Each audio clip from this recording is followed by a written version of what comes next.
Everybody settles in. Welcome, good morning. Chris, are you? Yes. Doing okay. We will do a roll call. And today's question, usually I try to keep it positive and say, what's your favorite this? But I'm going to say today, what is the one food that you will not eat? Your least favorite, I'm not going to touch it no matter what. There's a couple of you who's going to have trouble coming up with only one, and I don't know. But just one. And we will go to my left. Salad. Oh, well, who are you? Did you say salad? Salad. Any salad. Any salad. Dave Bergasa, Cincinnati, and broccoli.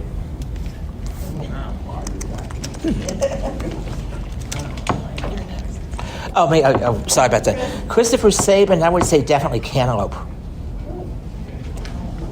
Melissa Straight and liver and onions. Oh yeah, that would have been a good one. Hardwood, Columbus cut, seafood. No seafood? I was gonna say too. Yeah, I could have said seafood also. Joyce Weisenholder, I was gonna say tuna, but that's kind of same thing. Yeah, that can be the same. Reed Hamilton, Liver and onions. yes, that's a good one. Yep. All right, Hamilton, no mushrooms. Speech on. Stop button. Stop button. Speech off. Brussels sprouts, I don't care if you wrap them in bacon or throw them on them or anything else, I think that's nasty. Yes. Yvette Shackelford, crab legs. Really? Keep your mouth, egg and crawfish. Fish, No. Orville Sharp, VE, area manager, chitlins. Real top chitlins. Sally Dennis, VE area manager.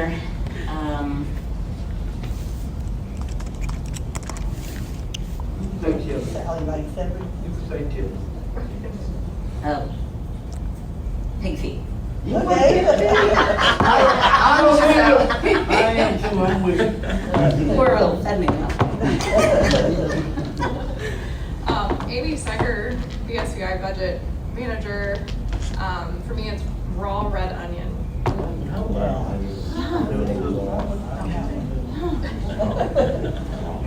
Christy Howe, program manager. Oh, it's so silly. I don't like water chestnuts. Oh, yeah. I know, they don't really have a taste. Yes, your turn. My name is Misty Hatcher. I'm a new licensee from Columbus.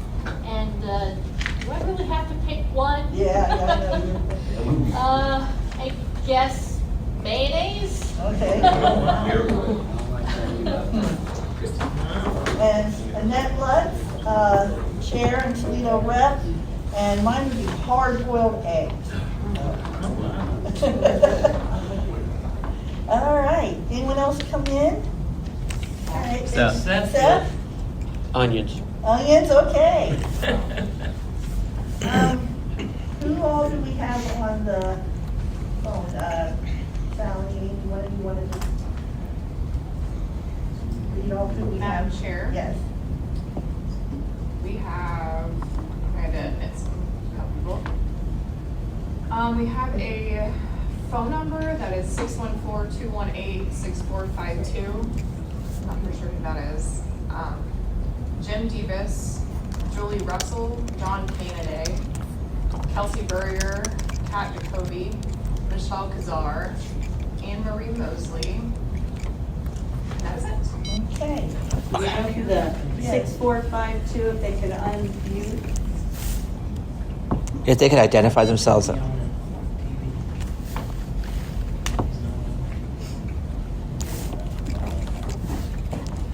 John Hill. Okay, John Hill, okay. Perfect. All right.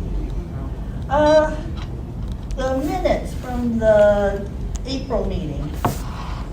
Anyone have any objections to accepting those as presented? Okay, if they are accepted. without objection. The motions.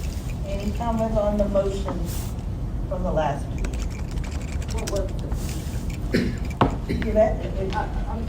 Madam Chair, what was Yeah. the motion? I can't remember. Oh, there were a few of them. I don't have them. Anyone have them? Oh, yeah, motion to proceed with right path. Yeah.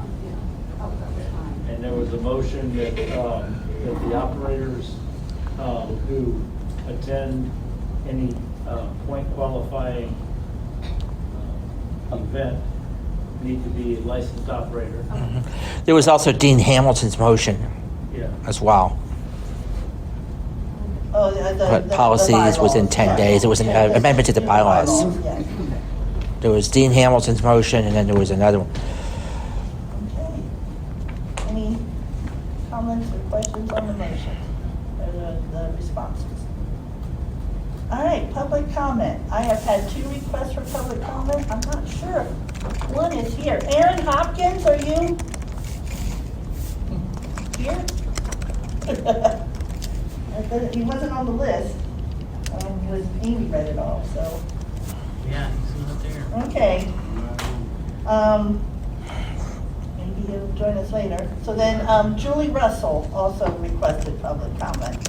So Julie, if you'd like to unmute, Am I unmuted? you are. Okay. This is definitely difficult for me, but I'm going to try to get through it. There has been a problem where an operator has been taken out of a facility with no disciplinary action from the Bureau. This bothers me because when he gets into a selection, he or she will get no backlash from it, and other people, 2 newbies or 3, I think there's 3 or 4 maybe, that might come in would not get a fair shake.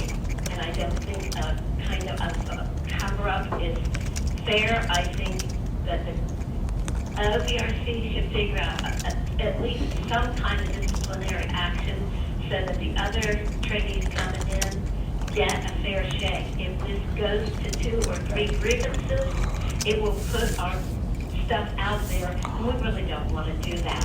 I'm just trying to protect the newbies coming in and make this as discreet as possible. Okay. Were you done, Julie? I think Okay. All right, thank you. Something we'll definitely look at with rules and that. Did anyone else have a public comment? Those were the only 2 I was told of beforehand. Okay. Then we move on to a statewide recap. Let's see. Yeah, Madam Chair, Lindsay's not here today. She has worked on a survey, and I know, Annette, she sent it to you for feedback, and we would like to send it out. One of the things that we've heard some positive things about the state park. Now, it wasn't perfect. We know that, and there's things that we can talk to them about. But overall, I think the feedback, and I've heard some great things, Chris Johnson, about your presentation. I thought statewide went well. I think the plan is if we're the July meeting, we need to decide on dates and to get this rolling again. Again, I have no problem going back to putting out an RFP and going back downtown, but you guys have to understand that if we do that, it's the lowest bid. And if there's only one hotel that checks the boxes, they get it. And so that control's kind of out of our hands.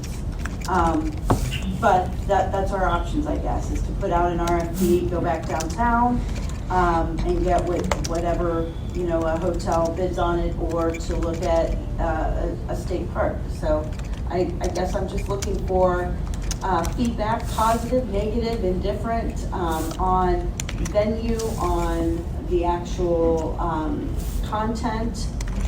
Again, I thought I thought it was more, lottery was better this year, actually, because of the stuff. So, I don't know if anyone else has any feedback. Madam Chair? Yes, Yvette? I thought it was great. I liked the accommodations, the place where we had it. But did have a question, and I don't know if we can we call it, can we make it like a statewide retreat, or we can't use that in the title? Because, I think we was rained out, we didn't really see it. But I thought as far as the accommodations, the rooms, we, like you said, there were some issues with serving and as far as the restaurant, but not nothing that, we weren't able to overcome. But I think we, in my opinion, I would like to try that. Anyone else? I'm Chair. Yes, Frank. I will say that the issues with the restaurant they weren't good. I can share with everybody, and I'm sure Tom Darren can verify this. Him and his wife came in around 7:15 Thursday evening, went to the restaurant to try and get dinner. They were never waited on. And I've shared this with a few people, and we ate with some other people Thursday, and yeah, it took quite a while to get our food, but we were socializing. My wife and I went down Friday morning. I didn't get anything complicated for breakfast, just ordered scrambled eggs, bacon, and white toast. When the food came out, ordered it at 8:01. They finally brought it out around 8:31. And when they set the food down, my wife said to me, "Don't eat that bacon, it's raw." And then I started, I'm like, okay. The lady did say, well, I'll take it back and have them cook it more. Okay, they did that. I started eating scrambled eggs, and they were okay until they turned crunchy. Meaning they got gelatin. Ouch. And then we went to dinner with Tom and Vanessa at the restaurant that night. It took, and the poor lady that was waiting on us, she was literally running back and forth from table to table. She was making an effort, so I don't know if the issues are with the kitchen or where the issues are, but it still took 2 hours to get our food. Just my feedback, just my thoughts. I don't know what everybody else thinks, but thank you. Madam Chair, Yes, Steve? I just want to say, I agree, the customer service at the restaurant was terrible, and that needs fixed. Madam Chair, Yes. I ate at the restaurant, and my food was great, but we were the only ones in there, and it still took a very long time to get the food. The food was so good when I finally did get it that I didn't complain about how long it took, but there's only one option there, and it's that place, and that's, I don't know. I feel like that's almost a deal breaker for me. Madam Chair? Yes. Chris Johnson. Chris? I certainly acknowledge, and I also suffered through some of the long waits for food service. I do want to propose a possible remedy. I've participated in other events at that facility where there was some sort of a prearranged meal. And I know that for a lot of blind folks, buffets are not the format of choice, but from the standpoint of kitchen operation, it's a very efficient way to feed a large number of people. So, or some sort of box lunch thing. I thought on Friday, I thought the sandwiches were pretty tasty. I thought the apple wasn't the best choice because it was Granny Smiths were pretty hard. But in general, I think if we could look at some way to pre-order whether the operators need to self-pay on registration a certain cost of the meals, or whether the state can cover that as part of the cost of the overhead of the event. I think what we would save in terms of the facilities cost, not being downtown and so forth, and the overall much better hotel experience, might make it worthwhile to consider some sort of a group meal approach to at least some of the meals to get away from these difficulties that we had with the restaurant. Madam Chair? Yes, Yvette? On Saturday, they did a buffet breakfast. How do people think that worked out? Like Chris referred to what Chris is saying. We were able, well, we realized Yeah, the buffet in the restaurant was good. Yeah, you were able to just go through and get your food, whatever, and just waiting on your check, but you drink took a while. But I think also maybe giving them the opportunity to maybe let them know, hey, well, when we're having this, we need to have more staff in the kitchen. That might resolve the issue there, or finding out if that's possible. Madam Chair? Yes. Yeah, absolutely. The staffing was, they were not prepared, and that's the first comment. Chris Johnson, you mentioned to me during that weekend, you know, a possibility of having like an event on Friday with like a cookout or something. Yeah. And that's another option that I thought was good. That'd be a way for some of us to do something collectively. I mean, even if a couple of us got together and essentially catered the event, and they don't like the word hospitality room anymore. Now they call it gathering room for other events that have been at. But, you know, where some of us work together, or maybe I'll smoke some pork butt, somebody else can make some coleslaw, somebody else can make some macaroni and cheese, just kind of feed ourselves that way on one of the meals. You know, it'd be collectively, you know, the state could perhaps, you know, cover some of the meals, and the operators could, you know, do some sort of a carry-in, at least for Friday night, when, you know, we've got the opportunity to bring stuff and heat it up. And I think that there are workarounds.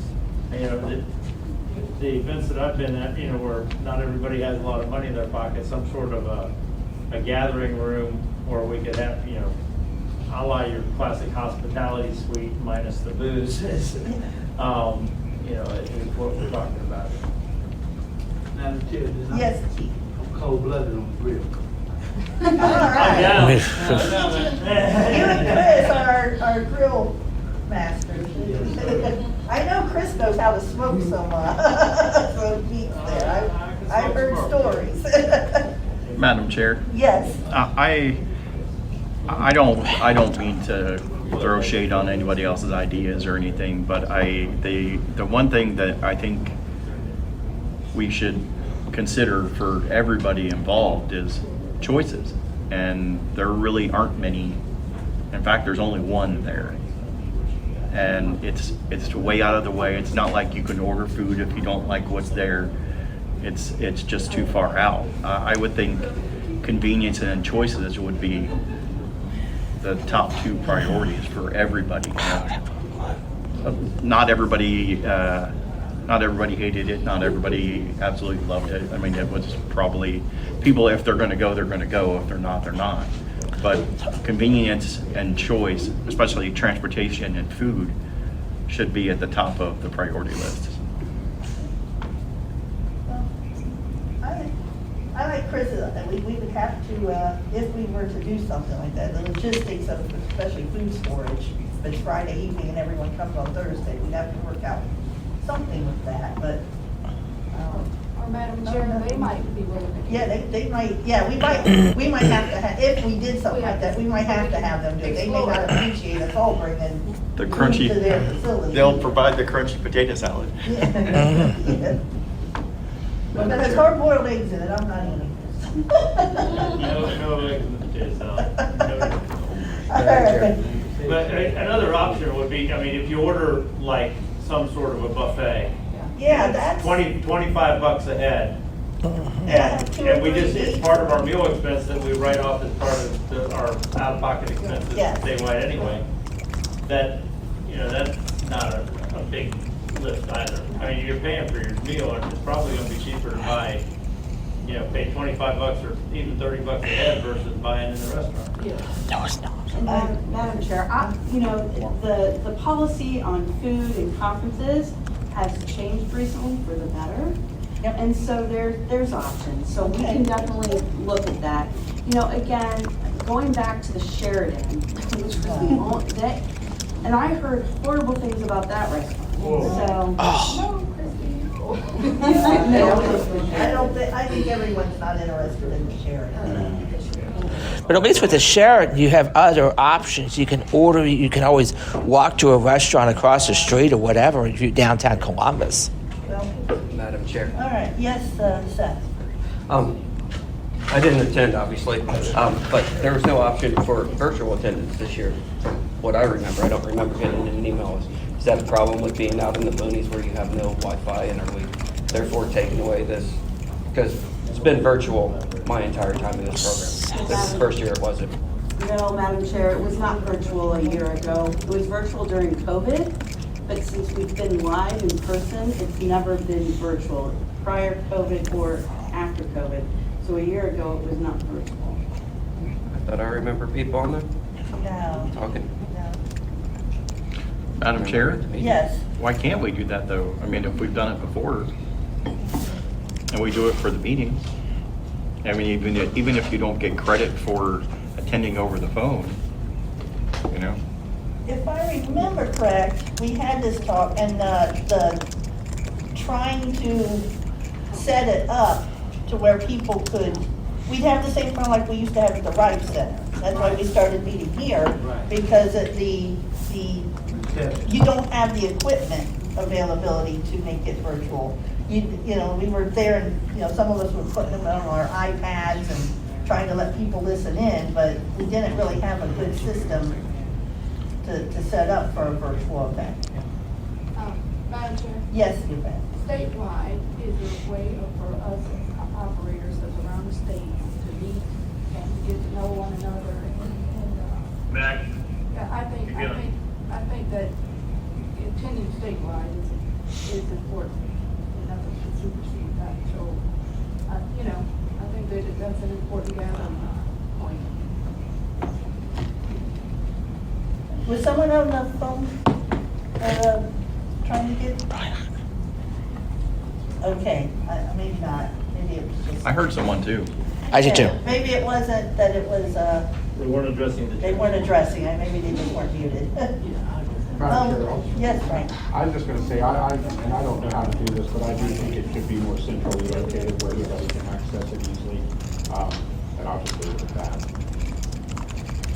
Yeah, and you'll see in the survey, there's a list of state parks, and some of them are further out than other ones. As central as they get. Yeah, that one is central, Mohican is sort of central, but the rest of them will tend to be a little, Madam I think Chair. Hockey Hills would be really cool. Madam Chair.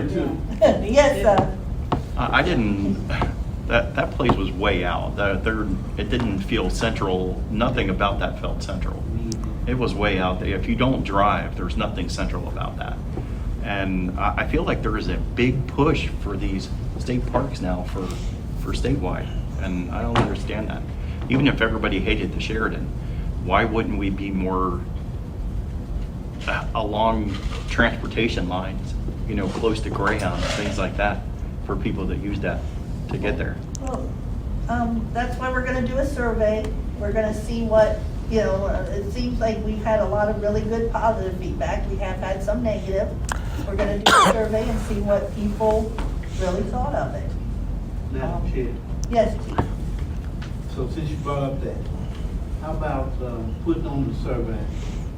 Maybe we can take the statewide, different locations, like cities. You know what I'm saying, like Cincinnati, Dayton, other places. But y'all only look at the Columbus. Madam Chair. I think it almost needs to be at least near, I think it almost has to be in Columbus or near Columbus, because you know, if you put it in Cincinnati, for example, you're gonna have people in Cleveland who aren't gonna wanna come that far. If you put it in Columbus, it's in the middle, or at least near Columbus. So, that's why they're trying to keep it somewhat in the middle, and so people don't have to go, you know, everybody, seems like if you're coming from Cincinnati, you got about 2 hours. If you're coming from Cleveland, you got about 2 hours. If you start moving it to Cleveland or Cincinnati, you know, from one end to the other, you got about a 4-hour drive. And if you're riding Greyhound, maybe a 6-hour ride or something, depending on how they are. Madam Chair? Yes. The thing about, you know, even with Greyhound isn't even the old Greyhound of yesterday. No, it ain't. And No, it so to say that we, you know, need to have it somewhere where, you know, make it easier, Greyhound is not as easy as it used to be. So, and, downtown is very, very busy. I think we do this once a year. So we have to, I think, travel, and I maybe shouldn't say that because I don't travel as far. But, it's a once a year event. So I don't think it's our statewide. So I think once a year being able to go and maybe have to travel a little further to go to it is worth it. And then, Madam Chair, we had people traveling from Cleveland, which is still what, 3 hours? And beyond. Yes, beautiful. Yes. So, Well, we're gonna send a survey out, and we'll see what the results are. When we get that, share them with the committee. Can I ask one specific question beyond Yes. the survey, please? Yes, President. I think it's reasonable to ask people what their most likely mode of transportation would be. Because the truth is, while I have great sensitivity to the access to public transit for our people, I don't think we've got anybody using Greyhound these days. Most people are either personal driver, or there's a couple biopsy drivers, personal drivers.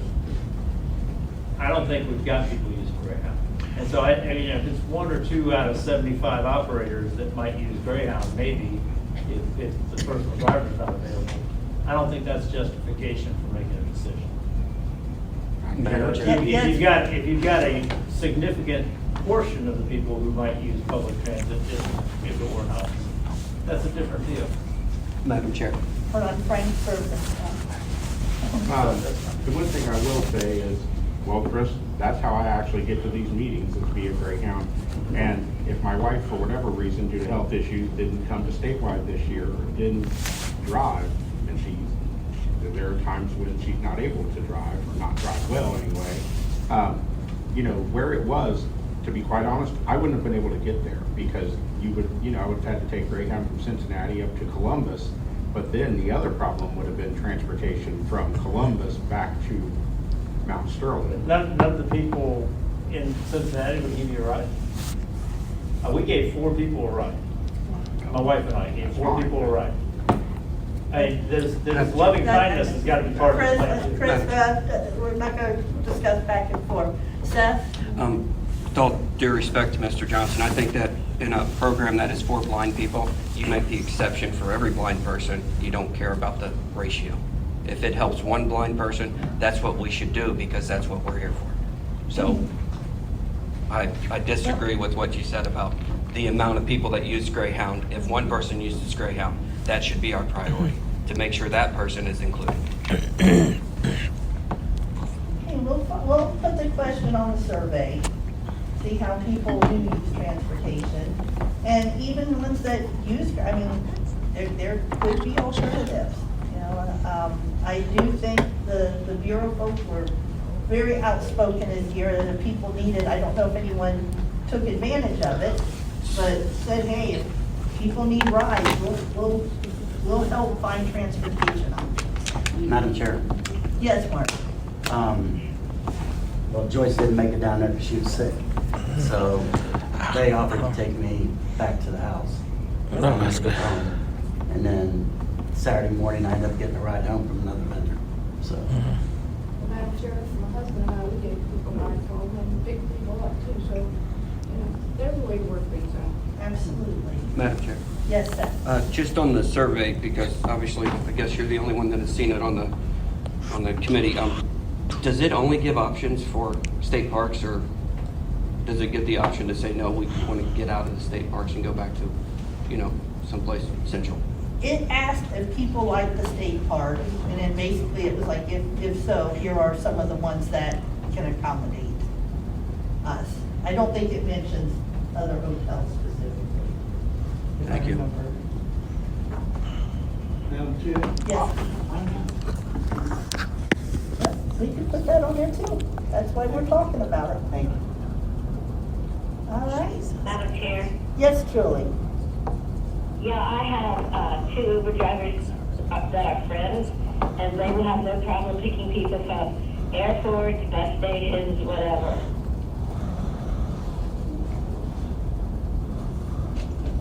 Well, we'll see how the survey, thank you, Julie, we'll see how the survey comes out. Obviously, it's not gonna be 100% either way. I mean, nobody's, there's never 100% agreement on whether the sky is blue or not. So we'll see what it says, what people think, and we will go from there, and we'll have a good talk about it at the next meeting. Yeah, Madam Chair? Yes. How long was the Uber wait there at that park? Because I thought it was minimum 45 minutes, maybe a lot longer. I know, I think Jim looked it up at one point, and it was like something like that, 40-some minutes. Just to, even though we had a driver, I think you looked at it Saturday afternoon just to see. And there was something about that. But I don't know if that was consistently the case or not. Did anyone do Uber? Madam Chair? Yes. Trent did. Okay. To get there, but I fussed at him because, you know, we gave him a ride back. Okay, good. Because he didn't have to do that. Right. And there are things from the metropolitan areas especially that we can do. We can probably do some kind of, I mean, we did carpooling, you know, maybe we can get a little, van or something and get people to drive it. The state might even have vans and just, tow folks from Cleveland or Cincinnati or Dayton or Toledo or wherever, so. Definitely something that can be looked into. Okay. Anything else on statewide? All right. Madam Chair? Oh, yes, sir. That's Dave. Oh, Dave, I'm sorry. Regarding statewide and what was the idea behind the breakout groups? Or is there going to be any follow-up on that, or was it just to fill some time? Madam Chair. Yes, sir. Lindsay was collecting the notes from each group and she was going to send those out. Madam Chair, we're waiting on two of the consultants who've been very busy with transitions to type that up. Okay. Next on the agenda is the DAS, Department of Administrative Services Agreement. The Bureau sent that out. This covers several of our facilities, and wanted the committee to weigh in. Anyone? Madam Chair? Yes, you bet. I sent Christie and Sally got it in oral and some comments that I had on the contract. First of all, the antiquated language that we need to update as far as properly trained, licensed operator. I don't believe, I feel like, you guys watch Westminster and they have the little dog, cute dogs or whatever. And I know it's not intended, but that's what it makes me feel like when you have properly trained. We're professionally skilled and licensed, visually impaired, because not everybody in this program is blind. So I just wondered, why can't we update that language to reflect that? Because throughout this contract, it tells me that the Bureau is expecting us operators to provide excellent service, professional, quality products, clean, all of these things, but we refer to us operators as properly trained. Well, that's potty training, I just feel like the language needs to invest in the operator as far as once we are licensed, we are considered professionally skilled, operator. Or highly skilled, I don't care what. Competent. Yes, let's change the language to reflect the 21st century or whatever, how you all want to put it. There are some other issues if Oral could share it or someone, but that was one of my main things, is how we are referred to. And why can't we say visually impaired? Because that encompasses everybody's, Yes. Well, Madam Chair. Yes. We, well noted, and we can change that. okay. Thank you. Actually, do that, I thought the same thing when I saw training. I said, Yeah. yeah, we'll go to the I pond. thought of the Westminster Dog Show. Like, really? So, Madam Chair, again, I think what happens with these things is that, first off, this was very old, and they just take with the old language that is like 20, 30 years old, and there's just so much in there that, you know, we go with that, and it's great feedback, and I'll take that back, and I think we can change that. That's not a problem. There was a few more, Madam Chair. Go ahead. Like in the, what was the next one? Or, 'cause- Madam Chair, section 3.1.6, it says ensure that the operator make reasonable efforts to resolve any reported product shortages within 72 hours. Yvette's comment is to remove the language that's after within. And once we are notified of a product shortage or we have an issue, that's where it stops. We should not have to notify the grantor of product shortages and within 3 days. We have product, we deal with this all the time. Pet 7-Up doesn't have water. The Vistar's out of something. We know what to do as far as how to resolve the problem once we're aware of it. We should not have to report to the grantor. That should be removed. Madam Chair, I completely agree. I was gonna complain about the exact same language, that whole this is not even the first instance where I've seen this language in draft agreements. I feel like this is part of a template that's gonna be used going forward, or that was the intention anyway.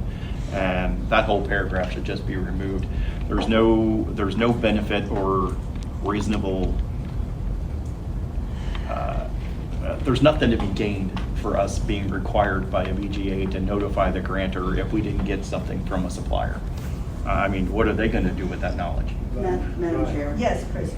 So I agree that how that's written is poor, and I don't think the reporting, I think from a grantor's perspective, they want to know that if there's something that is expired, that it's still not, that it's going to be dealt with. And I believe everyone in this room would absolutely 100% deal with that. It's the operator that 3 weeks later, the same expired product's still in there. And that, how do we address that? I don't think it should be reported. I don't think we should report it to it. But the question is if a grantor reports, listen, there's expired product in my machine, and then a week later, hey, there's still expired product in my machine, how long is it reasonable for that to be addressed? And maybe it is that, and I know we've seen this in some other things, that the operator will respond. Doesn't say it will replace, but will respond to the grantor within 72 hours of a complaint or something to that nature. Madam Chair. Christie, that's two different things. The expired thing is later in here. That's a different issue. This is notifying them of a product shortage. So if Vistar doesn't bring my Fritos by this thing, I'm supposed to call the grantor up and say, or send them an email saying, hey, Fritos didn't come today. You know, I mean, that's ridiculous. The grantor doesn't want to know what items came in. As long as I put something else in the slot where the Fritos went, who cares? You know, or Diet Coke didn't show up. This thing says if there's a product shortage, you're supposed to tell the grantor. And that's absurd. Yeah, that could safely be deleted. And Madam Chair, to Christie's point, as far as expired products in the machine, once we are notified of that, it still doesn't have to be in this contract because we have steps by our rule and our BOAs of how that should be handled within VE. If the operator has been notified that expired product is in the machine and the operator is given a certain amount of time by VE to remove it, then we, the consultants and the Bureau, need to take steps to ensure that that is done.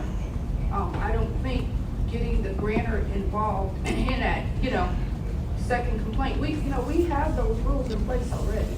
So I don't think that, it needs to say more than that.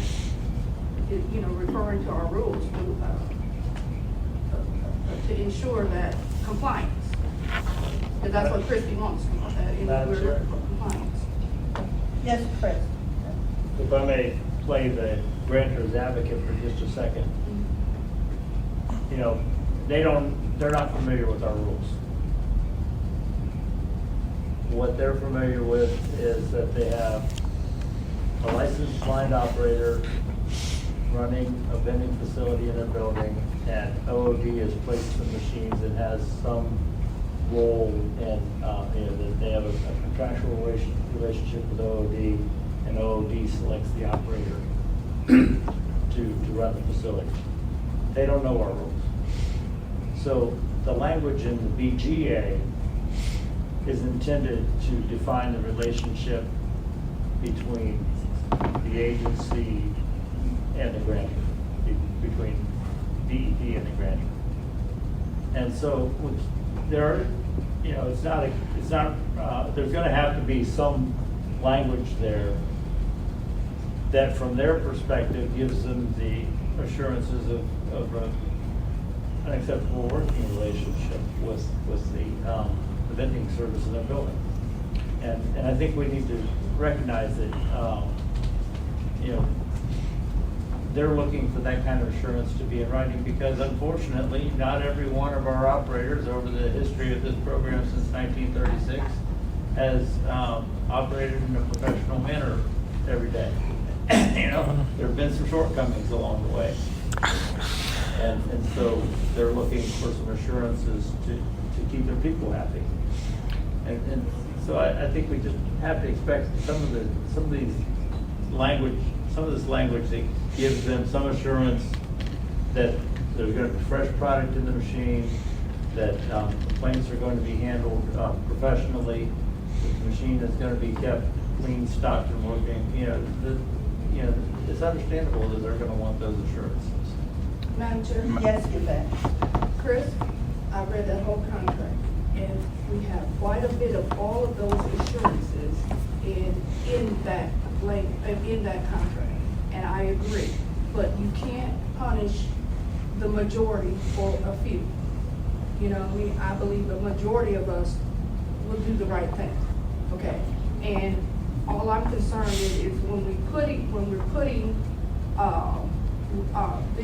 the details of different things into these contracts.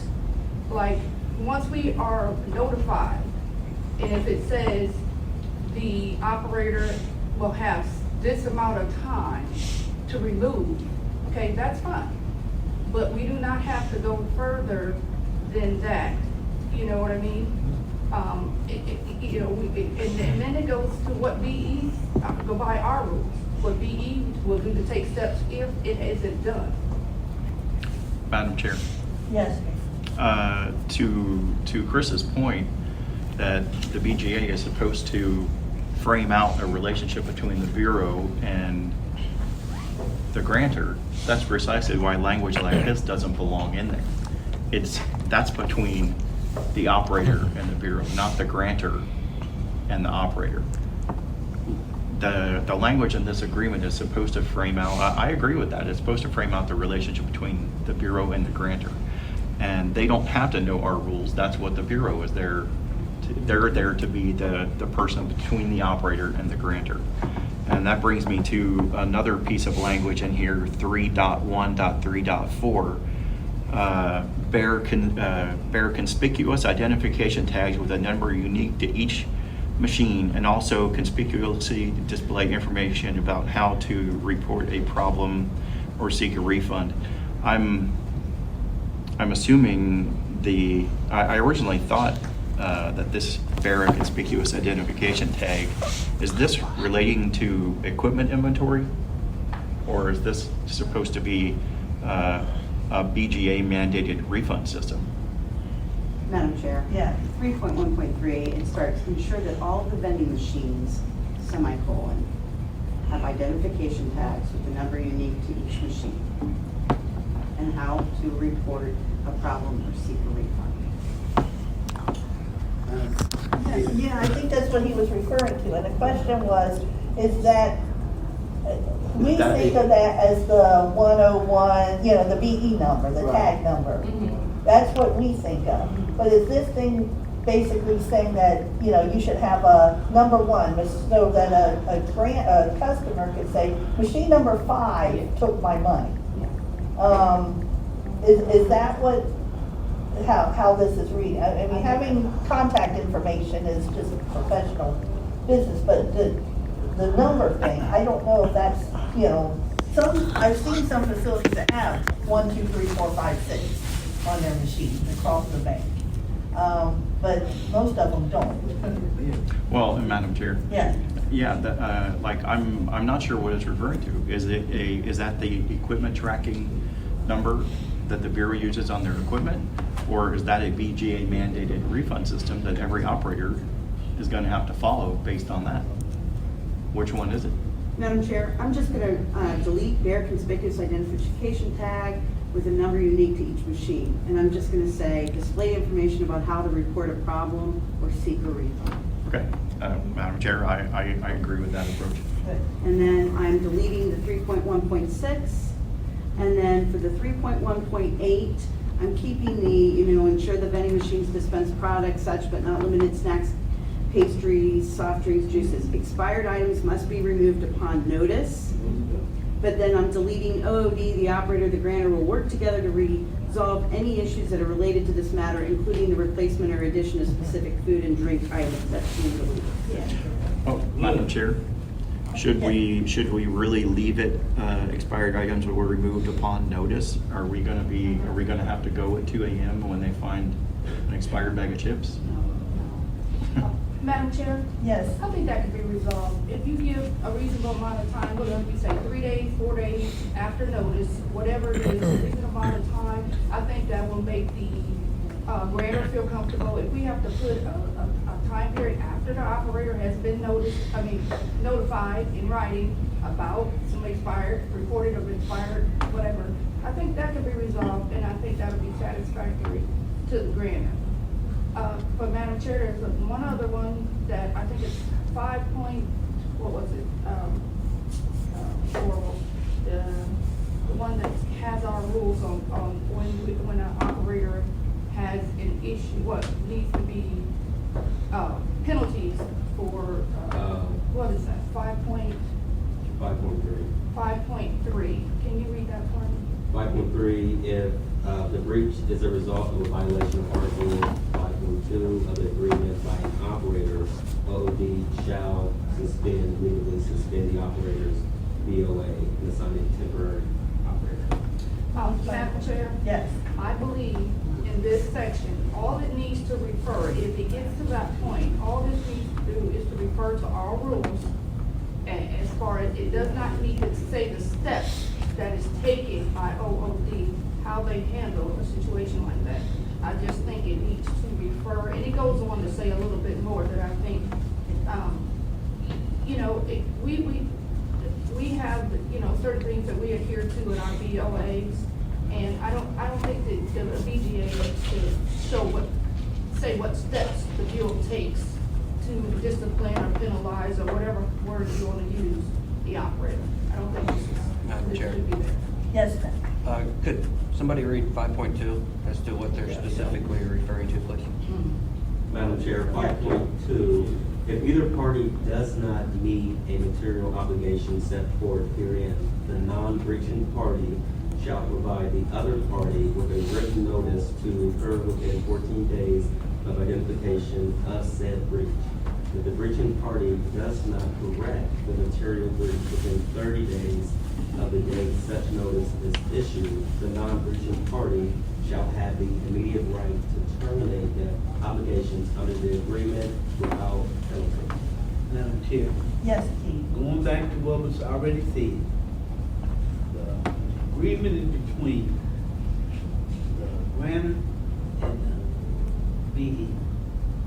BE will provide the information to an operator if it goes that long. I don't think that language needs to be in there, because we're not, you know what I'm saying, we're not supposed to, the word I'm trying to get out, I can't get out. Yeah, Madam Chair. Steps, yeah, steps to take. Because that varies. I'm gonna give you an example. For me, if someone finds something out of date or lose money, I'm just gonna give it to them because I trust God. Real simple. You know what I'm saying? I don't worry about all the other stuff. I just try to take care of it as soon as possible. Madam Chair. Oh, I thought, I'm sorry. Okay. Go ahead, Dave. He's absolutely right. 5.3 should just be removed. It doesn't belong in there. That would be really unprofessional to have that in there. Madam Chair? Yeah. 5.3, I agree. 5.2, I believe, needs to stay, because again, that's the. Yeah, that's what happens. Yep. On either side. Yep, that's right. But the 5.3 specifics of what Yep, that's happens on. to the operator. Nope, it's out. Okay. Madam Chair. Yes, Dave. Regarding these types of drafts, this one, I don't think it's actually locked, but we've received several draft documents in the past and even recently that are locked. It's far more efficient if we can take the draft copy that they already have copies of anyway and put a comment on the draft. You know, it's far easier and more efficient for us to be able to type out our comments about sections, and you'll be able to put all that feedback together, and you know, it makes more sense to discuss the collective feedback in a meeting than it does to just dissect these agreements on the fly here in the meeting. Yes. Well, Madam Chair, also I would say that putting that language in that spells out the steps that DE will take to handle an operator, it kind of works against us too, because, you know, and Grander reading that, and I'm just thinking it out off the box, but Grander reading that, they don't care for or maybe they had some disagreements, but you don't really give yourself room for working problems out. If they read that, then, you know, then it escalates. You know, they can escalate a situation that really didn't need to be escalated. I think that referring to our rules on how, and I think it does need to be in there to say, we will discipline, we will take care of this, because that's BE, that's the bureau's job. But I think it just needs to refer to the section in our rules that spells that out. The grantor doesn't need to know the details of it. That's all I'm saying. Christy, I have a question. Has DAS, did they bring this to us, or are we bringing this to them? Orville, I think I'm not sure. Orville, you've been working with legal on this. Madam Chair, the current agreement is outdated. Correct. Legal wants us to, you know, get a new one, since we're already working on the addendum for the right. So that's how this came about. Okay. So has DAS seen this draft? Madam Chair, yes. So Okay. DAS have seen the draft, and there's been a couple back and forth. Okay. Madam Chair? Yes. That's why I think it's important for us to discuss that, because, you know, I read this over and, you know, and had some thoughts on it or whatever, but, you know, us collectively, we can come up with better ideas and language put into these things, you know, than just one person. I just want to see us live up to what these contracts expect us to do, but we also have to invest and make our operators look the professionals, you know, reflect that in the wording and the language that we use in these contracts, you know. And Madam Chair. Yes. I would like to hear that we're not going to be sent any more locked documents. Madam Chair, the documents that we receive from legal on agreements are locked. There's certain areas that we can add stuff, but the terms and conditions and all of that, I think, and I got Yvette's email today with the feedback that was very, very helpful. We can ask legal, you know, again, unlocking a document, then you'd have to do track changes. Madam Chair. Madam Chair, there's no issue with unlocking a draft document that they already have an original of. There's no reason to track changes for getting feedback. Sending a committee that's supposed to actively participate locked documents precludes active participation.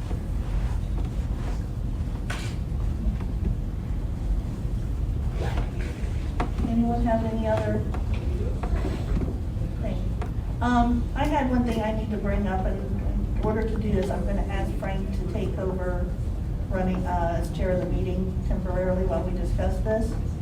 And then I'm gonna ask you for Mr. Chair. All right, keep doing that. Okay.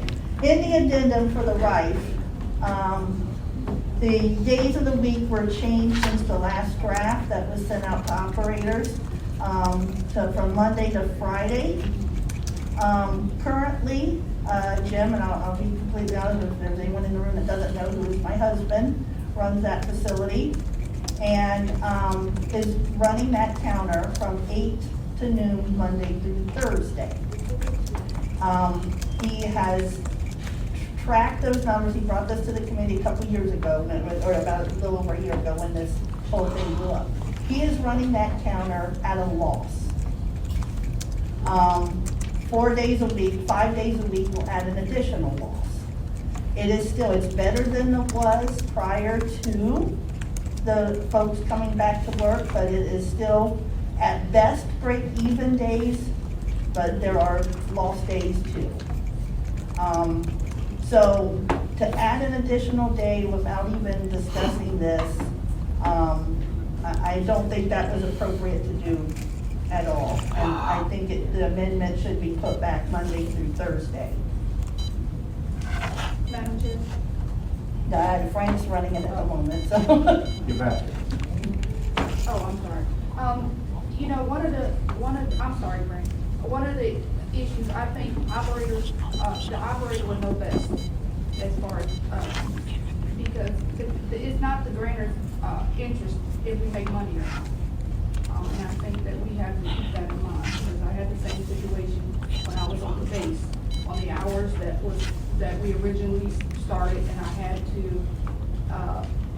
insist that they be adjusted.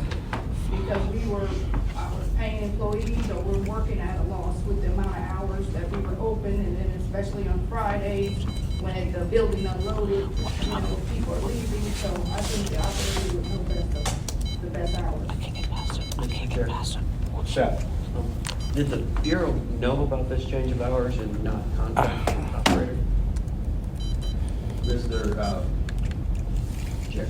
Go ahead. So, we did, so first, the addendum for the right has been extended to the end of the month. And Mr. Lutz, he does have an attorney, with our legal, is expecting Jill to share that with his attorney, and then they had that, discussion. So yes, we did know that the hours were extended, and that's why I sent the original draft to the operators who were affected.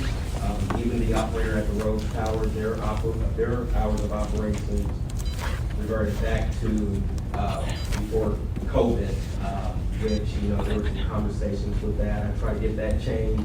We sent that back to DAS. DAS said no, but with Jim, they did add the day. But our legal was, leaving it for Mr. Lutz and his attorney. Mr. Chair. Yeah. Yvette was right, it's not the grantor's care necessarily whether the operator makes money, but it sure should be the Bureau's. And it shouldn't be up to the fact that somebody had, it's bad enough someone had to hire an attorney to deal with this. The place would be open till 2 o'clock and probably shut down by now, but they haven't. But it is up to the Bureau to advocate for the operator. The Bureau, without the operator having to have an attorney, should have recognized, because of all the discussions that's been around for the last year and a half, that this was a harm to the operator, and should have told DAS no.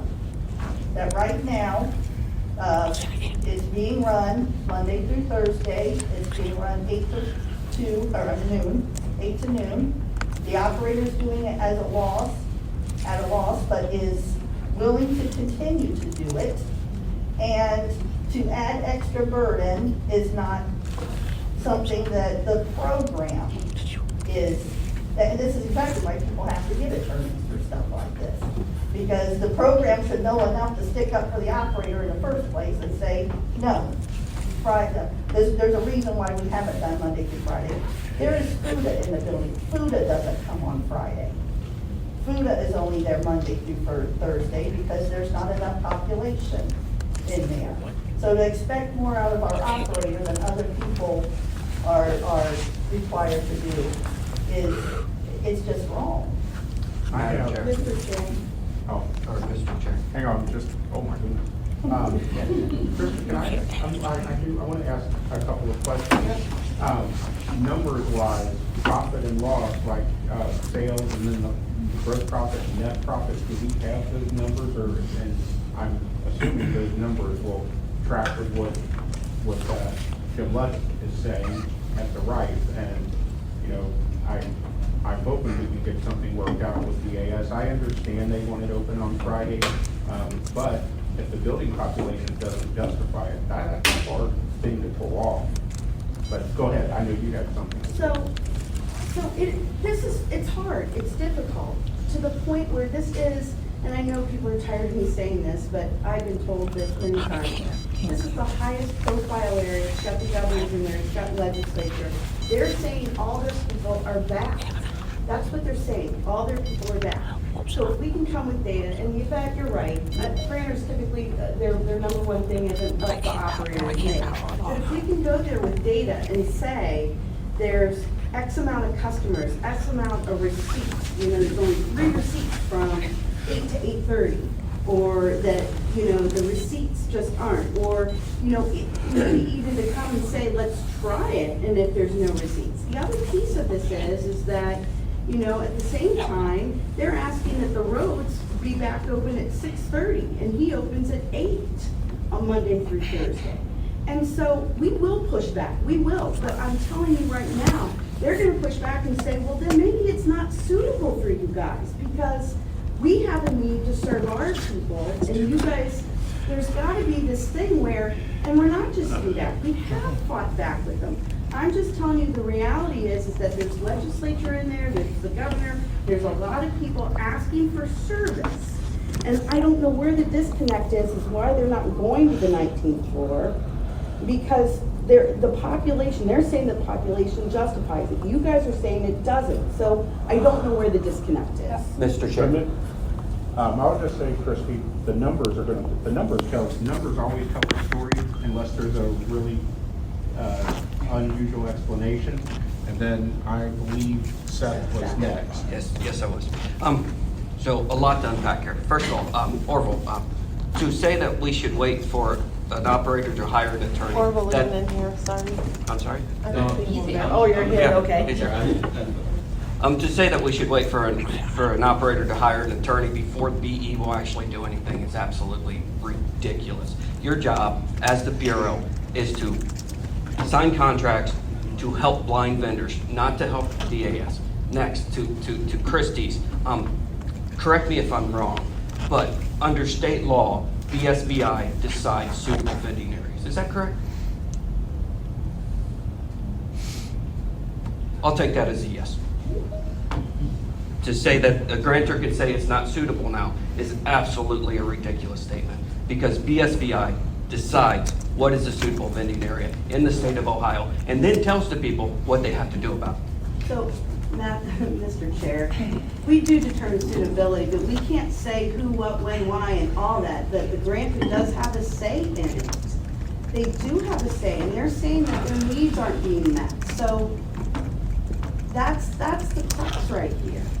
Mr. Chair. We need to find a happy medium. Mr. Chair.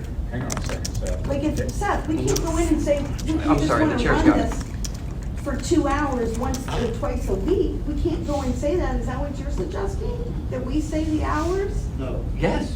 No. I say the operator says the hours because the operator is the one that runs it, and the operator runs it to make a profit. We're not here to fulfill a wish list for people that want to get us off of their areas. We're not here to fulfill a wish list. We're not here to open a cafe for 23 hours in a building that only has people in it for 6 hours a day. We're not here to have these grantors request the moon just to get us not to do anything. You see it all the time, and we also see BE program all the time go, well, the grantor wants it, so we have to figure out. No, we don't.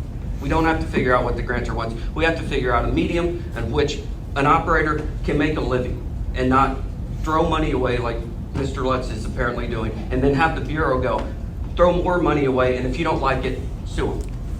Mr. Chair. Yvette and then Dave. Sorry, Mr. Frank. Chair, I recognize that we are in trying times right now, and that we have to be very careful, which is what Christie is basically saying, on how we approach this situation. And I think that it can be a happy medium, but we do have to do a little advocating on the behalf. Why can't we go in and say, we, at this time, because people just, when it's only been about a month or so, folks have been back to work, or whatever. So, let's give it some time, and we will look back at this within 90 days to see if the operator gross profit has increased, to justify changing this. Is there a way we can work this out? Because you have to want to work things out. We can't go in and just say, I understand that, and I feel for Jim, because I've dealt with this, as far as saying, hey, this is not, and I'm not saying it's solely the operators, but we should have a say. And because we have dealt with this, and through the pandemic and all this other stuff, we're trying to, this location needs time to see the sales increasing. So it's increased a little bit, but not enough to justify another day, okay? But maybe it needs time. So is that possible, Christie? To go back and say, can we relook at this back in 90 days and, and see where we are, or they want an answer right now? No, I think we can do that. Dave. I have a question. Hang on a second, guys. Dave? To Christie's idea that we need to go back to them with data, I would suggest that if Jim feels it important enough to hire an attorney, he probably has data to support his decision. And for the agency that's supposed to be advocating on his behalf to be completely content with letting his lawyer do all the work, that's ridiculous. Chris Johnson, did you have something? Yes, sir. Annette and Missy may have some expertise here too. What is the difference in service when the counter operation is closed? Because I know that facility has a substantial vending bank. What types of products are available to the customer at the time that the cafeteria is open for those? This looks like 16 hours a week right now, and it's being proposed to extend that.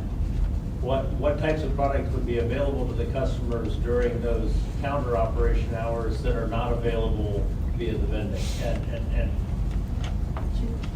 that's the question. I know they've got the proudly serving some Starbucks thing, so I'm guessing it's coffee drinks, but what else? Mr. Chair? Yeah. Coffee, fresh brewed coffee, espresso drinks, and donuts. Like fresh, they're frozen now. He doesn't have sales to have the fresh donuts brought in. Don't have the Dear Dutchman anymore. No, Okay. he can't meet the minimum for that. But he has frozen ones that he, pulls half a dozen out different kinds a day. Those are, Missy, is there anything else you sell over the counter that's not in the vending machines? I don't really know. Anything else? Okay. So that's all. So all of this fuss is over. Coffee, donuts, and some limited access to freshly prepared food or sandwiches? No. No fresh food at all. So mainly coffee and donuts. Coffee, there is no fresh food. Well, that's the problem. It's not a police station. You can't sell that stuff if you're not selling it to a bunch of cops. You've only got legislators, and they eat like, healthy stuff. So, yes. Mr. Chair, there's also kind of milk products that's like in a carton. I don't know if Dad sells them in the cold food machines or not, but sells them in the counter. Okay. Okay. So is the plan or a consensus that from what I thought I heard is to talk to DAS, see if this can be monitored for 90 days, and then try and talk to them, see where we are, and maybe have a bigger conversation. What I would like to do, or what I would like to see, if that is the consensus, I'd like to see the committee on the record with this, just so Christie has it, so everybody's on the same page. Mr. Chair, Yes. what monitoring, or is the idea to force Mr. Lutz to do something that No. he shouldn't do for 90 days to see if it works, or No, what are we I monitoring? think just monitoring sales and maybe looking at gross profit and net profit. Just the numbers, Seth, so that when the Bureau goes to them, they have the numbers to say, here's the numbers. You know, maybe it's even just looking at Friday. I don't know exactly, you know, to show how low the sales are on Friday, that, you know, if he were open, he's going to lose money. He's already losing money Monday through, if I understood Annette correctly, already losing some money by being open Monday through Thursday, but he's trying to do that for him because it is as Christie referenced earlier, a high-profile location in a state building, and you know, the governor's got an office there, and a lot of the legislative Mr. people Chair. in there. Who did I hear? Me. Dave. But that's okay. I'll let Annette go first. Oh. Two things. Jim has kept very good records on counter sales versus vending, you know, all of the split up, so he could tell you down to the penny what the counter is making each day. The associated expenses that are exclusive to the counter, meaning staff person and the credit card thing that's you know, the POS that he uses. And I'm sure he can get even though he's not open on Friday, a comparison of what the vending sales are Monday through Thursday as opposed to Friday. Because they're even down from what I understand on Friday. Because there's not as many, those of us who have run cafeterias in these large buildings, I'm sure Chris can attest to it, you know that, and Missy probably can too. We know Fridays in these state buildings are quiet. We always have known that, even way back in the good old days. Fridays were always the quiet day. And there's a reason why FUDA isn't interested in being there on Friday. And you've got the farmer's market down there on Fridays, and it's right across the road. Actually, ironically, they're moving that to Thursday because there's not enough people down there on Friday to justify the farmer's market. That's the tail of the tape, right? That's not good. Mr. Chair, Yeah. I think that Mr. Chair. knowing all this, Oh, I'm sorry, Dave. I think that we need, I'm sorry, somebody's been pointing. No, go ahead, you guys. It's I fine. think that knowing all this, I think this is justification for the Bureau to go back and say, okay, we'll monitor this 90 days, you know, and if we have to show evidence, and how I showed, when I went through my cash register tape, I started recording the time, you know, right after lunch to the time they wanted me to stay open to 4:30. Because that was the posted hours, we were open from 6 to 4:30. And, you know, on Fridays, I wanted to close at 2 o'clock. And so I started monitoring and writing down and recording, you know, and that's how I was, that's how I showed justification to say, look, this is not worth me us staying open, you know what I mean, this amount of time. So I think there is a way to work it out. And Christie said she thinks we can do that, so. Dave. Mr. Chair, I just would like to know if it's the state licensing agency's position that's supposed to be advocating for operators, that they would like our operator to lose money just because the governor and legislatures happen to be in that location. That's more important, apparently. If Jim feels it necessary to have his own attorney already, he's pretty confident Fridays are not worth opening for. And isn't he supposed to be self-employed? It's not going to put us in danger of losing the facility. I'm not sure that anyone could force him to be open. Mr. Chair? Mr. Chair. Go ahead. Annette and then Keith. I will say, Jim is, even though it does lose money Monday through Thursday, he does recognize the priority of the location, that the governor's office is there, the legislators are there. That's why he's willing to keep doing that. Because he does recognize that it is important that we have a footprint there. It's important that he does a good job. He bends over backwards with the machines all over that building, especially in the governor's office. He really does do all he can to show them that, hey, this program's great, this is what we do. You know, I know I'm biased, but anyone can welcome to go down there and look for themselves. So he's willing to keep doing it even at a loss Monday through Thursday. It was just throwing salt on the wound, though, to add another day and say, well, we want you to lose more. So that, I just don't believe that it's right. It just doesn't seem right at all. Keith, all I wanted to say was, instead of 90 days, how about 30 days, because he needs to make his point. Madam Chair, Mr. Chair. Yes. The reason why I said 90 days is because it gives Jim more time to, you know, consistently show the numbers are not varying, you know what I mean? Too much, and it also, because again, when the people were March 17th, and when everybody went back, you need more time, and they want us to be 100% back to the way it used to be, and that is really what the grantors are looking for. But it's a new world order, and it may take some you getting used to, but we also got to navigate very carefully. We got to navigate very carefully because we just had the guy at statewide tell us a legislator getting pissed off and go in and put something in to take our priority away. So, you know, even though we do want to make sure that we're always advocating for the operator, but we also want to make sure the Bureau is doing as such, but we also got to do it very carefully. And I think in this situation, Jim is justified to hold off. I'm sure he likes money like everybody else, but if it's not there, it's not there, and we just need time to see if, you know, something's going to change, you know. And it's a lot of competition around there too, so that might have a lot to do with, you know. Mr. Chair.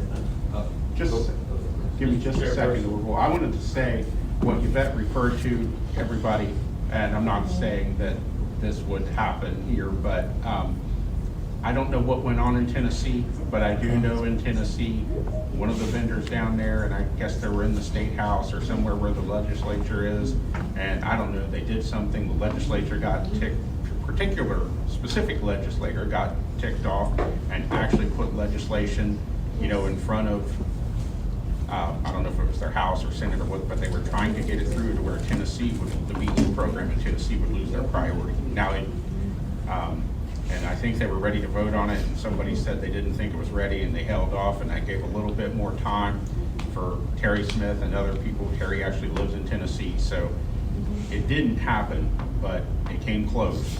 So we don't want that, but I don't think Jim Lutz is in that situation. Jim tries to assist his customers, and I've said when we were having our meetings at the Rife, you know, Jim would come out and help us if we needed to find something. I've told Jim before, I've been in Jim's facility where I've seen him help customers, and I've told him, look, I've seen you provide better customer service, and I've seen people do it Longhorn. So, but we need to get this worked out, whether it's Jim or another operator. We're not in business to lose money. We need to try and get that figured out to where he's not losing money, but especially we don't want him to add an extra day of losing money, and there has to be a happy medium in there. I really don't want an operator losing money at all. Orville, I'm sorry, go ahead. Mr. Chair, the Orville will defer to me as Chris.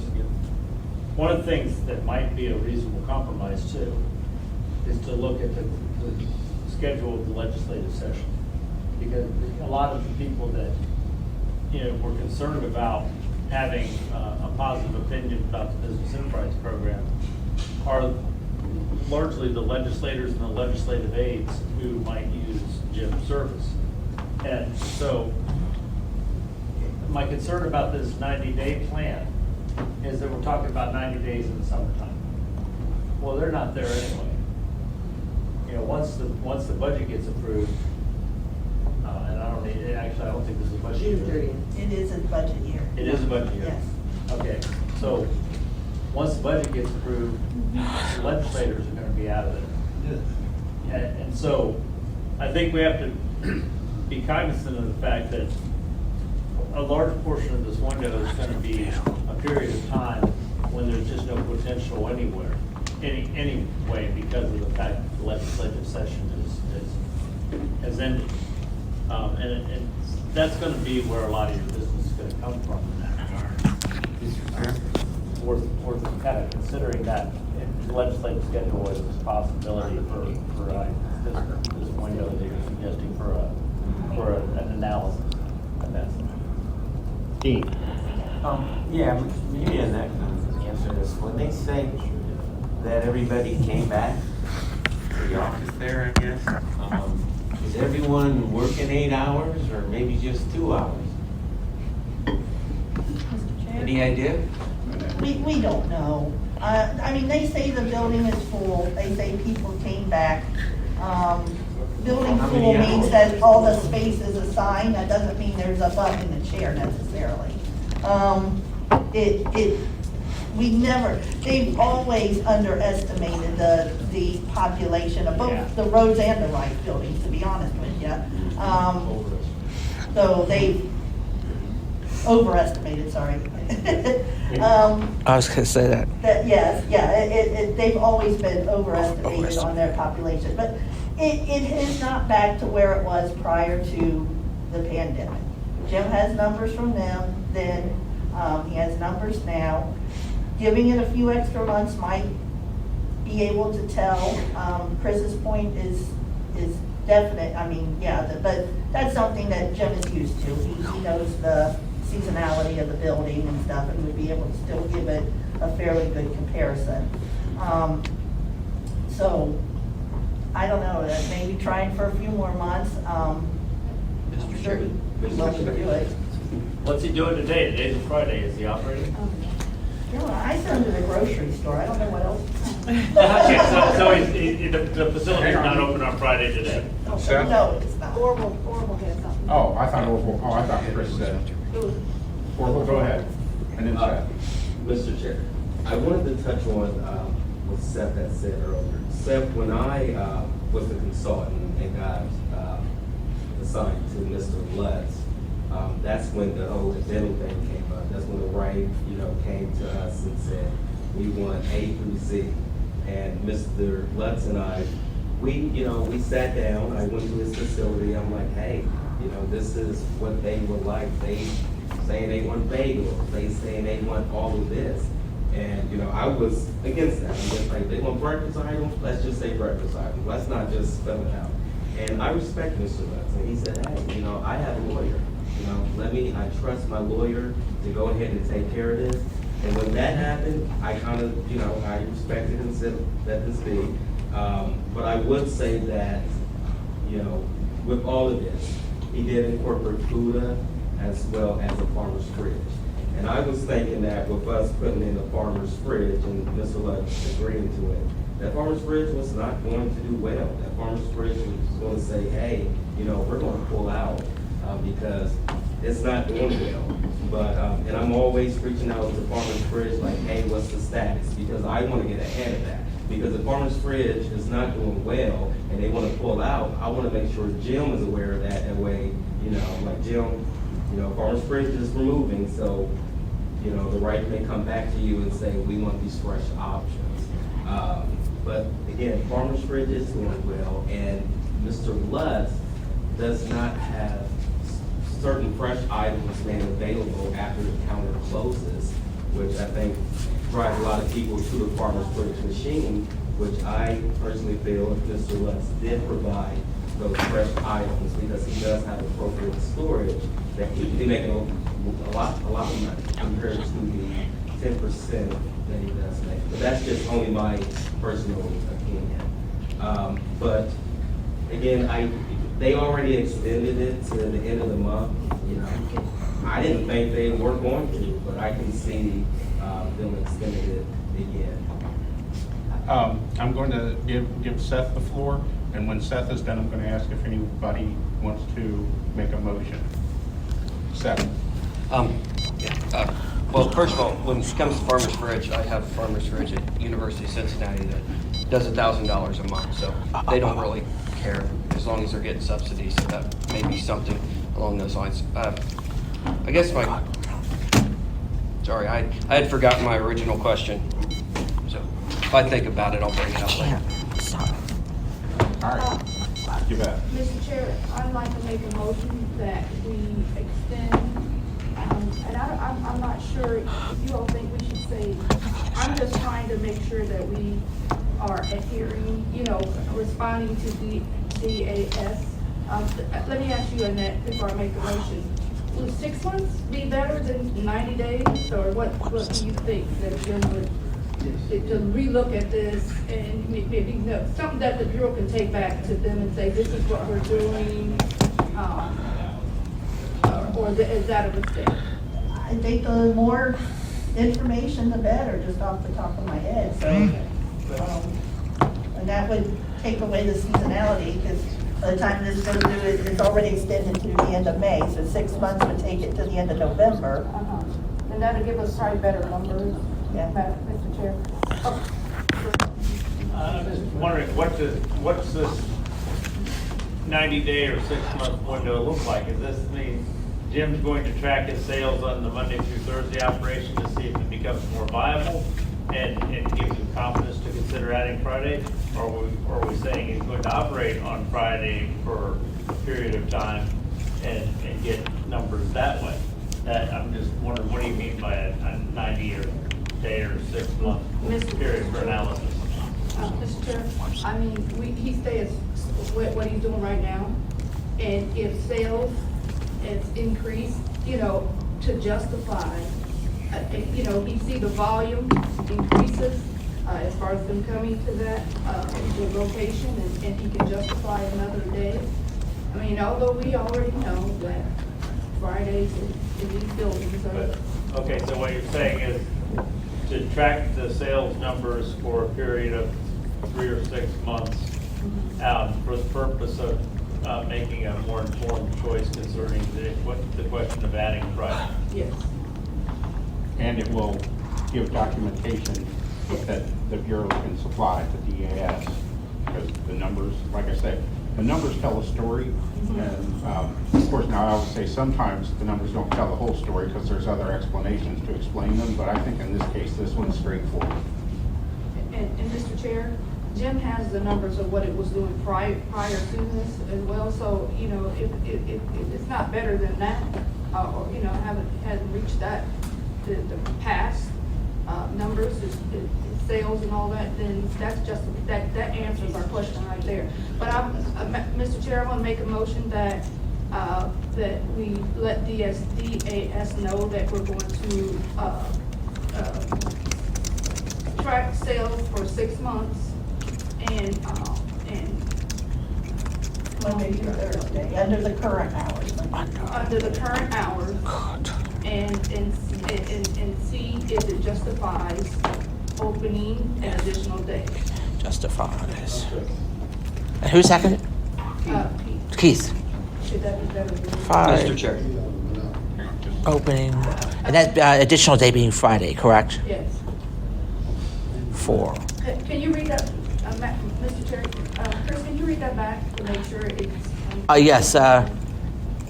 And that, let's see. Yvette moved that the program inform the Department of Administrative Services that the program will track sales for 6 months under the current Monday to Thursday regime.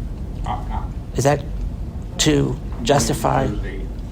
under the current Monday to Thursday regime or whatever. Operating hours. Operating hours to justify and Friday sales. Or to justify adding an additional. To justify adding an additional day, which would be Friday. Yeah, what is the facility? 387. 387, facility 387. Mr. Chair, Opening for the I want to additional. make sure we got. I'm just going to offer a friendly amendment. Oh, okay. That's fine. Go ahead. My friendly amendment would be that that the Bureau will not track this, that the current operator of Facility 387 will track sales amounts for the next 90 days, 6 months, whatever we decide to do it, and make the determination as to whether or not a fifth day is warranted at this facility. It's not the BE's program's decision if we do a fifth day. It's not DAS's decision if we do a fifth day. It's the operator's decision. And I think we need to keep that first and foremost. So your friendly amendment is that it be the operator's tracking of this data and not the Bureau. The operator's tracking and decision on And decision. the fifth day. Yvette, was that what you, I'm sorry, is that what you said, that the operator tracked? Is that how you? I did. Okay, so that's what you said, okay.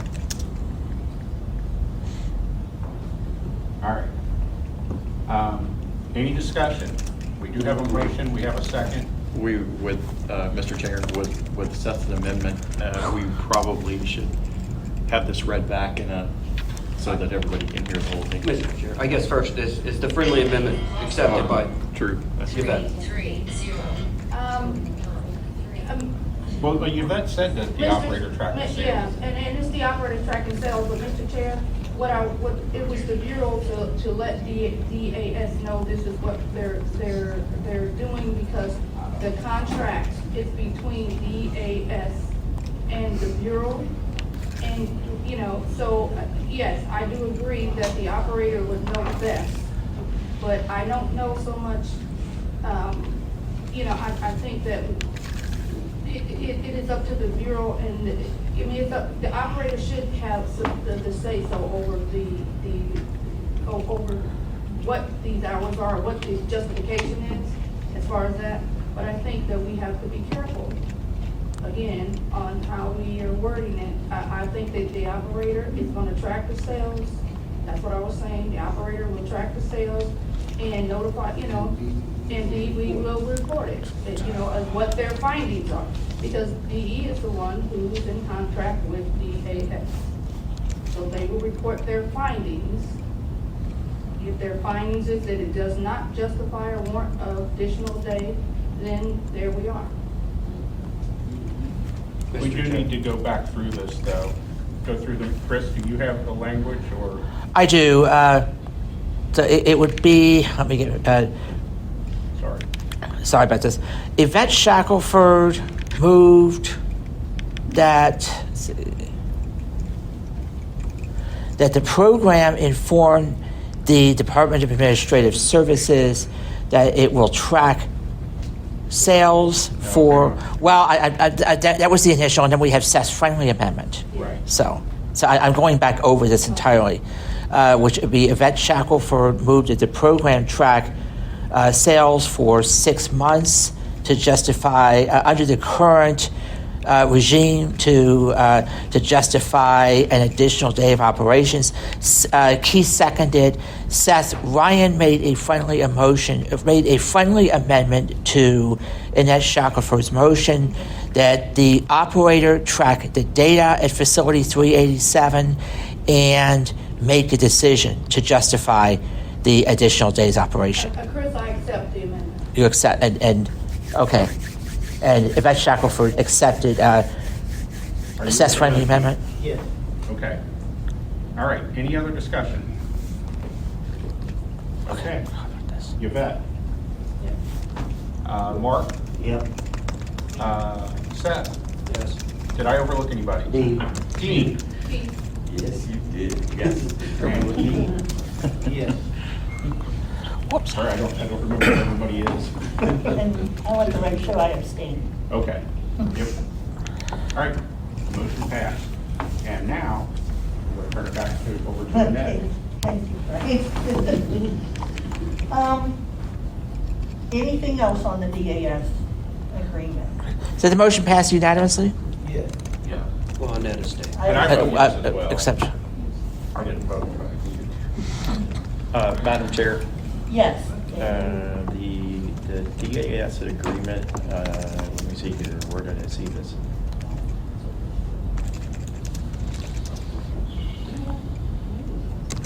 Abstention from that. I don't understand, I don't fully understand 7.1.1 about the commercial liability.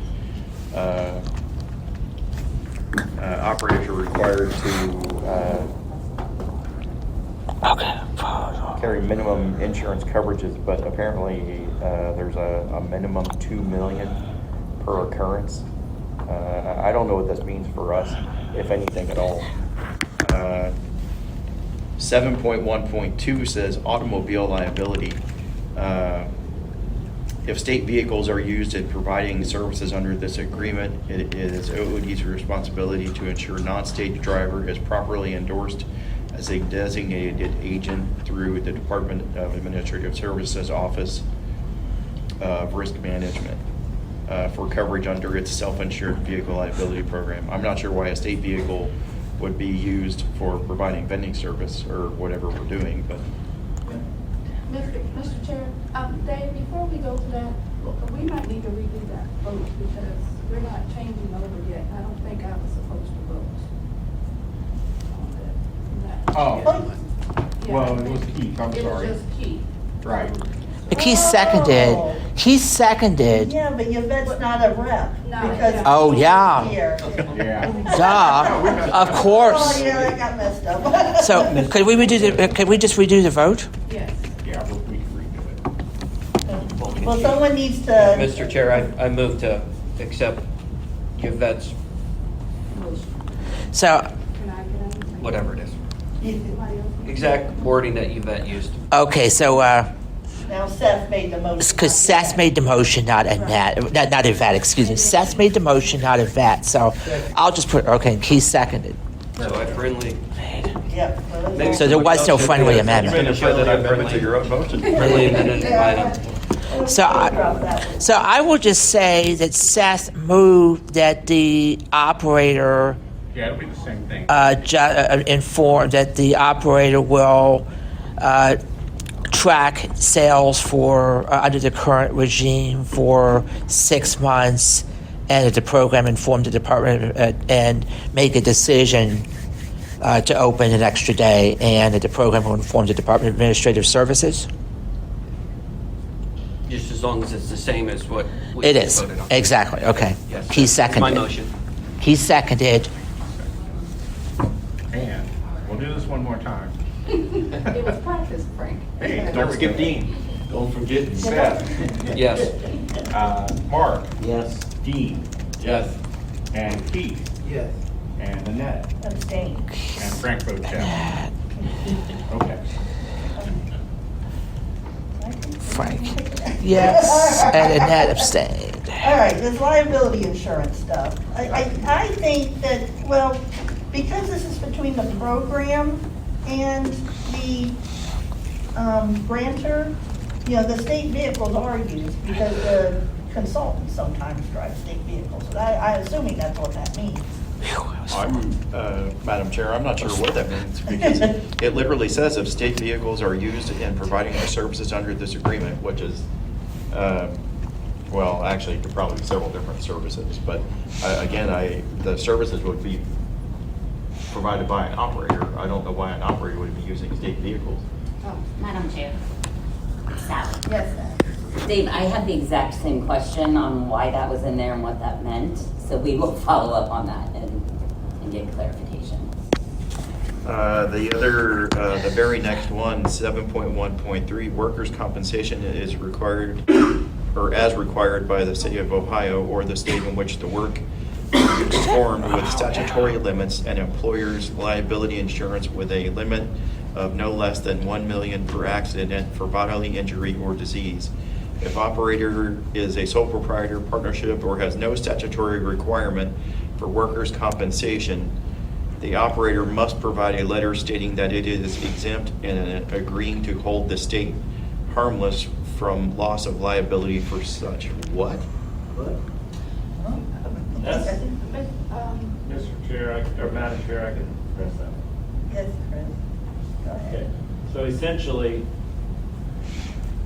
workers' compensation protects the insured, which are usually the employees of a company.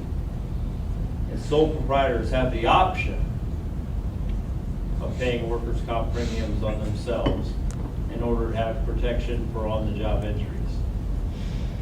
So if they hurt themselves at work, they don't have to lie at the hospital and say that it didn't happen at work. So the grantors want to make sure that there's some workers' comp protection on the people in their building. Or if an operator, a sole proprietor, makes the decision that he is going to roll the dice and not have workers' comp on himself, then he is agreeing to accept the liability for his own injuries and not sue the state. In the same way that if I'm visiting at a barbecue at Seth's house and I trip and fall on the sidewalk, I could sue it. I could sue it. Yes. I don't have a sidewalk. But the state of Ohio doesn't want to be sued because you tripped over their step while you were on the job. You know, I'm not going to sue you, Seth. That's okay. I ain't got nothing. Well, it's probably because I'm clumsy and I don't see well and it's not your fault. No, I get But all the point being that they have a reasonable expectation that the workers in their building who are providing services as a contractor have workers' comp. So that they're not at risk of some accident, being sued for some accident in their facilities. So, I mean, this is a challenge that PE operators have had for decades. This is why I operated S-Corp and why I've got workers' comp on myself. Because workers' comp then becomes a business expense, and I'm protected. And I don't have to lie if I get hurt on the job, and I've been hurt on the job about 3 times in my career. Madam Chair. Madam Yeah, Chair, sorry. Dave? I'm not to dismiss anything Chris said, because I don't disagree with anything, but the way this is worded in here, I mean, under what rule would operators be required to submit some type of exemption letter to hold the state harmless? I don't remember seeing that anywhere. I'm not saying workers' comp shouldn't be mentioned in here, but this last part about operators must provide a letter of exemption to hold the state harmless, I don't think that should be included. Madam Chair. Yes, sir. I'm agreeing with Dave and with the necessity for it, but I do not think it should be in the BGA. I think that should be in a Bureau operator agreement where we have to attest to BE program that we either have workman's comp or we accept liability for any injuries if we do not have workman's comp on ourselves. I think that's something that should be in a BOA and not a BGA. Madam Chair. Yes. So this is, again, the insurance stuff is standard language in all DAS contracts. And if this is a DAS contract for any vending on a private company, this stuff would be in here. And it's just, again, the agreement is between us and DAS, and they want to ensure that they're not liable if something were to happen on their property. And it's standard language. Madam Chair. Dave? I don't want to object to standard language, but you would be entering this contract in bad faith because you cannot enforce operators submitting an exemption letter to hold the state harmless. Madam Chair. Yes, Pat. Also, again, didn't have enough coffee today. I'll come back to it if I remember. So, Madam Chair, maybe what I will do is take out the piece on the letter, providing letter, because our rules state that you guys have workers' comp. It doesn't give an out on providing a letter. So maybe that last piece is deleted and it just talks about the workers' Yeah, I'll be a lot happier with that. Okay. This does bring to light, or at least the question of what are the liability provisions of the policy that the DEP provides for operators at this point, for the liability policy? What are, because there's specifying there's limits in this agreement. And I see Christie looking at Amy now, like Amy's supposed to have the answer. No. I've got the answer. You know, the liability insurance, we have policies for everyone. There are certain grantors that require a higher level, like Right Hat, and we pay that higher premium because of that. I thought there was another, even county one that they provide a higher threshold of liability insurance. So some grantors require different amounts, and so we build that into the policies. Okay, so we can depend on your awareness of what the BGA requires for the specific facility that we operate. Yes. And so we shouldn't have to meet any standard to have business liability insurance to meet the terms of the BGA because you've already done it. Correct. Thank you. Okay. Madam Chair. Yes. Did I hear something about operators in that agreement being required to have $1 million, some kind of $1 million insurance policy or something with that? That's what we're talking about. Yeah, 2 Oh. million, yeah. We're supposed to have 2 million in liability for these facilities, so. Yeah, Madam Chair, but isn't our insurance like $50K, which is, That's what she just answered, that some grantors require it higher, and they buy the policies accordingly. Oh, okay. So the operator doesn't have to allow it? No. Okay. Now I get it. Madam Chair? Yes, you're right. That's why it should be in the BGA, because the state is the one, that's insurance, Correct. so that's why. well, Madam Chair, I wasn't objecting to that language being there. I just saw the 2 mil and thinking 50K, and I was like, where's the rest of the money coming from? I think 50K is what we pay in premiums, not what the coverage amount is. Oh, okay, all right, that's fair enough.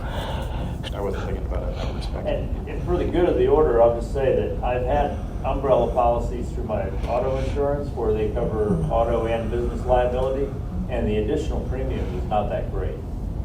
It's really, it's a good investment. There was a time when I had private accounts and I had liability insurance because of the private accounts or because I had off-site storage. And in those situations, it's not that much more to add on the liability to your auto policy. Erie does it anyway, not an agency. Well, again, Madam Chair, I was never objecting to insurance or liability or any of that being in there. I just saw the 2 Okay. million and I was like, wow, what is that? All right, anything else on DAS? Madam Chair, we would take like a 5-minute Yeah. restroom break. Yeah, Is that possible? Yeah, that's very possible. Yes, until we go to the next agenda. Yeah, but I think we're wrapping up DAS, so. All right, we're a break for 5 minutes. Some will be inside, but most are still gonna be like 2 outdoor machines. Maybe 3 if we can swing it next year. I hear you, but at the same time, I don't know what else we can, again, to demand something that isn't in law that they have to necessarily provide, but I hear you. We were talking about other options. I don't know, like, where people's storage is in relation. And again, I know Dwayne was upset, but I talked to Jeff and he's like, Christie, I don't think a cabinet in that back where you would, because he looked, would make a difference anyway. But we still asked. But they did say that they could not accommodate. Madam Chair. Go ahead, Seth. Did you just say that it is in contract right now? We just don't do it? It is in contract right now. So it's in the law, So under the contract. It So to say that expires- I'm sorry. So to say that they're not required to do it is completely unfactual. If we have a contract right now that says we have storage at secondary location, which you just said, then yes, they are required to do it. They are required to do it right now, but they are Yes. not interested in renewing the contract that expires June 30th with that provision. That was the one provision they wanted removed. That's why we're discussing it. And this is why, I'm sorry, Madam Chair. Go ahead. Yes, and it's a discussion, so they want to remove it, we don't. So that's where we are. Go ahead. So don't remove it. Madam Chair? Go ahead. I understand what you're saying, Chrissy, but my issue is, and I know Jeff looking at this, but we're looking at taking over these, and this is what, the committee wanted, to do, for us to get those monies and bring them into our program, all that kind of stuff. But what one may not use, another one, and will they give us space to put a cabinet? I mean, what kind of working with us are they willing? It sounds like to me that's the part of our problem. They're not trying to work with us, they're just telling us where their limits are. I mean, do we have any kind of negotiation power to try to get something out of that, Christie? I mean, or is it, well, it doesn't sound like it. I mean, it sounds like to me they're telling us what they don't want to do, but we are providing the service. But they're not allowing us to have some kind of storage in order to, because like if you think about it, like you said, some of these places are way out that we're going to be taking over and stuff like that. I mean, I don't know what some might do, but I might want to leave some stuff in there that, that I can be able to, I don't have to constantly haul all the time. I can stop by, refresh it, and keep it moving. I will say, the ones that's outside, I wouldn't see any, first of all, I wouldn't store anything there. Yeah. Because it's hard enough keeping critters out of the machines. No, I wouldn't be outside. So those ones, I don't, and the majority of these secondaries are outdoor locations. The machines are still gonna sit outside. I mean, I get what everyone's saying. I don't know if this is, we're holding everything up well. Most of them are outside. It's only gonna impact a couple places. I just don't know if it's worth the fight. Madam Chair? Yes. As long as we're not doing, I just thought that, I just want to make sure that we're not continuing to, I don't want to hold up everything, but as long as we making sure that storage and on the main ones, are, And that's there, yes. are adequate and we have it. But we just got to keep in mind that, the more they try to take away, they're continuing to chop away at it, so as long as we keep that in mind. And Madam Chair? Yes. That's what, kind of going to go where you bet is when, that's my concern is, and I understand what everybody's saying, most of these are outside, there's really no storage there anyway, but it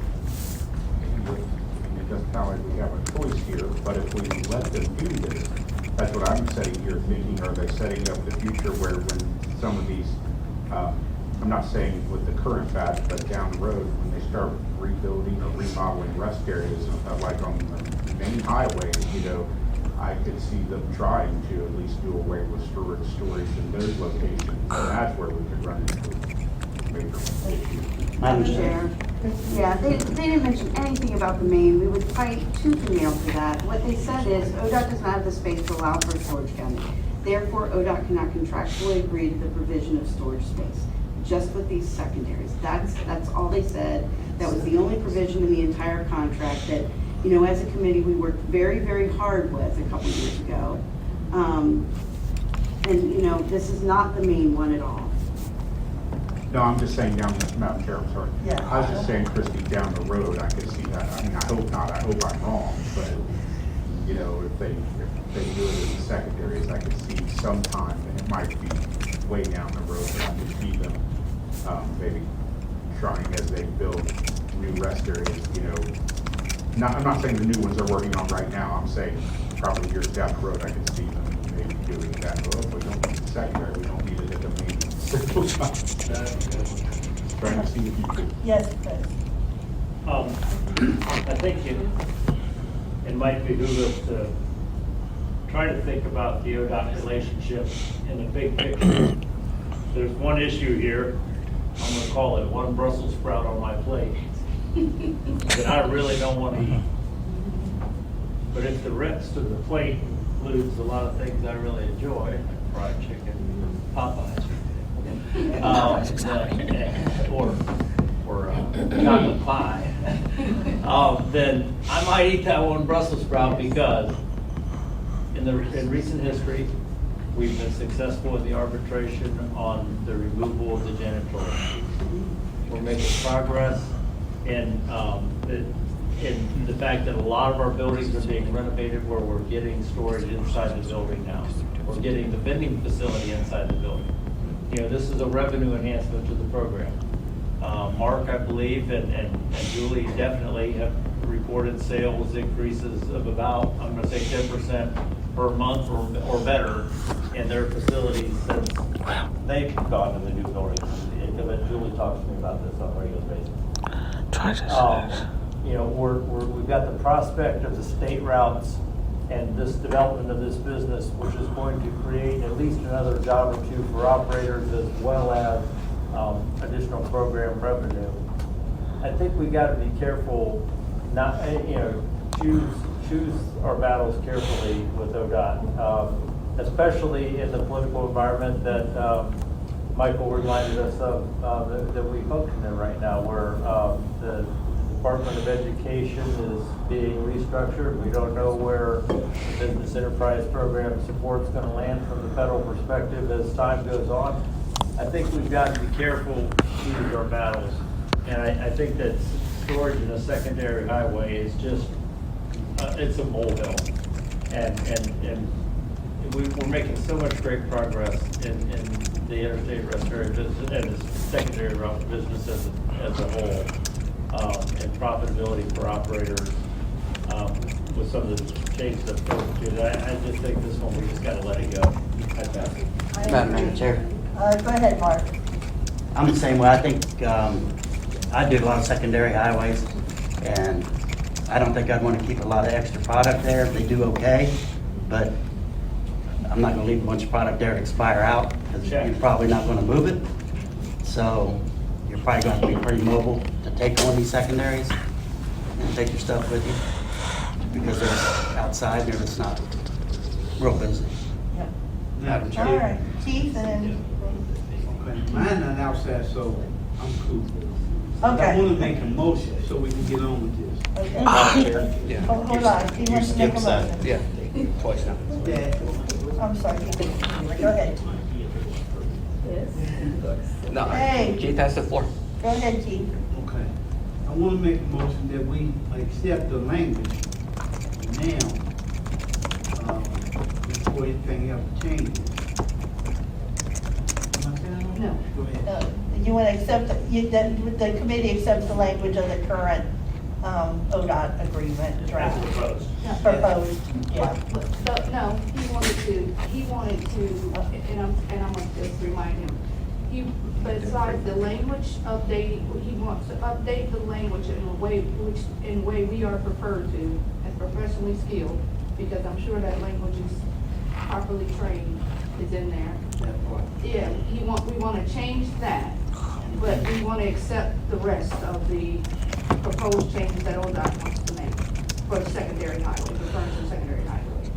So, Madam Chair, this would be to update to accept the current ODOT agreement with updates reflecting language. For referring to the professional, operators. Referring to operator professionalism, I would say. I just tried to word this correctly. Yeah. Okay.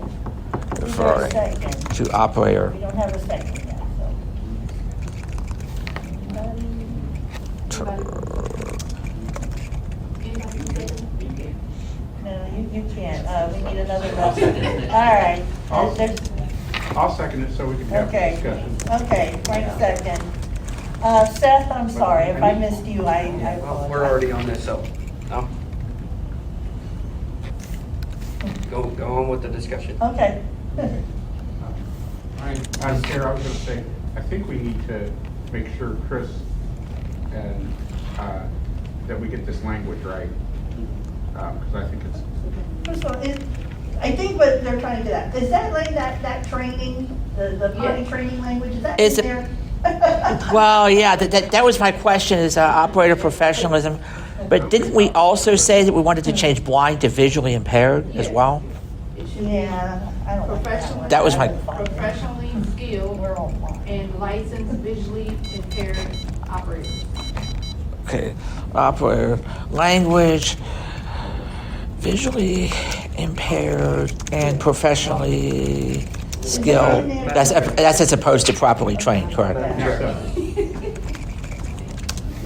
Yes, Beth. I think the point is there's a legal definition for visually impaired as opposed to a legal definition for blind. And you cannot be visually impaired in this, you have to be blind. So I think we should leave blind because you have to be blind to be a licensed operator. Madam Chair? Yes. Looking at this one, it says licensed blind operator. Good. That's how it should. That's what it says, licensed blind operator. Okay. So I think this one is different from that DA. Are we trained properly in this one? I love that beautiful stack. I look right at my handler. Yeah, that's the one, I found that one offensive. The blind, we're all blind, I'm with Seth, we're not here if we're not blind. So the language in events motion would be to update the language referring to operators as quote-unquote professionally skilled. Yeah, so we're seeing if that's even in here, though, It's the not. training. It Oh, just okay. says licensed blind operator, or properly licensed and trained vending machine blind operator. There it is. VSBI. Yeah, get rid of that training. We don't like being referred to as trained. Madam Chair. Yes. I mean, I would only, we talked about this several times in different committee meetings. I would only suggest that we just be licensed operators. I mean, I feel like to grantors that just the whole licensed blind thing may, it kind of paints us in a less than light somewhat. I disagree because we are all blind and there's nothing wrong with that. And that is actually the legal language under the Randall Shepard program Yes, nationally. Chris, after the board, It's the basis for our priorities. and you, Chris, too. And Madam Chair? Yes, you're right. Thank you. I just want to put it there because the grantors want to know that who's coming to run their operations or their building, managing this. And I just said, it's better to I want to be looked at as professional and with skills, and this is what we're showing, this is what the program, we went through the training program, as we call it, and obtain skills, and that's what we're providing them, and we're professional. So that's the only reason why I said that. It's better than properly trained. Yeah. Okay, so, but it's not in, trained was kind of, so change that, and then accept the agreement. Could it say skilled? Yeah. Professionally skilled. Yeah.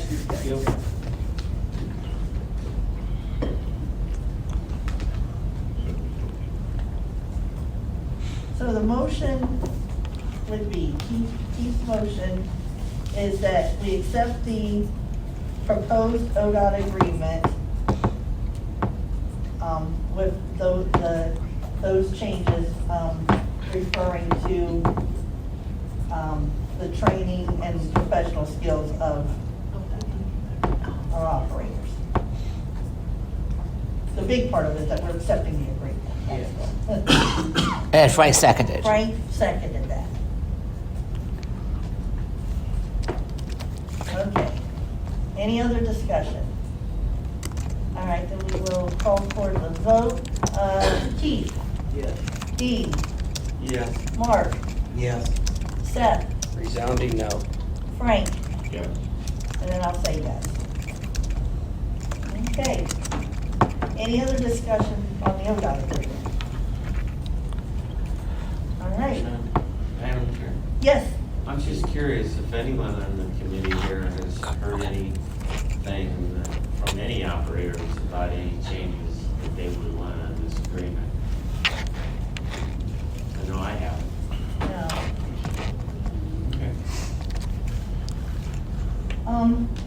All right, OVRC secretary agreement. This is coming up because Chris's current contract is ending at the end of June, like many state contracts have to do.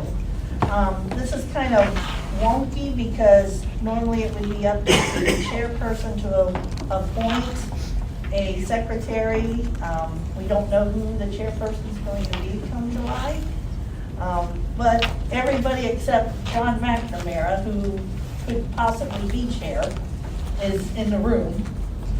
So we want to see, first of all, Chris, would you be interested in continuing as secretary? Yes, I would. Okay. Are there anyone in the room that if you got to be chair, would not want that, or, would want to appoint somebody else? Okay, so I don't think there's gonna be any objection then to Chris remaining as secretary. So we do need to update the agreement. The terms, yes, Seth? Does their bylaws not state that the secretary is appointed in the first meeting? Yes, I'm and trying they to will remember. be, he will be, but we're gonna have, we're having to deal with our bylaws not being consistent with the contract. And when the contract's gonna end, we can't wait until the July meeting because he wouldn't have a contract then. So we have to renew his contract before we have that meeting. Exactly. I'm So sorry, it- Madam Chair, we yes. can't violate our bylaws. No offense to you, Chris, but if it's our bylaws, we have to follow our bylaws. Because if we don't No follow offense, that sir. bylaw, what bylaw do we follow? I understand, but I don't know what other solution there would be. Like I said, John McNamara's not in the room. Madam Chair, there is a method. Yeah, okay, Chris, go ahead. Robert's Rules of Order provides for a motion to suspend the rules, which basically would be to address the inconsistency between the de jure provisions of the rules versus the de facto circumstances of the contract deadlines, that you can justify a motion to suspend the rules, which basically means somebody on the committee would have to make the motion to suspend the rules concerning the provisions for the secretary's appointment, and then that would have to go through the normal voting process. And if so, then you would have a basis for proceeding. Madam Chair, Yes, sir. that is incorrect. That is a bylaw, it's not a rule. You cannot suspend your bylaws. There's a way to amend your bylaws, but you cannot suspend your bylaws. You can suspend a rule to work through a problem that needs work through right now, but you cannot suspend your bylaws. Maybe you know more familiar than I am. Madam Chair, again, I think maybe your AAG can weigh in after this meeting. Again, we're in a situation right now where we can't wait until the July because then Chris would not be able to take those minutes in July because his contract would not be executed. That's why I asked for it to be discussed. So I guess what could potentially happen is that we renew a contract and then in the July meeting, if it's then decided that people don't want Chris as the secretary, we could always cancel that agreement. But I just, Madam Chair, Madam Chair? Who's down? Oh, Dave. does this happen every year? I don't remember this last year. Yes. Since 22. Yes. Madam Chair, did Hold on, you Chris got get first back? and then Zach. Why Oh, I'm hasn't it sorry, been? Dave, I didn't know you. Why hasn't it been corrected? If it's been 3 years going, why hasn't it been corrected yet? I'll be honest with you, I don't think anyone really saw the big deal in it, but go ahead and do that. So, Madam Chair? Chris, Hold hold on. on. You bet. Is it possible to just extend, Chris's contract? Is there a way to extend it in order for us to, meet that? I mean, I don't think it's that big of a deal, because Chris does a great job, so I'm 100% sure nobody else is gonna.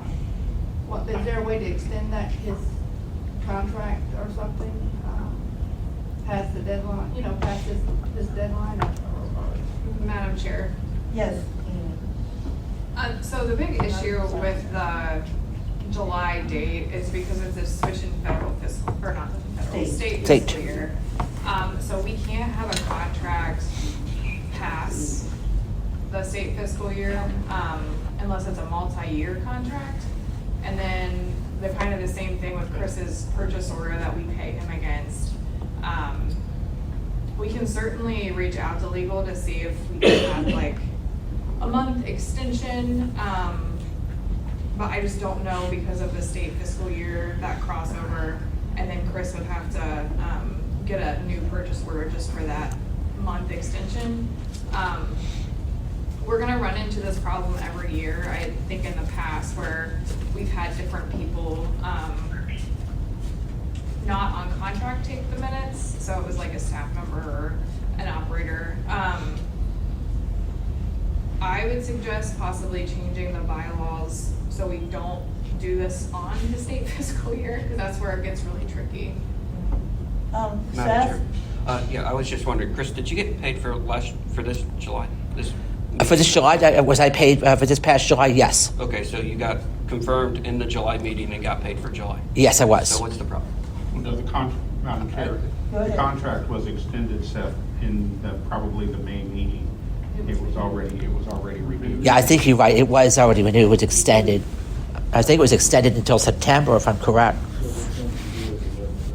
Okay, so, and it would be challenging to change this in the bylaws because it is the new chair's prerogative to appoint a secretary, and we don't have a new chair until the July meeting. Madam Chair, Yes, Seth? here's an idea. Why don't we have a provision for a secretary named to be filled in when they get elected in July? Why not a contract without a name for the OVRC secretary to be paid this amount to take notes? And then when they picked in July, you can just add their names to the contract, sign it, and everything's good. Madam Chair, Amy and then Keith. unfortunately, our contracts can't work that way with the state. Anytime that someone is in a contract, there's a process. Chris has to fill an APB. All of that gets attached to the purchase order. Exactly. So to have a blank contract for OVRC is not possible. Keith? So can we make an amendment to the bylaws today to install Chris as the secretary again? No, we can't do that. We can try and look at the bylaws and see if there's a way to fix this in the future, but we cannot amend bylaws today. But, Madam Chair, yes, Frank? is our AG rep on the phone on Teams? If so, I would like to ask her if there is any kind of workaround for this situation.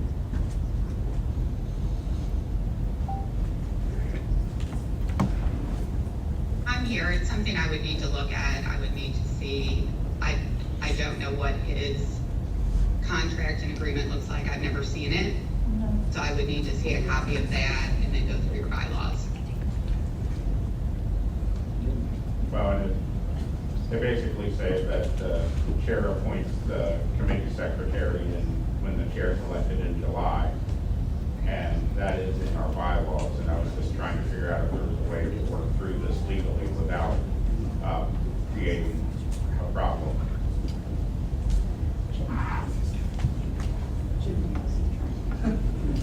Madam Chair? Yes. And it seems like the simplest thing is if we extend it before, we can obviously do it again. Even if we extend for 2 months and not need it, wouldn't that cover the problem space?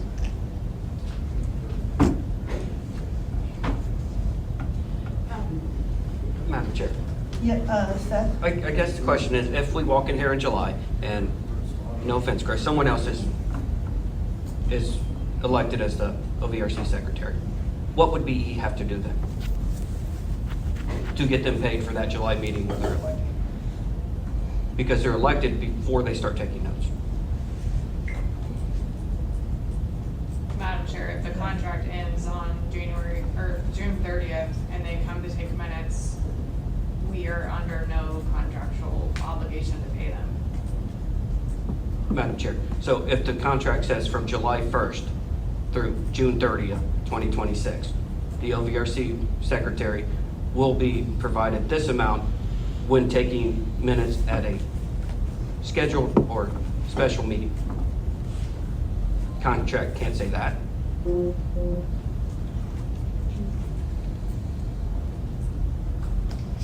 I mean, you can backdate to the beginning of the month of what you're writing the contract in.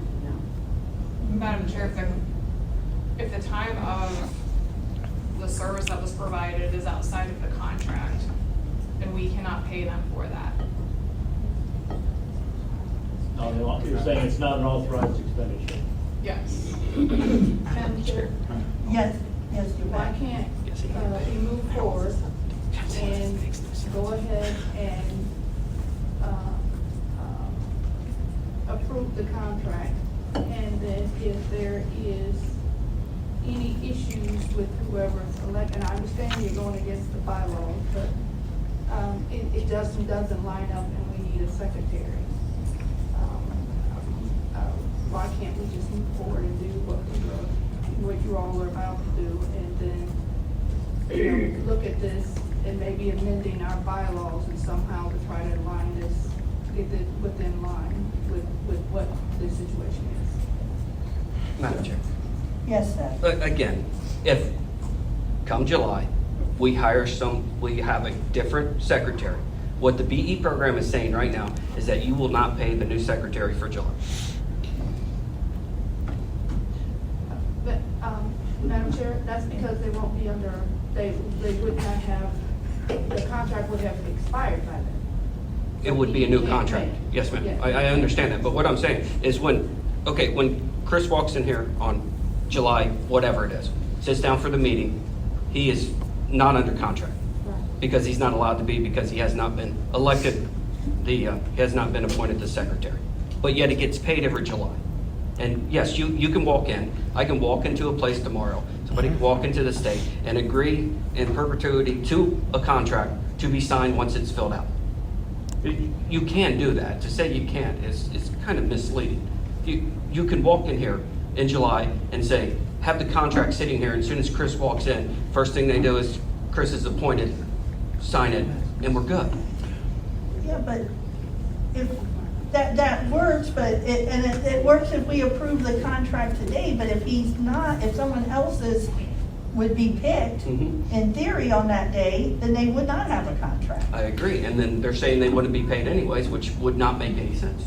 Madam Chair, if we have the OVRC on July 18th, and there's not a fully executed agreement with the director's signature, with Chris, with the DACN and the APPV, he would not be permitted to complete. And that's, I mean, that stinks, but that's DAS and that's the contract rules. Madam Chair. What happened last year? Just for the sake of example, it's just a new secretary, apparently at the discretion of the new chair. How does that secretary get paid then? We, in the past, we did what we were just about to do this year, and the full committee approved it, saying, hey, yeah, we know we don't know who the chair is gonna be, but everybody's fine that Chris should stay. So, that's what we did. Yes.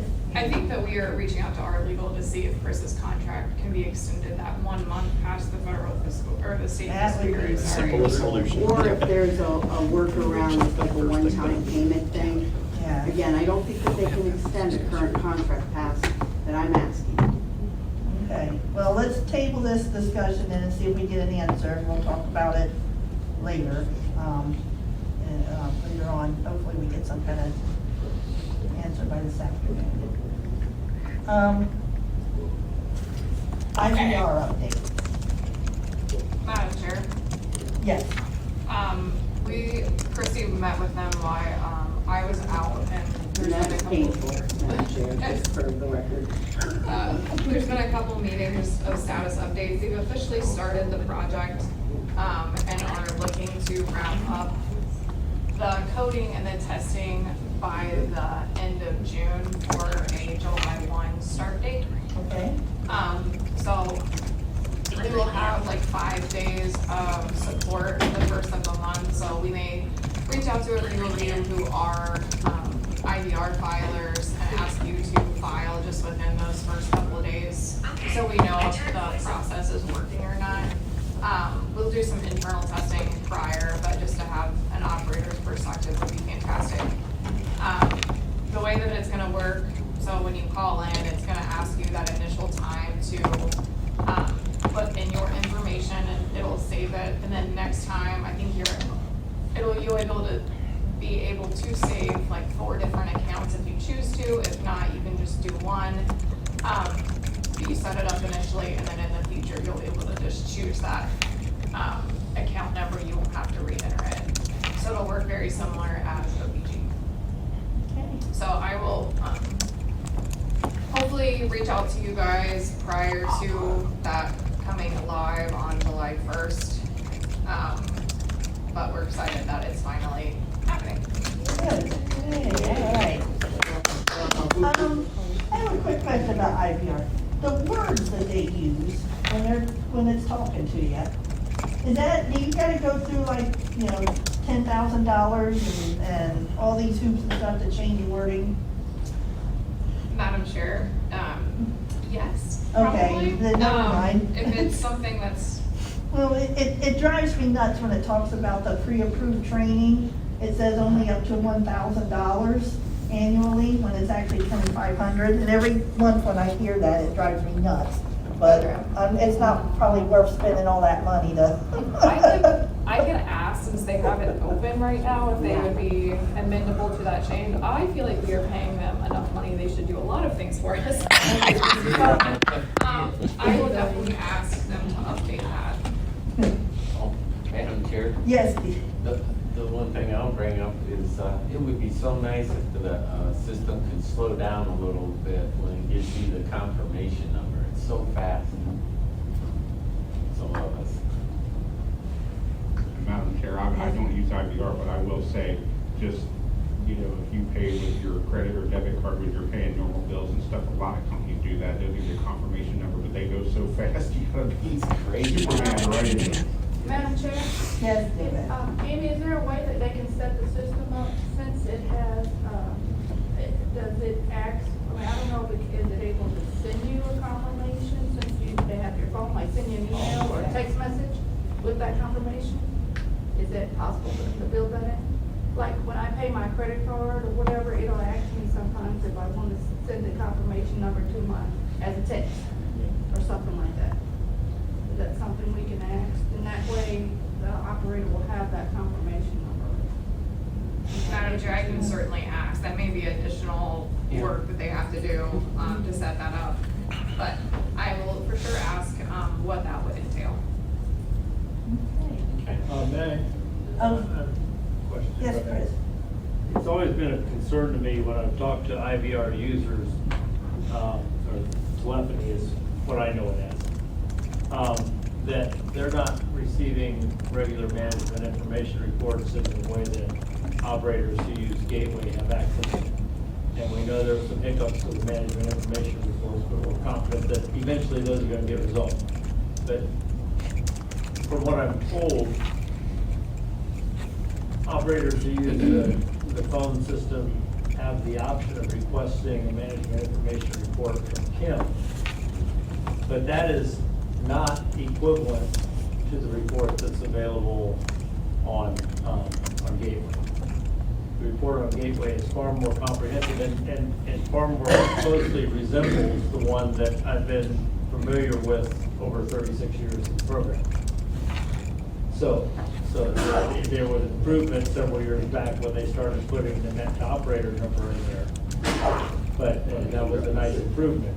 But, and then more recently, in the past 2 or 3 years, we've had this hiccup with a couple of the calculations where the formulas are just a little bit off on other expenses and wages, I believe it is, on the year-to-date numbers. But for the most part, the management information report available to operators using the phone system, I believe, should be equivalent to what's available to those who are using the gateway system. And I'm wondering, can we make some progress in that regard? Because it's all going into your BE web software, is that correct? and I may not be using the right terminology, but the data is all eventually going into the same numerical database, correct? Madam Chair, so the way that everything works, IVR is on a server at OVG.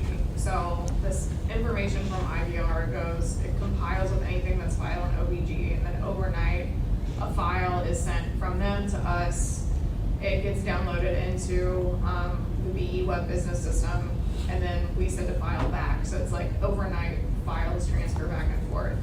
I thought the OVG MIR report was fixed. That's what I was told. Okay, and I haven't looked at it recently Okay. because Kim started sending me the ones in the email, and I just figured if she was still sending them, I hadn't gone back and looked at the one on Gateway for a few months, Okay. maybe 3 months anyway. If it is a request that reports want to be generated to access, I think that if you wanted to access reports as an IVR user, you would have to log into OVG. Like, we would have to have access to that extra server that they have for IVR. Unless that the program sends the reports that we have out of BE Web to operators if they want them for IVR. From the standpoint of fair access to that information, I think it's most likely that our IVR users are more likely to be our totally blind operators or are, basically print disadvantaged operators, people who don't have access to print communications in the way that some of us who are willing to go to the string may have. The point being that, Dean should have access to the same management information report that I have access to when he's operating his business. And that's where I would like to see it, what I would like to see as a program goal. That we get that. When I've talked to operators about numbers, it's evident to me they're not getting access to that report. I think some people are just not, necessarily diligent enough to pay attention to the reports, but for some people, I don't think they're even aware that it exists. And I think we could improve if there was some sort of way that management information report that I can access through Gateway is also something that somebody could make maybe a selection to receive, and then it would be sent to their email or something like that, to where they would be able to read. So that Dean could look at his year-to-date expenses, year-to-date cost of goods, his percentages, and keep his finger on the pulse of his business more effectively. And that's what I'm seeking to try to accomplish. Madam Chair. Yes. I agree with Chris completely, and this committee, when we were over at the RIVE, probably close to 9 years ago, were told that IVR was going to mirror the Gateway. And here we are 9 years later, and how much was this last update? And we're still nowhere near mirroring the Gateway. Those reports should be equally available to the people that use IVR as easily as they are people that use the Gateway. Can someone just call up and get that? Like, I know it's kind of an extra step, but. But what Kim's sending is not equivalent to. Okay, it's not equivalent, okay, It's you not at all did say equivalent. that, yeah, okay. Madam Chair, I'm gonna look and see, what is extra on the OVG MIR report compared to what is in BE Web. And I can maybe create something similar. We have access to Tableau. I don't know if you guys have ever heard of that. So it's a kind of a cloud-based system that works with our business system. I'm able to build reports out of there. That's how we build like the monthly facility operating report that we use for various things, the Big Book, things like that. So I'll take a look and see what the differences are, and if I need to build something myself that we could download and send to operators if they want it, we could send something out that says, if you want this on a monthly basis, let us know. And then we can have a list running so the AP2s know who to send the reports to. As far as having IVR connected to that would be something that we would need to take to them. That would be an extra, probably coding. I'm not for sure, they throw reports on these meetings. So probably something extra that would be financially, have a financial impact. So I will see what the differences are, see if I can create it for the IVR users and then have it set up so it's kind of like an automated, you'll get this every month if you would like it. Yeah. Madam Chair? Yes, Yvette. Good job, Madam Chair, Yes, Seth. if we're going to do that, can we do that for everybody? 'Cause I have no idea what you guys are talking about. Oh. You probably, do you use the IVR? Gateway? No, I use the gateway. It, Madam Chair. Yes, Yvette. Seth, it's for the IVR, who calls, the people who call in their reports and over the phone. So that's just strictly what they're calling. Telephone data. Madam Chair, yeah, I understand that. What I'm saying is the managed information report that, I'll show you. that Kim mails it. I don't get those. Maybe I have to ask, I don't know. Yeah, it's available on the gateway, but you have to. I only get on the gateway to hate myself paying the set aside. You have something, Frank? Not about IVR. Madam Chair, I have a question to Amy. Okay. Again, I think it's for Amy. Is there any way on Gateway to maybe, I'm trying to think how to word this. What I would like to do is be able to switch it to like a dark mode or invert the colors on it. And I don't know if that functionality is already on there. I'm not saying we should do that, but I'm just asking if it's already there. Something I may want to use, but I don't know. Madam Chair. I'm sorry, go ahead. Yeah, go ahead, Amy, answer the question, then Seth. I would say I'm not for sure. I don't manage the gateway or anything like that. I can find out. I know that we've been told frequently by them that they are following, there's a certain, like website guidance to follow ADA requirements. They follow that. And I think that they have an accessibility part of OVG that you can contact if you need any,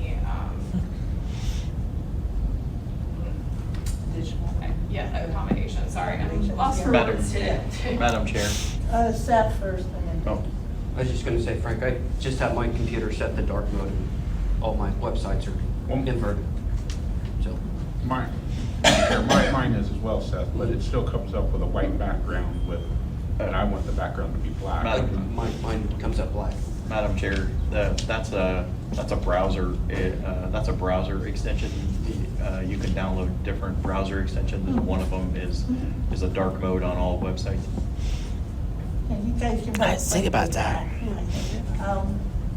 Anything else with the IVR and management? I like that you're looking into that about the management report. Madam Chair? Yes. Speaking of the gateway, what happened with that again, where none of us could file our reports? None of us could file a report. Last month?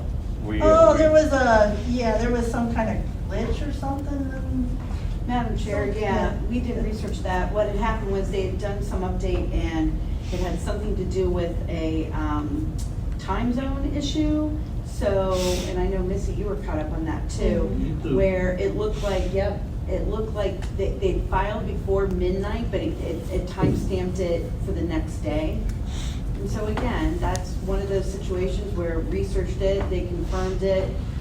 Those screenshots you guys provided were very helpful because they were not aware of the issue. And then, that's the time where, it was a system error. Madam Chair. Yes. I find, I used to exclusively use Mozilla, and I find that the gateway is very bad on Mozilla. I would do all my gateway on Chrome, and I haven't had a problem yet using Chrome for the gateway. But Mozilla, I always have trouble. Julie. I like most of these things, that they make me very independent. I can do my reports, and I'm very grateful for all of that.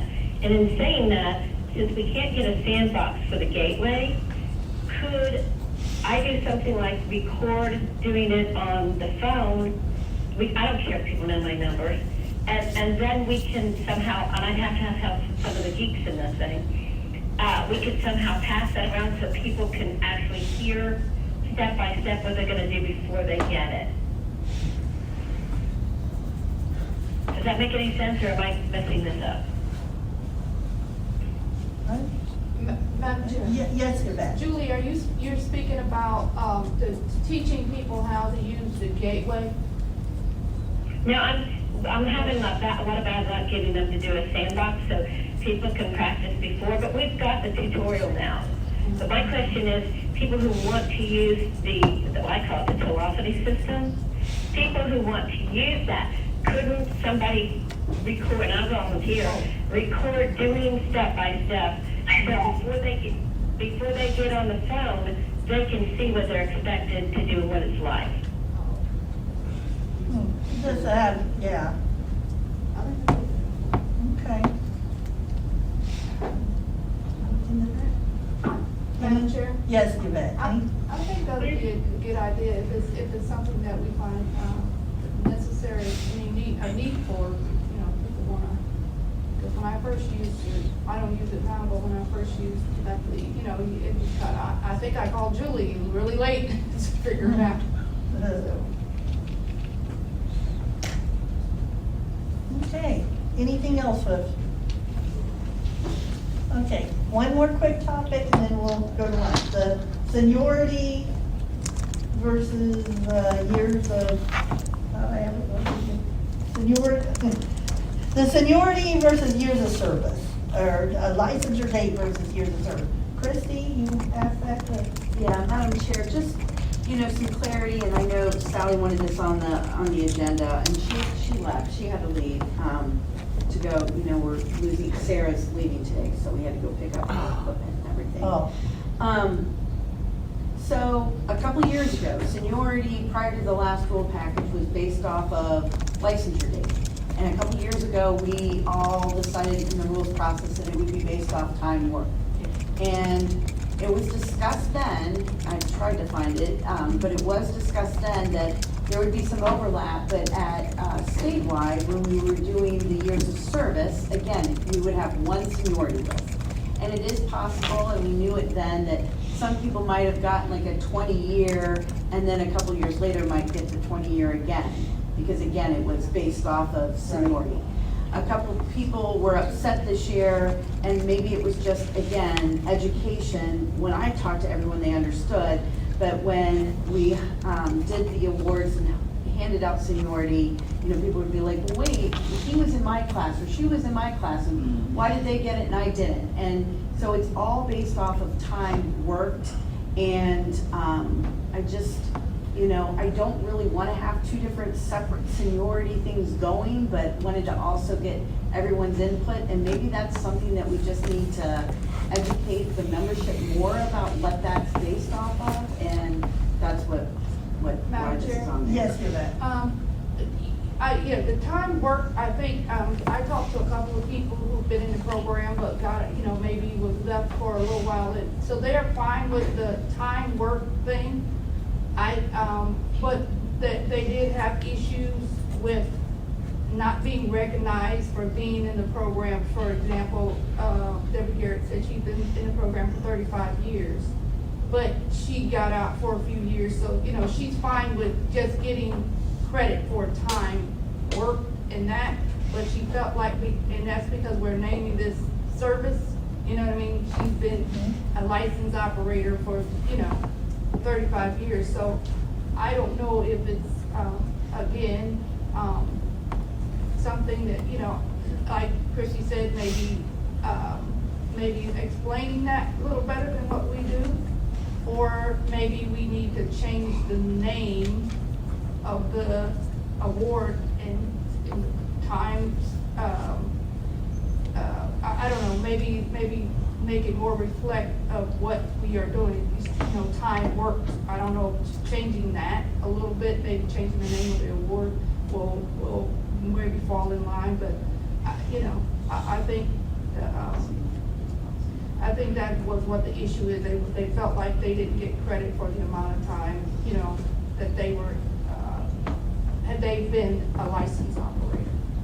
Madam Chair. First, and then Frank. Was that me? I thought you said, yeah. I did. Yeah. I didn't hear it from here. Just a quick, so this is basically for time of service for rewards that, no offense, doesn't mean anything. It's just a recognition for how long people have been here. And people are wanting it to be based on their license date as opposed to their time of service. Am I understanding that correctly? Yes. Yes. Just my 2 cents. I think time of service, if we're giving an award for how long you've been in the program, it should be from your license date. As long as you receive no benefit of it when it comes to bid or anything else.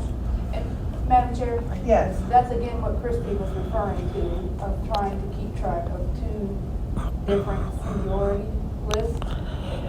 So that, which can become a little wonky. Yeah, it could get. It might be easier to maybe call it, I don't know. Years of service award would be an alternative. And I'm one of the people that was affected by this because I had a couple periods of time for 6 to 8 months or so, a couple of times in my life when I wasn't working under contract. And while I was surprised not to be recognized with some of my friends that had been in the same class, I fully understood the change. And so I think that something like a time of service award, is fine with me. And since I'm one of the ones that's affected by it, Madam Chair. Yes. I'm sorry, were you done, Chris? No, yes, I am. And then I believe Frank was waiting. Oh, I You go after didn't him. hear you, Frank, I'm sorry. Yeah, one thing, I mean, I don't care, but I'm gonna point this out, Chris, because I noticed this at statewide when we did that. I will give an example. My first facility, my first Bureau Operator agreement was June 1st of '99. And then I believe the following year in 2000, when I left that facility, Dean signed his first BOA, June of 2000. So the only point I'm making there is we both got the 25-year award at the same time, even though mine was a year before his was. And I don't care, that's fine. I mean, it worked out, no big issue. But I was just saying that the way that came out, that was a little inconsistent. Yeah. Madam Chair, all I know is I have this reporting manager, she's moved on to BSVI, but she's got this fancy spreadsheet that even has gaps and everything, even the 2-day gap. And it's down to the, and we've gone over and sent that list to a lot of people. Yeah. And so I think maybe going forward, we need to maybe just call it seniority, your seniority. Yeah, but Years of it's seniority. defined in the rules what that is. I can see, I know it's nice if you're up there with your classmates, at least in most cases. But in, our rules, we say it's years of service, under an agreement. And it would be, I don't think it is, we're trying to get the Bureau to keep 2 different lists and try and figure that out. Not for this. Madam Chair. Yes, Seth, and then I would just say that the hard list to keep is the one we're keeping now. The one that you just put in your license date is pretty simple because that never changes. Madam Chair? Well, hold on, Keith, first. No, I was done. Yeah. Go ahead. Because I'm one of the people that was affected also. I had 25 years when Tom Miller retired. And nothing else has came since then. And I know that's more than 5 years ago. We'll have to look at it. 96. All right, Yvette? Madam Chair, you know I'm old, so y'all make me wait. I forget what I'm gonna say. But I think that I was gonna make a point off of what Seth. The problem is when you're licensed, and that's what the issue that Christie was just speaking of. When you're licensed, and then some people hold on to their license, but they don't have a facility. They're not in a program. I mean, they're not actively working in the program. And they were, just to bring up past, getting credit, coming back into a program 10 years later and get a facility over someone else who's been consistently working in the program. So we have to be careful that we don't go back to those days, because I was one who was affected by that. So I think that, if you go by a license date, then you're actually walking that fine line to go back to those days. Is time worked, and the issue is maybe we should just have another award, and I don't know if it's possible, to recognize, those people, those years of service, 35, 36 years, 25, make benchmarks. It may be easier just to come up with another award. How about that, I think it's just, we leave it like it is. I know it's nice to have people do with their classmates, but is it really that big of a deal? Madam Chair? Yes, Julie. I agree. What happened, I thought I was going to get mine and I didn't. I'm okay with that. I'll get it next year, God willing. I also wanted to throw maybe a little turn to this. A lot of us have worked for other operators back before we got into the program. And when we redo the rules, I don't know where I'll be, when we redo the rules, is there any possibility that we need to give treatment to those who worked with people in the past? I know several of us have worked for other operators and can rent a spot almost before we get out. So get in. So I'm just wondering, is that a possibility that we could consider people who've worked in the program with other operators? I think we can talk about it, absolutely. That one's really tough to, It's then hard you're to relying on the find one to personnel summarize. records. Yeah. Then you're What- relying on personnel records. What I would like is, and we have, well, maybe not at statewide. I know we've recognized, not as operators, but a couple times, I remember, maybe not at statewide, I remember we did it in a newsletter or two, where we recognized longtime employees who gave service to the program. That, when we've had, because some of us have had employees that's worked for 20 years or something, and I know that we've had in the newsletter recognized that, but I don't know that we ever have in statewide, and it would be hard to quantify in a rule for, I mean, Misty's been working for me since she was 5 years old. I don't know how many points we're going to get her for in a selection, so. Madam Chair, did you just admit to child labor? I was thinking the same thing. I think you're allowed to work your own kid as much as you want. I think so. That could have some implications. All right. Yes. I'm not gonna be back Okay, at lunch, okay. so, it will be Amy and Orville. Okay. I am gonna try to get on the phone. Okay. I do have some update on the secretary, the secretary. So, Okay. we discussed this, and it was a motion, by Keith last June. Last June, we did this for the secretary. That's what I thought. What I'm being told is that, we could always get into an agreement now, and with a 30-day notice, if the new secretary to come in July, we can always terminate with a 30-day notice. So preemptively, we could go forward and you could assign a secretary and we can get the stuff in motion. And then if the new chair decides they want to go in a different direction, that's also allowed. We can't extend, again, past the state fiscal year, and that's why we did this last June. Okay. So, we can, yes. Madam Chair, can you just move forward to vote, and if any of all the committee members vote? Yeah, we can approve it to do it under the same terms. I know we want to talk a little bit about like a log of motions. I've talked to Chris a little bit about that, and he has a system. I don't know if doing stuff like that would provide for more, require more. Hours. More hours, yeah. Madam Chair? Yes. So, Because that log of motions is important. It is, he has it, but we don't have access to it. so, and here's the. Madam Chair. Well, hold on.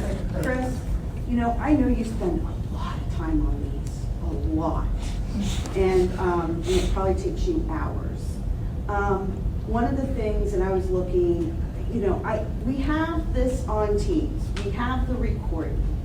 The minutes last month were 55 pages. I think we need to get back into, like, when Mott did it too, they were less than like 10 pages, more of a summary, which would save you time and effort, and then maybe focus on that log. It doesn't have to be a transcription of the meeting. Again, we have it on the YouTube, on Teams, and then I think it would just make it easier for people to read them and to get through them. Quoting and all of that. I think that they're more than minutes right now, and if we can save time and effort and money by condensing them, if they're like a no more than 15 page. I don't know what your guys' thoughts are on that. Madam Chair. Chris first, and then. Yes. In terms of the log of the motions, I have all of the motions going back to 2022 that I have done as secretary. I can just send those in a Dropbox. The issue is what is the most practical way for you to receive them? I could send them in a Dropbox file.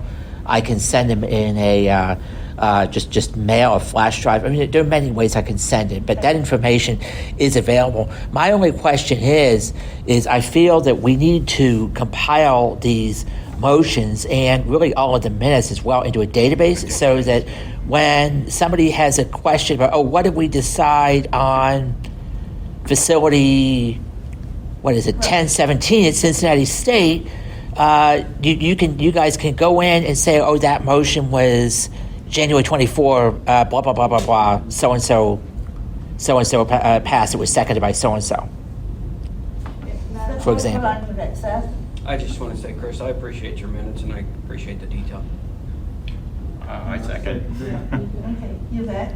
I was just gonna say the same thing. Okay. And it's important, because then he would have to decide what to cut out, what not. And I definitely read them, just to refresh my memory on stuff. Wonderful. Is there a way we can do something on our web, like when we post? We do post we post all the minutes on the website. All the minutes, but is there a way to, like if we had a log of the motions, something that could get on there that could be easily accessed? You were pretty good, like last month, finding the statewide one and stuff, but sometimes, I'm with the Yvette. Yvette ain't much older than me. I'm sure I found minutes going back to 1978 yesterday. Wow. Really? But we don't know what got moved at some point. When we changed committee members, and people don't always realize what happened, so it'd be nice to have Madam some Chair. access to that. Yes, Yvette, go ahead and then. Chris said, if Chris is willing to just send that or give that to us separately with the motions, because, I've listened to the YouTube thing, but it's like sitting in the committee for hours trying to fast forward. It's a little difficult. I mean, it's nice to have, but to try to find where that part in where we talked about something, it's not practical. I think, logging the motions and having it a little separate and something that he can send out to us would be nice. But my question is, we typically, Madam Chair, I typically send out the motion sheets. I have been requested at this point not to send the motion sheets out to the committee or the operators. It specifically goes to the chair and vice chair. When were you requested that? I wasn't really requested, but I was told that typically doesn't go out to the operator. So my question is, I could send a database. I mean, I could send a log of what I have going back to 2022. But I guess my question is, do I send the motion sheets also, or I mean, I could do whatever Let's work on is necessary. this a little bit. I don't want to. Everyone's getting antsy for lunch, and I don't want to just willy-nilly do something. Let's work on something. Madam Chair. Yes. I would like to know who requested that. Well, I wasn't say requested. I was told who told that you. Christy had said at the motion sheets. That was Christy, I believe it was, back when I first started this position in 2022. And it was just typical procedure. And she just told me it was a typical procedure not to send the motion sheets to operators, that the motion sheets would actually go to the committee chair, and the committee chair would forward to Christy. Thank you. That was my understanding. It was 2022, so maybe that was. Madam Chair, Yes. I'm kind of curious how we could access all the minutes going back to 1978, or like the minutes or emotions. Madam Like, Chair. where is all that? Yes. Right now on the website that anyone can access, the minutes and the motions go back until January 2022. I will ask our communications person if we can maybe have like a archive folder with motions or minutes and motions, like Yes. either. Absolutely. Absolutely. Absolutely. Great idea. So, Madam Chair, the 7078 one's not very accessible. I would imagine. In fact, when I tried to open it up, it said I wasn't even able to, so I had to convert it, and it was just a pain. But we could we can get an archive folder, yeah. Mark is probably there running the meeting. No, he'd be the only one. Madam Chair, I think that we could at some point send motion sheets out with minutes, and I think you and I spoke a little bit statewide about talking about waiting until we get the responses from the Bureau, and maybe even if the motion sheet goes out separate from, I don't know what's the most practical thing to do there, but nobody's trying to hide motion. No. No, absolutely not. No. Well, Well, why don't we go ahead and break for lunch? And come back maybe what? We'll say 12:45. That's good. Yeah, I know. 12:45. That gives you 35 minutes. 37. Yeah. Well, usually if you say 12:45, it really means one. But if you say one, it means 1:15. 1:15.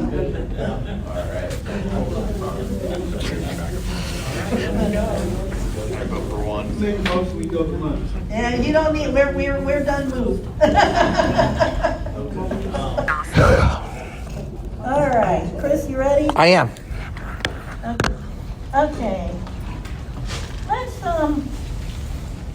start with the policies and procedures handbook. And I don't know what all we can talk about today. This came up at statewide, and I don't think it's a bad idea to put it all on paper so everyone knows what their expectations are. So I guess we just got to figure out how we're going to go about doing that. What policies and procedures we have, and how to chronicle them. I know somebody. Oh, I'm sorry. Oh, thank you. So, any thoughts or ideas, or is this something we should just? Madam Chair? Yes, dear. I would like to see us, I would like to look at some, to get an example of what some of the other states Okay. have in theirs. I think it would be helpful. I mean, I know our rules and everything and what we go by could be different, but I would like to just get an idea of their outline of how they have it set up.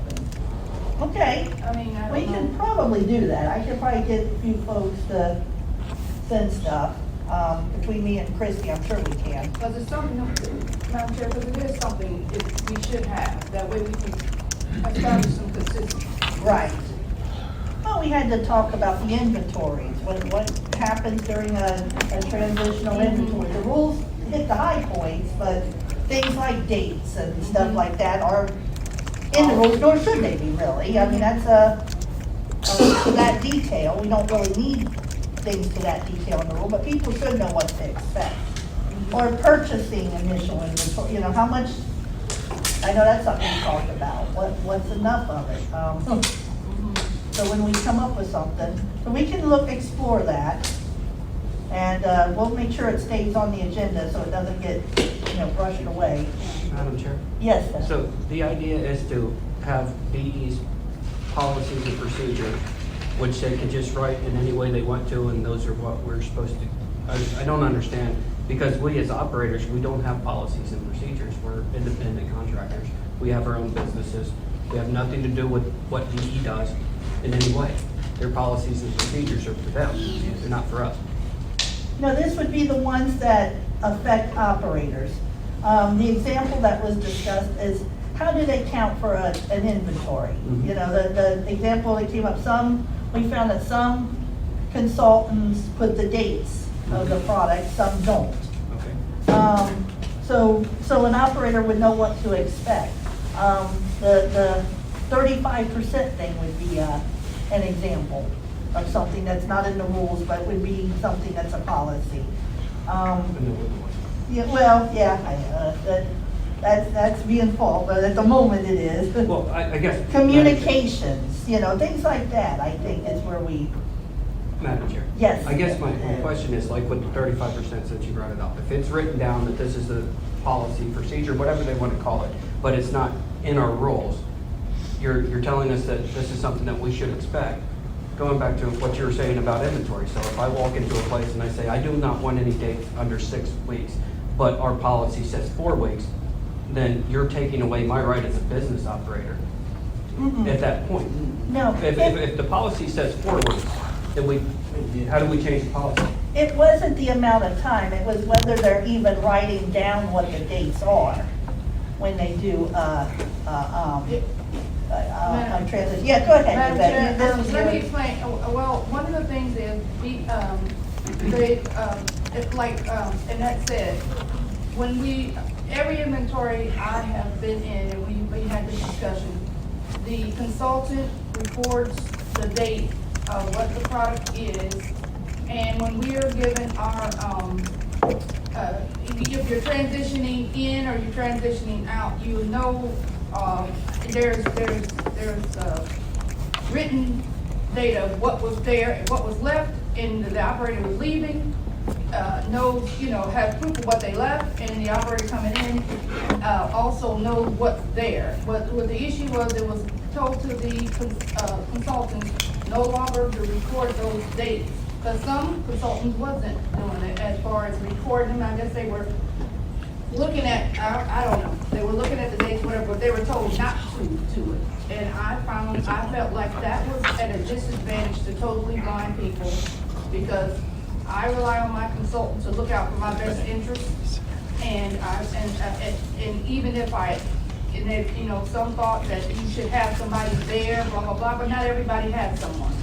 And it's also protected, I think it's also the benefit of the Bureau, if the consultant's there to look at the best interests on both sides. But anyway, that was the issue, the reason why, one of the issues, as far as making sure that we have a policy or procedure and things are not done differently over here, and so we do need to have something that we can bring up to say this is, and what you're saying, Steph, is that are you saying that it doesn't matter because of the rules, or what? Because I think we do need to have a set way we do, policy procedures that everybody go by. I don't think it's a matter of rules. I think it's a matter of standard is what you're trying to say. Because all we're talking about is doing, even including the consultants, everybody, doing the same thing the same way. That's all we're talking about. To answer your question, now, what I'm saying is that a policy and a procedure is not for us. It's not for us, it's for the Bureau. It's the Bureau employees that have to follow the policies and procedures of the Bureau. We're not in the Bureau. But to your point, Yvette, I've been through a few transitions now. I've never had a date written down. So it doesn't bother me in that capacity. I think another one was the $1,000 thing. That was the other one that came up. We have a lot of operators that don't know that things under $1,000 are their responsibility. Cards, codes, VR can help with that, but if you don't get VR to help, the program's not allowed to spend the money on that. We had a couple folks that spoke up and said, I don't know that.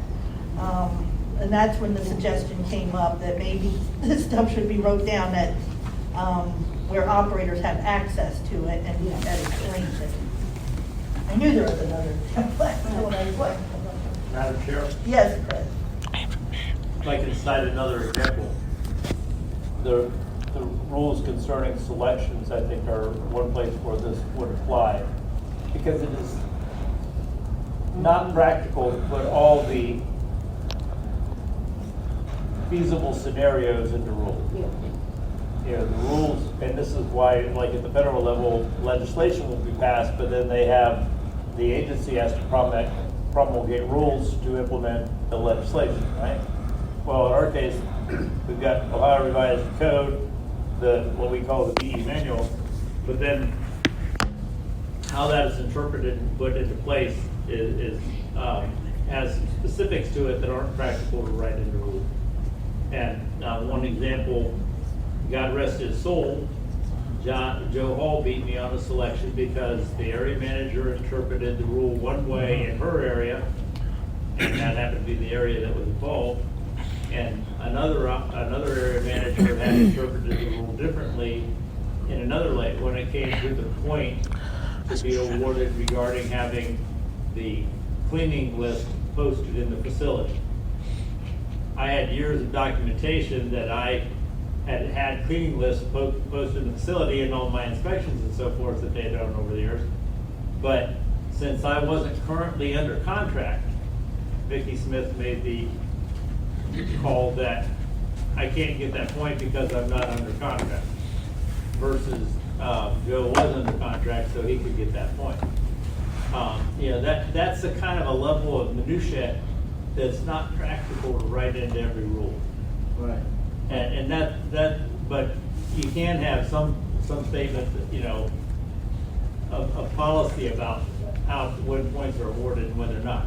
And this would be somewhat similar to the motion that was passed at the last meeting related to the question of whether trainees could get a point for attending statewide. And these are the kind of things you could write into the policy manual that aren't practical to necessarily write into the rule book. Or we could have a rule book that's just onerously detailed to the extreme and doesn't give us flexibility for as circumstances change over time. Madam Chair. Things always, go ahead, sir. The very point of writing a policy takes away all flexibility, to your point, Mr. Johnson. You take out flexibility at that point in time. In your situation, yes, if you are not currently under contract right now, you do not get some points that you can if you have a contract.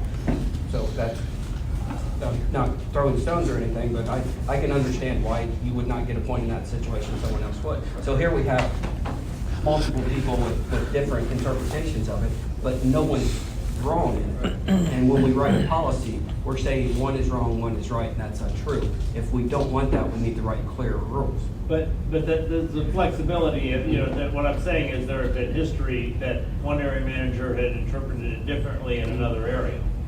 And this is where a policy manual could make for consistency. And maybe you would say that takes away flexibility, but it also gives a greater assurance of even-handed application of the rules. Yes, Yvette. I would say also, even we've had the issues with selections, and selections as far as, when you're counting, when you're, considering something that's not actually written on an application, but the selection committee, takes away points, which you're aware of what I'm talking about, sir, for that. And they, you know, and the thing of it is we had a policy procedure where we, you know, like I said, our rules say one thing, but, you know, on each of these selection panels, people have been on it, you know, some people have been doing it this way for years, some people decided, you know, if we had something that we could go by that clearly, which I just, again, I would like to explore what is other states have policy procedures, and I think we should have something, and, you know, and if we decide that this is not for us, that's fine, but I think we need to have a standard. We need to have a standard, because our rules are so vague. I think we should look at these, too. Yeah, I think looking at other states, you know, some things we don't have policy or procedures on, but we might should. There might be things that we see in other states' handbooks to help us. You know, we've had a couple of them. We've had, I mean, the one that's near and dear to a few of us, you know, is a micro market, a different service format. Yep. That came right up to one selection panel getting to decide that. Were they right? Were they wrong? Who knows? you know, we could probably argue it all over the place, but if it were wrote down, now that's left up to another selection panel to figure out. And it's, Madam Chair. yes, sir. In my opinion on that, that isn't a problem with having a policy that needs to explain the rule to us. We need to have it same. That is referring to the side attachment. The side attachment is. No, DSCC. It was I was talking about DSCC, I wasn't talking about side attachment, I was talking about the issue of the, taking, you know, we supposed to be taking away that service format, but it said. They considered it a So, like service format. blah, blah, blah, then later on, okay, they admitted that micro market is vended. What I'm saying is, in selections, and I don't wanna rehash that. I wanna just say, having a policy and procedure will make us all better when we're doing selections, when we're having something where we all following the same thing. It doesn't matter what it is and what, I mean, we can come up with all kinds of scenarios, but we already know that we're not doing everything the same in different areas of the state. And we need to come up with a way to be more consistent, so it's fair to all of us. Yep. Why don't we do this, look at, what, some of the other, I thought that was a great idea, Yvette. Let's see what other states look like, before we just try and, write something out of nowhere. And see what kind of policy procedures they have in theirs, and then start kind of compiling a list of what we need to do in ours, and work on that. So I will contact, I'm on a listserv with other committee chairs, I'll contact and see if I can get someone to send something to me. Christie, we can get her to do the same thing with some of the program managers, and see what we come up with. Be interesting readings too. And Madam Chair? Yes. Can you make sure you send that out? I will, that's why yes, I will send, whatever I get, I will forward it to everybody, 'cause.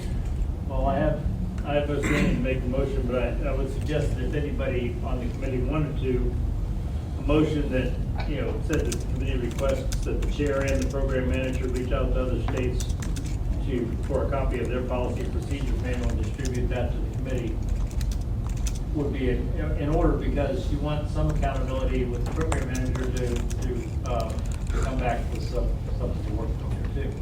So you want her to, at least that way the response to the motion would be, which says, yeah, I got a couple from other states here. Yep. Keith? What he said. What he make said? You know I can't talk. I know, you're okay, you're doing great. Yeah, What he said. yeah. So moved. Keith says so moved. So moved. Would you like me to reread it? Yeah, but I want to be able to. For the benefit of the secretary and whoever. The committee requests that the chair and program manager reach out to other. This is Chris Johnson?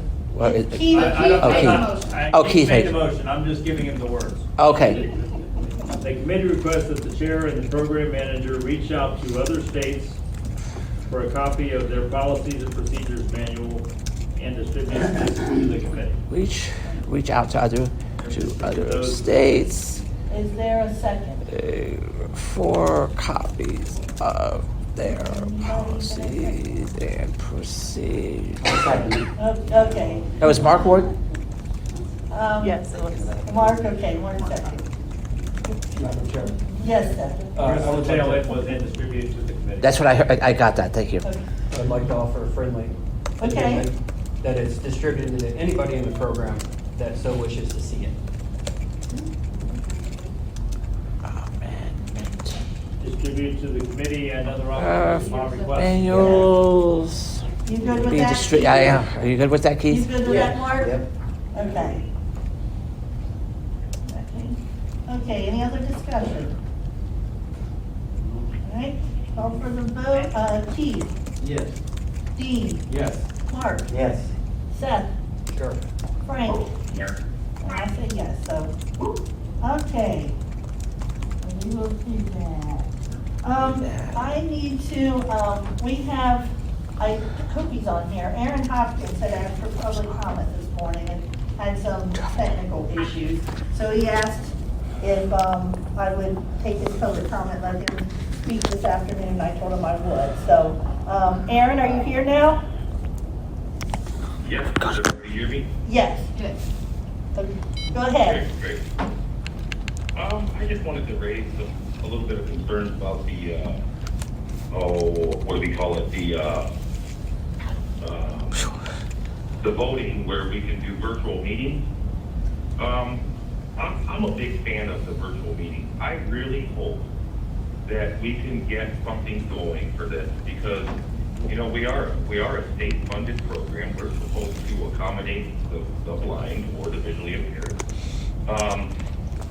I think doing virtual meetings would be a great thing for a lot of people that are not able to come to the meeting. I really do believe we'll get a lot more participation out of other people because they can participate and they don't have to drive all the way to Columbus. Is that it? Oh, okay. Yeah, I Okay. think that's what I wanted to say. Okay. Well, thank you, Aaron.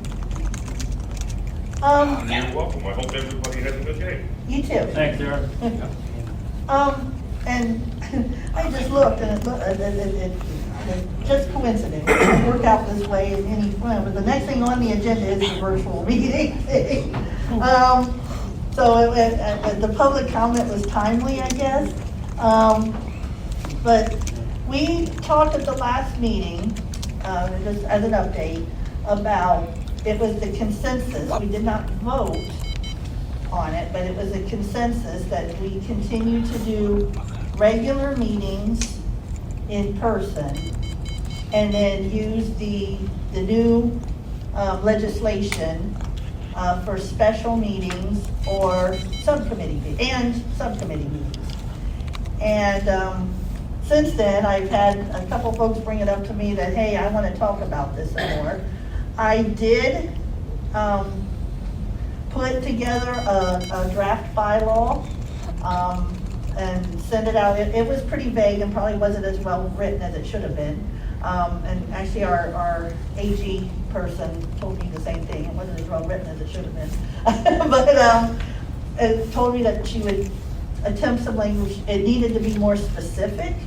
I tried to say, committee will follow the law. It was pretty much where I went with it. And she said, well, you got to point out what you're doing, actually. So she's supposed to send some language. I don't know, Michelle, are you here? Yeah, I'm hearing that. I sent that to you on Tuesday. Yes. If you didn't get it. Oh, I did not. You sent some language? Yeah, I sent it to you Tuesday morning. Oh, I did not see that. I don't believe I saw that. I saw something that said you were going to send something. Yeah, and then I did on Tuesday. Oh, okay, well, I didn't see that. Okay, well, she did send some language out, but we're gonna have a little bit more discussion about it, and I apologize, I didn't see it, so I didn't get it out, but we couldn't have voted on it today anyway, because it was too close to the meeting. I'll resend it to you right now, and that's Okay. at the top of your inbox. Okay, thank you, Michelle. Madam Chair? Yes, Yvette. I know we're not gonna, I mean, you're all not gonna vote on it right now, but I'm a little torn on this, because I do think at some point, you know, we need, where need to be accommodating. But I'm wondering if there's somewhere we can meet in the middle on that. So many meetings have to be attended in a certain period of time in person, or how we can somewhere meet, because I do think it's important that we do gather. Yes. That it all can't be, but I do understand the folks who have to travel, and I do think that we will get more participation. Especially in winter months, it becomes a little more difficult for people. So I think that I'm willing to be open. I'm willing to. Well, I don't have a vote right now, but I'm thinking I'm more willing to be open-minded. But somewhere if we can meet in the middle on this, you know what I mean? Madam Chair? Yes, Dave. Did you want me to read your draft language? You can read my draft language, but it's irrelevant really at this point, if people want to hear it, but it's, because she did something, I'm gonna try and get it up and see if, I still don't have it, so she's, but, and it's gonna address what we talked about at the last meeting with regular meetings and stuff, but if we change something with that, we probably could do that fairly easily. Madam Chair? Yes. Chris just had a good idea. Can Michelle just read it out loud, what she sent you? Yeah, Michelle, can you do that? Read what you sent, that, not all the bylaws, just the one. Yeah, let me read it. It's rather lengthy. It does need to be a lot more specific. So it's actually broken down into a bunch of subsections. So I used the language you had and expanded on it. So I'm not going to read it word for word. I will summarize. All members who wish to participate at the regular meetings must appear in person. Members of OVRC may attend and participate in special meetings using video conference technology system if all of the following apply. It has to be video conference per the new law. It cannot just be telephone. And then the requirements are 72 hours notice, accessible by reasonable methods. You would have to put it, the committee would have to decide how notice will be given, of time, place, purpose, or agenda. There has to be public access, which ensures the public can see and hear all aspects of the meeting, including any members of the public body that may participate virtually, and then you would need to decide the method and put that in as well, like if you're going to do it like you do now with Teams login, or how you would do that. Members who wish to attend the special meeting virtually must notify the chair at least however many hours in advance you want. It does have to be a minimum of 48 hours, but if the committee wants more than 48 hours, they can change that. And then regarding voting, it depends on if you can either just say no voting will be done during the special meetings, if it's used more for like subcommittees and stuff like that. If there is a vote, you have to define the different terms. So you cannot vote on certain items during a special meeting, such as a vote to approve a major non-routine expenditure, and then the committee has to come up with their definition of what a non-routine expenditure is and put it in the bylaw. Same thing, a vote to approve a significant hiring decision, what the committee defines a significant hiring decision as would need to be decided on and put in there as well. So that's what's in the document I sent. Madam Chair. Yes, Dave. Thank you, Michelle. Yes, Dave. What part of expenses and hiring decisions would apply to us? Madam Chair? Yes, Yvette. It would be the secretary, what we was just, one of the issues, wouldn't it, the issue like what we were just talking about, approving our secretary. That would be one issue. I don't know, because he's not hired, he's a contractor. I don't know, I think they mean for a state like employee. Those, and that's why I did it, put it in my piddly little draft, because I said this, none of this really, we don't approve major expenditures, that's non-routine, any approved that we do would be for equipment or something, so they'd be kind of routine, regular, run-of-the-mill things. We don't hire. We in fact, we're specifically not allowed to actively participate on employment decisions by our rules. Yeah, Madam Chair. Yes, Dave. It didn't sound bad. I think there's probably a few things we could likely omit, We can definitely look at it, and now, I did just get it now too, so the email's just slow, and I don't know what happened. I'll have to look in spam or something and see what happened to the one from Tuesday, and I apologize that I didn't see it and get it out to folks. Are you gonna share that with everyone? I will forward it to the whole committee. Madam Chair? Yes, Question. Are we just discussing about special meetings or the overall? Well, that's what came up the last meeting, folks, and the way the bylaw is written now, that Michelle just wrote, it was about special and subcommittee meetings. Now, since then, I have been asked about, let's re-talk about this and see if we could do it and for the regular meeting. So, it's up to the committee. Madam Chair? Yes, Dean? So, yeah, this is confusing to me now, because I always thought it had to do with regular meetings. Well, you know, if you're a person that wants to be in person, no problem. If you're a person who really suffers to get to Columbus, you can do it virtually. Am I right in saying that? Right now, today, it's today because we don't have anything passed, it's like it's always been. If you are a member of the committee, you have to be here in person in order to participate and vote. Right. In April, the law changed, allowing certain groups, and we are one of them, to have a virtual option. But we can't take advantage of that virtual option until we have approved bylaws in place to do so, which is what we're working on. And the law allows us to do this for regular, subcommittee, special, any type of meeting we see fit, as long as we follow the law. At the last meeting, hold on just a second, sir. The last meeting, the committee kind of knocked it around some, and like I said, it really didn't go to a vote or anything, but there seemed to be a consensus in the room that regular meetings should stay how they are now. And people could have to show up in person to participate.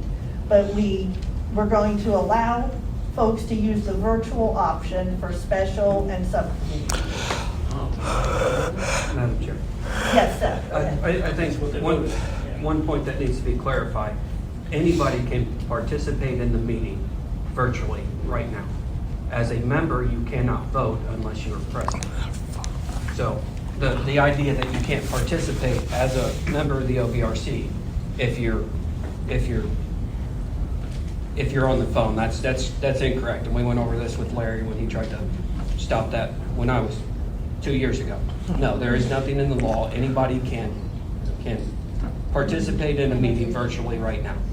You cannot vote as a member unless you are present. And that was what was being kicked around, that to keep that in the regular meeting, the voter is here standing before everybody else, making your vote known that way.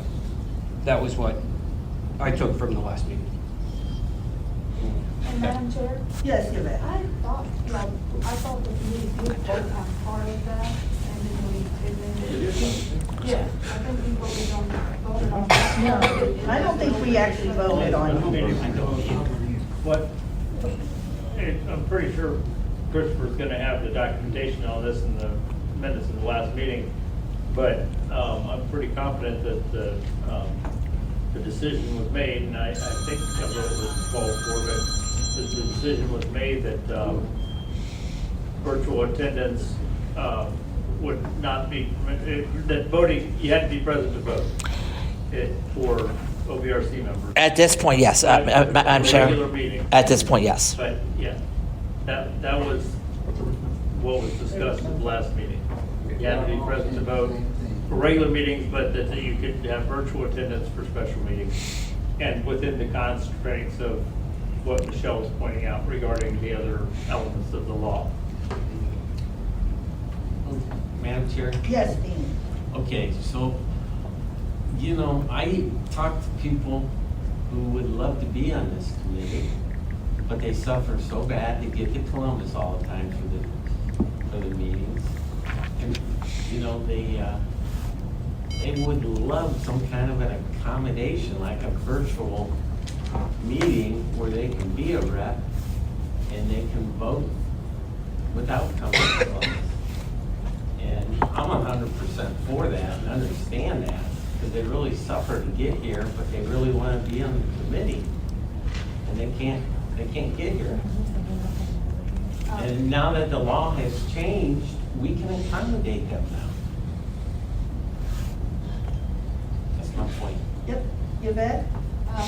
Madam Chair, Dean, again, I'm with you on part of it, but I'm wondering, is there some kind of meeting in the middle for regular OVRC? I ain't talking about the special meetings and stuff, because I think we should be able to do that at special meetings, especially with the rules and stuff that are coming up. We might have more than but, that's where I'm saying, is there a way, and, or with, in our, to put in our bylaws, you would have to be in person so many times? I don't know if it makes it more difficult, but is there a way that we can kind of work that out? Because I do still feel, I agree, and I think we do need to make the accommodations, but I think is there a way that we can agree somehow to maybe so many be attended in person, and so, or be able to vote, or, because you want to be able, what you're saying is, you should be able to vote through all of it by virtual meeting, and I'm kind of, like I'm saying, I'm kind of stuck, because I think sometimes, it's important, and I'm wondering if we can just meet somewhere in the middle on that, or is that not, are we able not to do that? No, I think we can, I think the law allows us to do, I won't say it like this, but you know what I mean, whatever we want, as far as that part goes, not whatever we Will want that be for acceptable everything. if we can think that out and come up with something? I think we can decide as a group, I don't believe it, and Michelle will jump in if I'm wrong, and say, I think as a committee, we can say what types of meetings, how often, all that we require our members to be in person, or allow them to be virtual. Madam Chair, Yes, Dave? I like the whole idea of people being able to, and I mean, they can already do it now. You can talk during the meeting if you're on the phone. But I firmly believe if you want to be able to vote in the meeting, you should just have to be present in the meeting. Madam Chair. Yes, sir. I think to Dean's point about transportation here, and this goes back to what Mr. Johnson was talking about earlier, the least amount that you have is 30 days from when we set the meetings in July to the August meeting. Everything else, you have 60 or more days to plan out, and a year in advance when all the regular meetings are that you would have to attend to vote. So,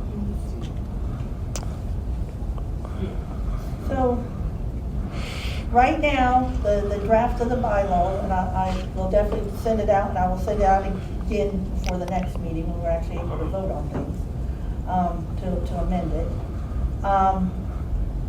Say, regular meetings, we want our members to be here. Special meetings, subcommittee meeting, which, that one I think we're all in agreement with. It sounds like everyone's in agreement. If there's a special meeting or subcommittee meetings, that we want the option for people to be able to meet virtually. So that part, so it comes down to regular meetings. So what does the committee want? Do we want to?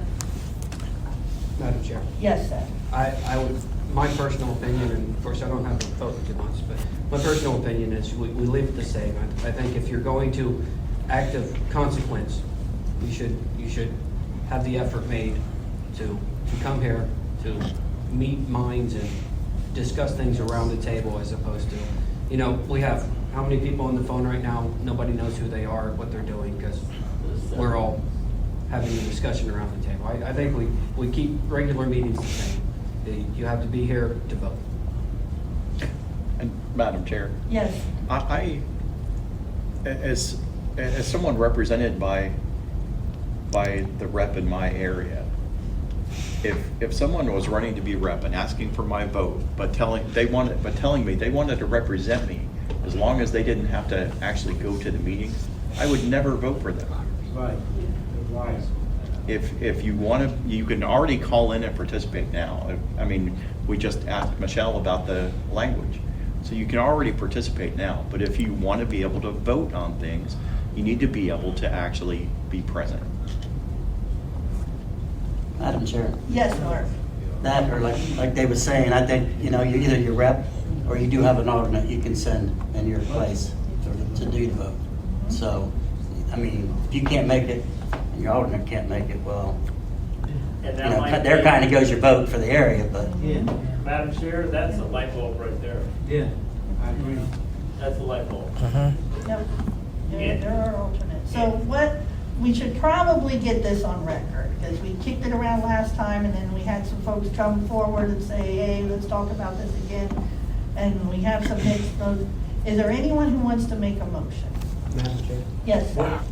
No offense, but what would the motion be? I mean, we don't want BE to do anything, they have nothing to do with the. No, No, we're trying to say what we want ourselves to do. This is kind of like approving minutes and stuff like that. BE will just say, you know, no response necessary to the motion. I'll make the motion.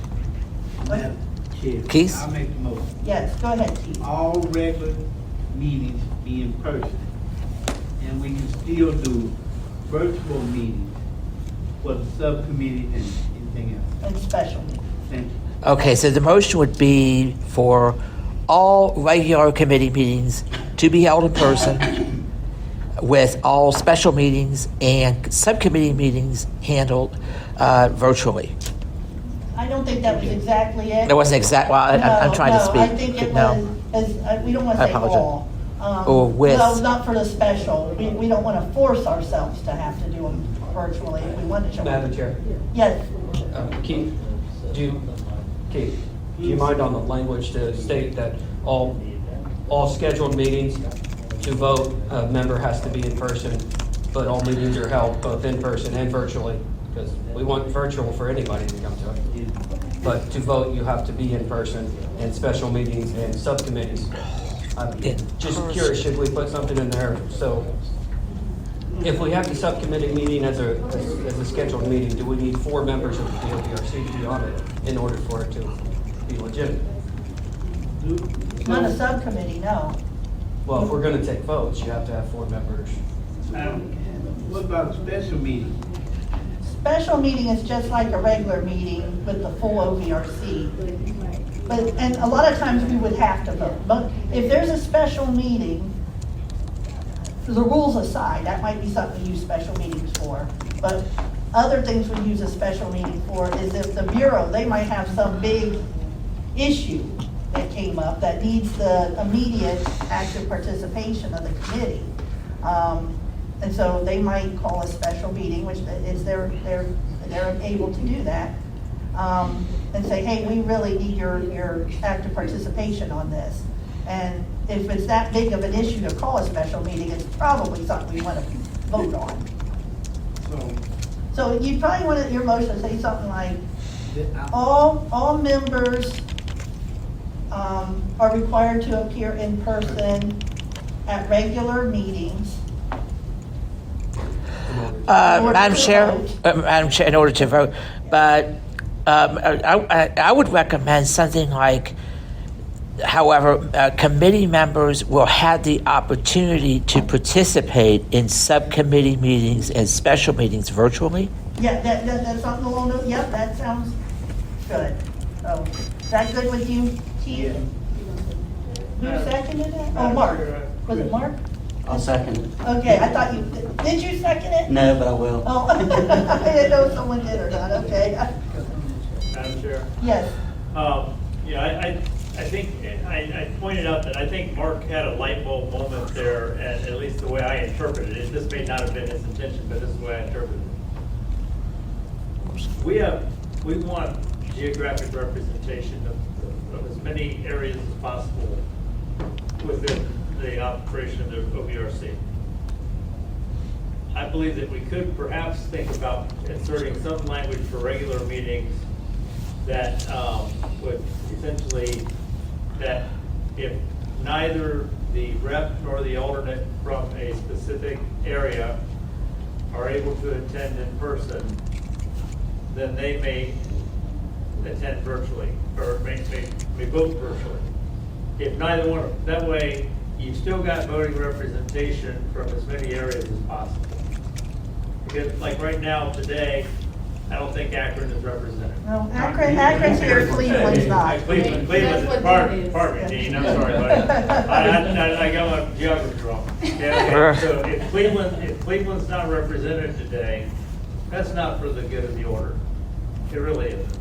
And so perhaps say John, or if he has an alternate, his alternate could participate virtually. Yeah. It seems to me that gives us the avenue of the greatest participation and the best decision making, because I really believe that the more minds are involved, the better decisions. The we is better than the me is what I'm trying to get to. Madam Chair. So, you know, in terms of framing the language, I would say something about virtual voting at regular meetings would be permitted if neither the rep nor the alternate are able to attend in person. Open the door. Yeah. Yes, Seth. Hold on, Keith. I would just like to point out that, no offense to either the gentleman in Cleveland, they could very well have called up today and participated in this meeting. They could have, but they couldn't vote. But they didn't. They couldn't vote. I understand that, Right. which if they're not here today, they couldn't vote anyway, so it really changes nothing. And Madam Well, Chair. I'm creating a pathway for them to vote. Yeah, Keith? I think it opens the door for BS. Because I can use that. You know what I'm saying? I'm with you. You ain't going. I was gonna say the same thing, but I think it does water down what your motion was. Yeah. It does. Yeah. Right. Madam So Chair. we either want people here for regular meetings or we don't. We don't require it. So, yes, David? Yeah, I don't disagree with what Chris is saying, but I agree with Keith also. If you want to be here, or if you want to vote, you need to actually get here. And I mean, that's fair for everybody that's represented by the people that want to be able to vote and not have to come here. It's, you know, if somebody wants to represent others, they need to be present to do it. Okay. Can you take the vote? Yeah, we're gonna take the vote. Dean, you can have one more comment, and Yeah, I just Tried to get have to put out there, you know, how many I've heard from who's so excited with this new law because, I can start being on the committee now. Because they want to do it virtually. They suffered to get here. And, you know, to me, this is a new law and it's a way for us to accommodate the people who suffer to get here. That's the bottom line. And I don't know why we would be ignoring that. You know, if you're a person that wants to do it in person, no problem. And you can get here, no problem. But there are people out there that, especially when they are people from Cleveland, living in Toledo, Youngstown, and Akron. So that's my point. It's just to ignore the fact they could be on this committee if they were accommodated. It's just sad that we're going to ignore this on here. let's see how the vote, Keith did call for the question. I will be. So we, everyone knows the motion, or should we have it read? Have it right. Please, Mr. Secretary? Yes, I'm trying to get my equipment. It was Keith moved that Keith moved that regular meetings of the Ohio VRC be that all meetings of the regular OVRC must be held in person, and that members can have the opportunity to participate in virtual or in special meetings and subcommittee meetings virtually. I think it got changed a little from that. Chris, Madam Chair, it should be attended. Attended. Attended in person, and then they can vote. To vote. In special, they have the opportunity to vote. They had the opportunity to vote virtually in special meetings and subcommittee meetings? Yes, that Okay. part, yes. Yeah, my apologies. Yes, but they have to attend in person in order to vote at regular Meetings. Okay. And Keith second. All right, the vote. Keith? Yeah. Dean? No. Mark? Yeah. Seth? Yes. Frank? No. And I vote no. Okay, so we just it read is a tie and it does not pass. the time. Okay. Madam Chair? Yes. Is there a survey or something that we can? Yeah, we're gonna have to figure something out because that doesn't help us in tying, like that. I thought, Madam Chair, I think there's a way where we can kind of meet halfway in the middle. There might be something, but in the meantime, we're meeting in person. When we get this squared away, everyone has to be here in person because we can't pass bylaws until we know what we're doing. So, all right. Madam Chair. Yes, Seth. I think we also need to have a small discussion on what constitutes a special meeting. Who can call a special meeting? What needs Well, to that's be? in the rules. Well, no, what needs to be in it, okay, so if it passes where you have to be here for a meeting, what's to keep the next chair from scheduling no meetings and having them all special meetings every month? Well, the committee schedules regular meetings, but they can, the chair usually has the prerogative to cancel. A special meeting can be called one of two ways, by majority vote of the members, or by majority written request, not vote, by majority written request of the members, or by the director of the bureau. So I don't see that, if a chair cancels every meeting, somebody needs to get rid of that chair. I mean, doing one every couple months or whatever is not good. Yeah, then you have a vote to censure the chair at the next special meeting. Exactly. Yes. Yeah, no chair should be canceling every meeting, that is for sure. And I don't think that will happen. I don't see anyone who would be a chair doing that. Yes, Keith? I just want to appeal to the committee, especially Dean. You know, I just feel this way. If a group of people won't even get on the line, why would I bend the rules or change them to meet their needs? And they not even thinking about the OVRC as a whole. You know what I'm saying? Putting that participation in on the vote. But you can't talk, you just can't vote.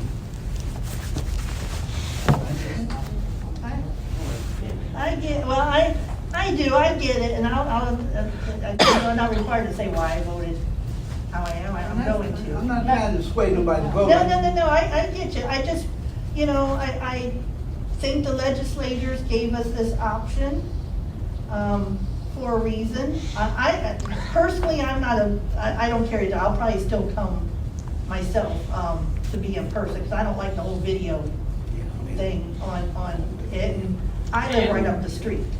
So to me, it's not a big deal to me, but I'm worried about folks, you know, my alternate couldn't come today because of driver issues. So if somebody can't come, I'm with kind of like what Chris was saying, you know, we want as much representation as possible.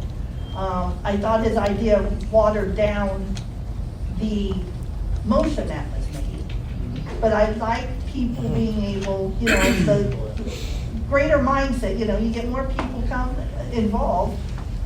I think that's a good thing, and I think we should have that option if someone wants to participate virtually. I feel they should. Yes, sir. Again, nothing stops anybody from participating virtually. I meant as a voter.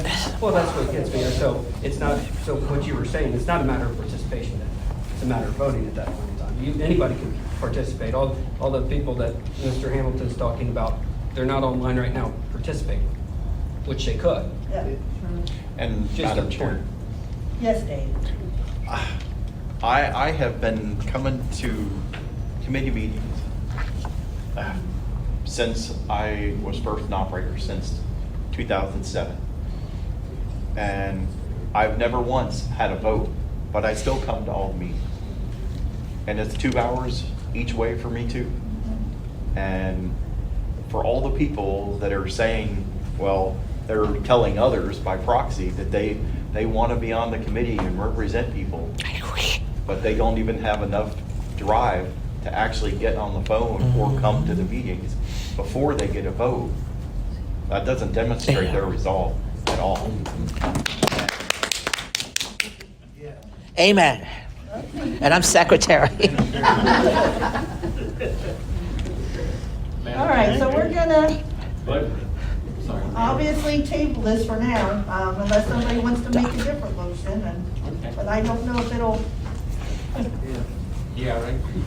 It'll be back on the agenda. Yeah, it's gonna be back on the agenda, because we've done it.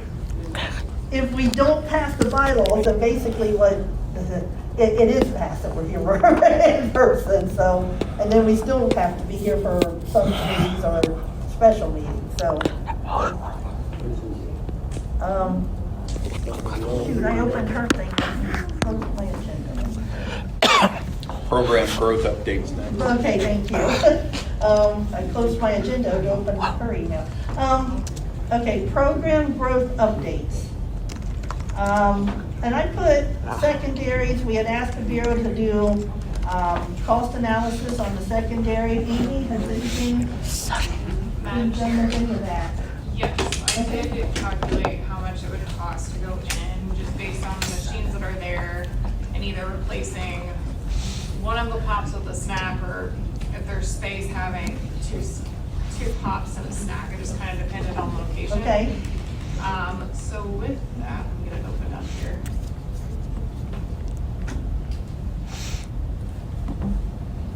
And this is if the cost of the machines don't go up as well. I just don't know. Absolutely, this what is would an happen. estimate. If it's off by a little bit, I don't think anyone's gonna smack you around. So to round up, it was like 296, so around $300,000. The investment would be to go into the rest of these areas. Go into where? Secondaries, about 300,000 it'll cost our program to take them all over. Does that include the match, or is that what it is with the match, or am I asking the Oh, right that question? is, hold on. That's full dollar amount. Yeah, that's the full dollar amount, so it would affect the bottom line by 63,000. Okay. Yeah, that's better than I thought. I assume that's purchasing both snack and pop. Correct. Okay, yeah, I wanted to make sure. And then did that do anything with any, biffing up, I guess, as it were, of the icon enclosures that the machines sit in? We've had some issues with the current enclosures that we have. Yeah. So I think that the plan is to replace a few of them that are like falling apart and are a danger, this year. So probably next year we would do some more, and I'm assuming that we would do something similar where we just do a few at a time. I think Christy was thinking like 4 would cost around $75,000, so. The enclosures are not included in the 300K, correct? What is it? Enclosures are not currently included in the 300,000 estimate, right? Correct. Thank you. So like the enclosures per year would affect set aside money by like $16,000. Okay. Okay. All right, well, that's good. And I know we're gonna really start having some discussions on what we're gonna do with these. Elton Prison. The only ones that, Orwell, you wanna? No, I was Are you going in? to see if you available. Yeah, I was gonna ask you Okay. that. We, Madam Chair, we went, John McNamara and I went and visited Elton Prison with Sally and Kelsey. And it's a great opportunity. I do have a lot of questions that wasn't answered. The vending, I think, yes, we definitely should go after. It seems pretty clean cut. The issue is going to be that commissary. One of the people there had a conversation, well, told us that basically the commissary is part of their, is somehow tied into their pay. Also, it's one of the higher jobs for it pays the prisoners. It's one of the highest paying jobs for the prisoners, so you have, it's kind of like a privilege to be able to work in the commissary. So I'm just, my concern is how would we be able to, take over, I mean, how would we be able to do that with the, it's a good opportunity if we could, because if the prisoners can still fill the orders and all that kind of stuff, any operator taking it over, but then you have the issue of it's part of these employees' pay. She did not explain how Is it a bonus thing? Is, you know, to cover their bonuses, or how does it cover? She didn't explain that. I think we need to look into that, because that will be an issue if, you know, we're taking money out of somebody, you know, out of these folks' pockets. Madam Chair. Yes. Regarding commissaries in state prison facilities, the inmate population are usually paid a very small amount of money for whatever labor job they might have within the facility. They work in the cafeteria, they're a runner, whatever. In the old days, worked in the license plate shop. Those people are paid, but it's like 10 or 20 cents an hour. And so that money goes on their books in the facility. And then they can pay for their commissary off of money on their books. So what Yvette's speaking to, I think, is the challenges of how the relationship with the Department of Corrections works, who is holding the money on the books. Also, money on the books includes what mom, grandma, wife, cousin, sister might have sent Junior for a little pocket money while he's in there, so he can get him a Reese cup and a bottle of pop sometime. So that kind of working out the particulars of that financial transaction, I think really just boils down to the accounting relationship between the operator and DRC. And then specifically when it comes to employee labor, the nice thing for the operator is, again, that person is being compensated for really, really, really small labor. Even if you got a little shrink because you got a few felons handling the goods, you're still gonna probably come out smelling like a rose in terms of your cost of labor for the amount of volume of product you're moving. Madam Chair? Yes. Chris, no, I'm speaking about the actual, the vending. Let's think of this as two parts. Yeah. The vending, yes, we should be doing. The Yeah, I'm not yes. accounting. But the commissary, somehow that commissary subsidizes the guards, the actual staff. They told us that. So that's where our issue is going to come in. That's because DRC works out these relationships where a benevolence fund is established for the benefit, and that's what pays for their annual picnic or sending flowers when an officer passes away or something like that. Well, Madam Chair, I'm And just. so it's basically Hold on, nothing more than another commission. Yeah. It's basically a commission. Yeah, Madam Chair, what they just said is that it goes towards their pay. And that's the only thing, we didn't get into more detail than that. I would like to know more detail, but what I'm saying is, I think it's a great opportunity, and they would like to, they only really work 2 days right now. I think it was Saturday, Sunday. Well, they went down to 1 day, but now they're back to 2 days. They're thinking about having visitors on Fridays, again, to help the community there, because, people come and stay in the hotels and all that. But, the thing to think that every prisoner gets $300, they can get up to that. That they don't, every prisoner doesn't get. I know that we were thinking but I just think our issue is, I'm not saying we should not do it, but I think that we need to get more details on the commissary side of it, because we don't want to piss these guards off and try to, we need them working with us if we're in, on the premises, especially the commissary. They carry over, I think what they said, $1 million or some $1 million worth that they have to have on hand in their warehouse for the commissary. So I just think that the commissary part of the vending, yes, we should definitely, the commissary part, I think we still need to do some investigation and then, and see how does this affect their pay? What is this going, and like he said, if it's something like bonus or whatever, something like that, then maybe we can, say there's a workaround, but I think if it's, Pay. yeah. Yeah, we need to know more about that part. Kelsey, was that you? Yeah. Go ahead. Oh, Yeah, no, I'm piggyback on what Yvette was saying. Yeah, so they were really adamant, and I know the reason why they're adamant, and they don't want us to go in there, but that the commissary, they do not make any money off the commissary and any profit, that it all goes to the employees. They buy charging stations, they buy things for the inmates that people would look at their books and say, why is taxpayers' money going there? But to keep the prisoners, quiet. But that was another thing. They had to have $250,000 on hand full-time inventory. So that might be a challenge for us to get started, right? So we have to keep that in mind for if we are going to take that over for budget reasons. I mean, that's a lot.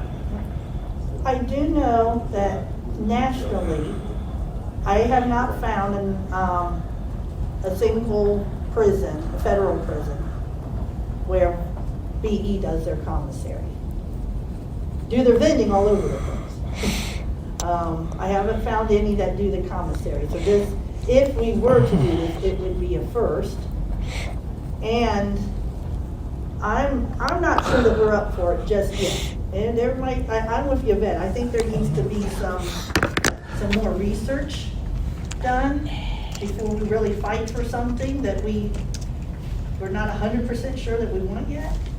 Madam Chair? Yes. I do think we could do the vending though. Yeah, the vending, absolutely. That's what I was gonna say. I think in the meantime, we should go ahead and pursue, get going with the vending. There's no reason we can't. That's what we do. Madam Chair? Yes, Chris. And there's Specific to the vending, Kelsey, Mike, I don't think John's online. Did you notice there was a difference in the retail pricing between the machines in the hallways that the COs had access to versus the visitation room? And because you gotta expect that you're selling stuff cheap to the COs. It's essentially, much tighter margins in the back of the house. Madam Chair. go ahead, Kelsey, and then I think it was Seth. It was. Okay. So, yeah, I felt like it was cheaper for the staff, but I felt like it was fair market value in the staff, but the visiting was a lot higher. Yeah. But it's also a lot higher. One, I think you have to fill it, so Saturdays is a big visitation day. You have to be there and fill it multiple times a day. And then that vendor also provides all the paper plates, all the condiments, everything with that, because everything has to be put on a paper plate. They're not allowed to take a bag of chips to the visitor because they could sneak something in the bag. So they have to buy it and pour it out on a paper plate, and the operator would supply all of that, and that's worked into that price as well. Hold on, Yvette, or Seth, I mean? I worked in a county jail for quite a long time, and I'll tell you, Irma charged me more than they charged the inmates. So, I don't think that one flies well. Madam Chair? Yes. Kelsey, Seth, that is the way it is set up there, that the employees, the staff, their prices are a lot lower than what it is out, which is understandable because also you have to buy these cards. You can't have any kind, you can't use Cantaloupe or anything like that. They have a card that we are responsible, we would have to be responsible to buy, reload in the machine, get our cash out, and that's what, and a visitor would come in, put $20, whatever amount of money they want to put on the card while they're there visiting, and then that card they use in our vending machines. There's no kind of electronic anything we have on our machines, tracking, nothing. You can't do any of that. So when you're bringing in your stuff, you're bringing in everything and guessing that what you might need, even if you're coming twice a day. You're trying to make sure you bring enough that they're doing food that you can warm up and all that kind of stuff. They have a gamut of variety for those visitors, and like Kelsey said, they are not allowed to take anything back to their room, everything is put out on the plate and, you know, and we're responsible for all of that. But, I think saying all that is doable for the vending. But I think the commissary needs to be explored. Madam Chair, Yes, Mark? I think the commissary part of it sounds like the good old boys club to me. Yeah. But it's no different than colleges. I mean, they held us hostage for how many years for commission, and now we decide we're not paying it. We're still doing business. You know, they don't like it, but oh well. I mean, these people are federal, they're prisoners. I mean, come on. I don't get it. Madam Chair. Yes, sir. I wasn't around for it, it's obviously before my time, but I would be willing to bet that this is the same conversation we were having about the troop dining at Wright-Patterson and whether or not we should try for that. I think if you have an opportunity in front of you, it may be daunting, but jump on it. I mean, if you're talking $250,000 worth of inventory on hand at all times, I'm pretty sure they're not selling $1,000 a week. Yeah, that turnover ratio is probably, Oh, go ahead, Kelsey. Sorry. And I know you guys all know this, but keep in mind, commissary is not just chips and pops. I mean, these are Nike tennis shoes, these are clothing, electronics. It's not just the chips and the snacks and the drinks and shirts and clothing. It's everything. Well, and There's a also, little bit of everything in there. also, there are companies that service the commissary. I know in Tennessee, these aren't federal prisons, these are county jails. But they have like a company that they contract with to help provide the commissary services. That'd be something, you know, to look into. You know, because of the computer, you know, the taking the money out of the account, the blah, blah, blah, and ordering some of this stuff that, you know, I don't know where you buy Nike tennis shoes, retail or wholesale, you know, and having all the sizes and stuff. It's something I think we should look into, but I think in the meantime, we should go for the vending. And then start doing more research on the commissary, and then if we decide to do it, then we do it. They're gonna fight us on it.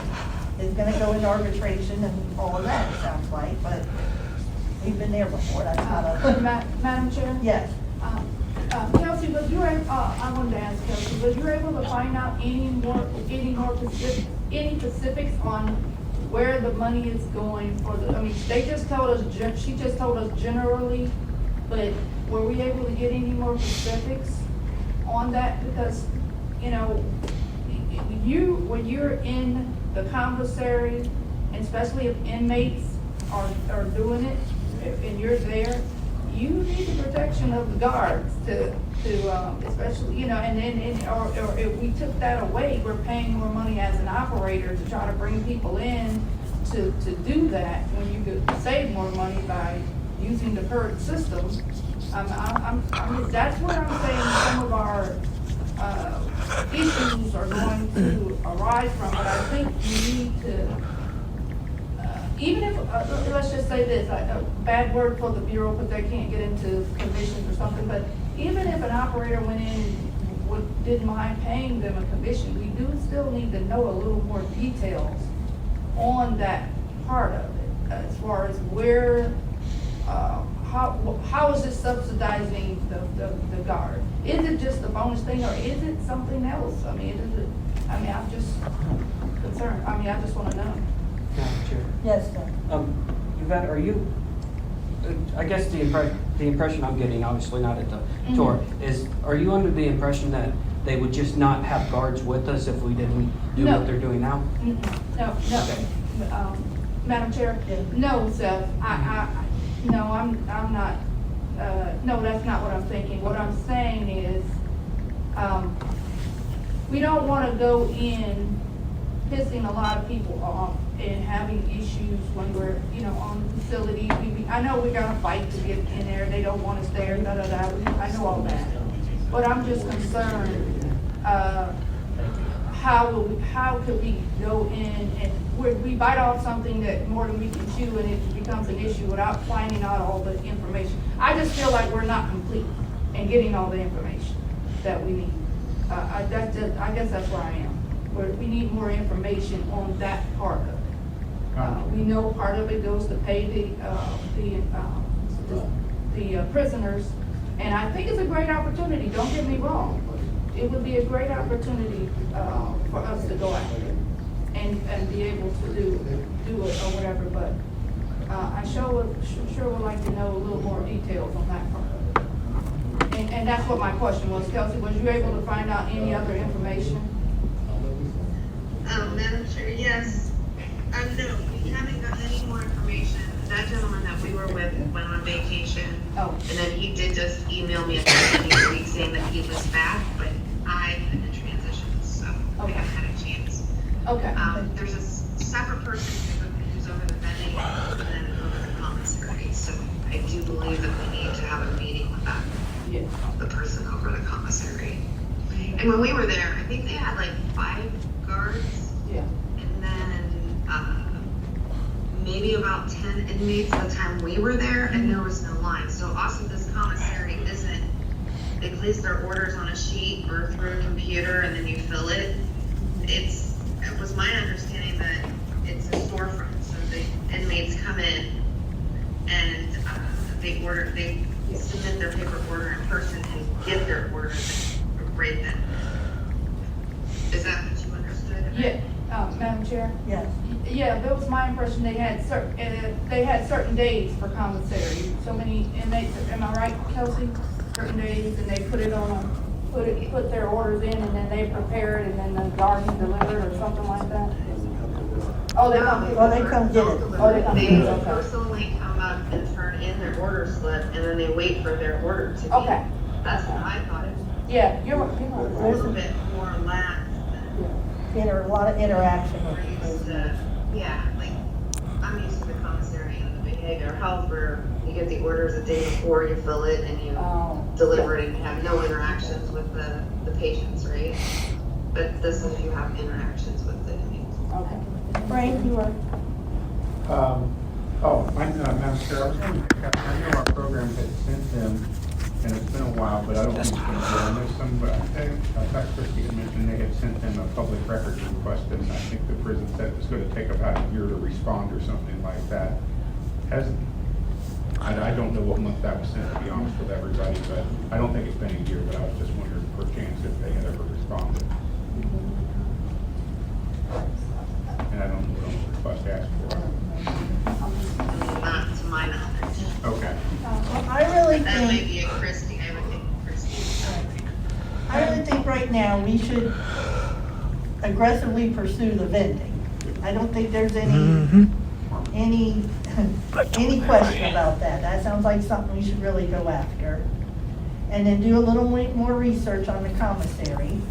I want to find out why no other states are doing it. Maybe somebody already looked into this and said, here's the problem. We need to, I'm concerned, not that someone doesn't have to be first, but other states may have really looked at it and not pursued it for reasons that we don't know about at this point at the federal prison. So I think that's something else we can look into. But in the meantime, I think the program should really look at, do you know how many machines there were? Anyone know? Yeah. Kelsey, do you remember how many machines? I do not remember. I have all this written down. Okay. All this stuff is written down at. So I want to say in the visiting area, they had 3 or 4 snack machines maybe, and they had food machines. The current vendor actually makes the chicken wings and stuff, and they bring it in fresh. And in the food machine and the carousel machines, and maybe 3 drink machines in the visitor area. Is that correct? One was Madam Chair, yeah, Mike said it had about 8 machines in the visiting area. Then we had several, guard areas, I think it was 2 break areas, because there was, 2 break areas. Madam Chair, I would like to know, do anybody remember, or Kelsey, when is the contract up for the current contractor? I think keep asking me these hard questions, Yvette. Because you always know. You spoke up, Kelsey. She's always knows. okay. She knows.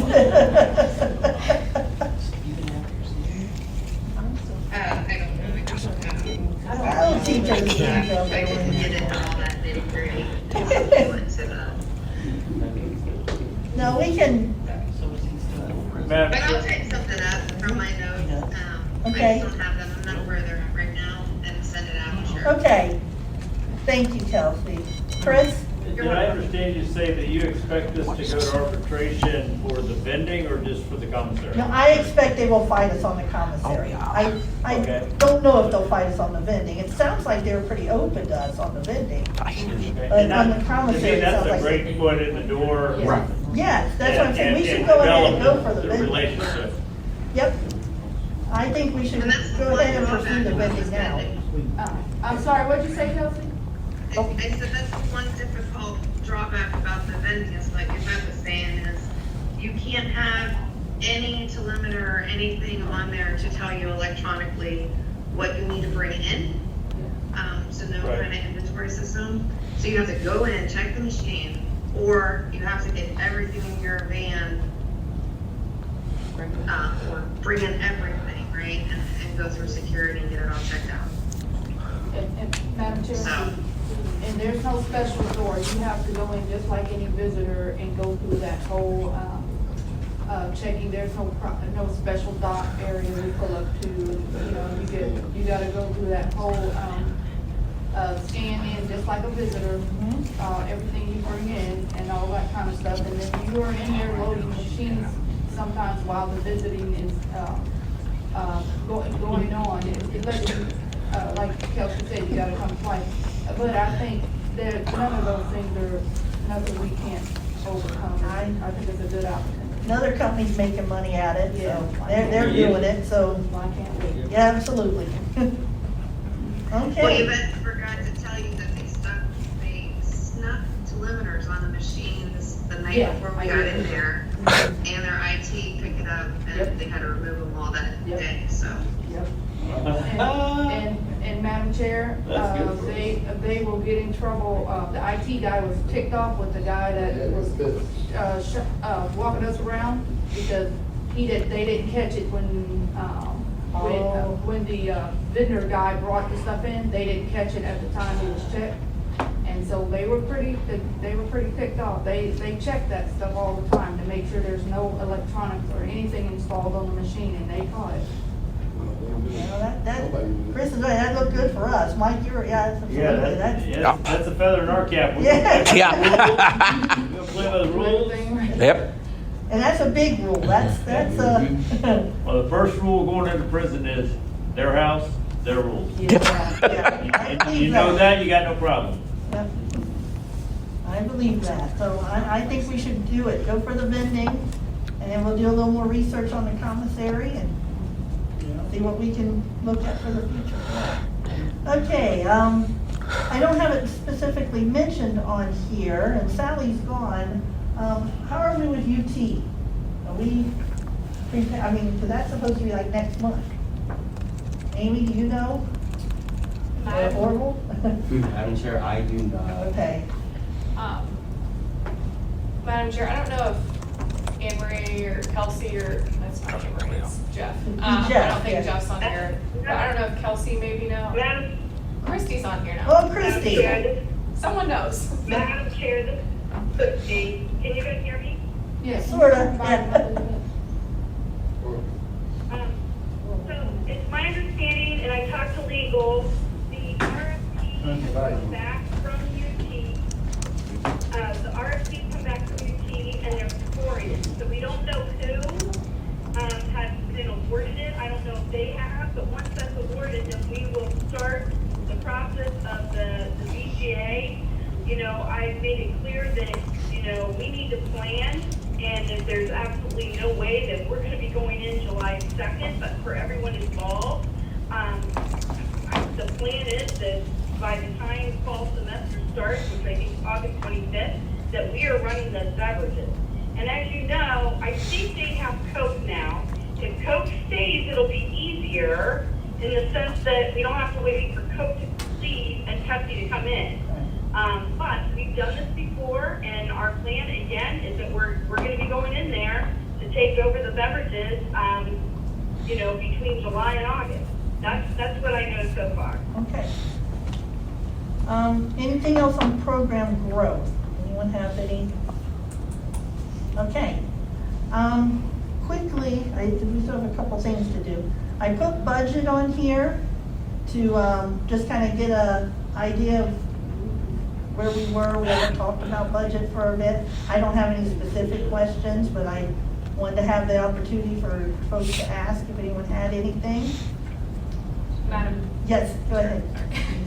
I apologize. I just sent the budget reports today. Okay. I completely spaced on it, so I apologize for that. But just to kind of give you a rundown as far as like our cash balance, we're sitting around like $1.2 million, which is great. I have sent an email to the consultants to start thinking about what's needed for next federal fiscal year. Ideally, I would like to collect everything that we have and present to you guys in the July meeting so we can discuss a number to send to RSA in August for their pre-approval. Okay. So that's kind of that plan. We'll say some things to kind of keep in mind. The money that we received during COVID, so it was not matchable, but there weren't any like huge restrictions. We could use it on the things for that were $1,000 or less. Also use it for like inventory overages and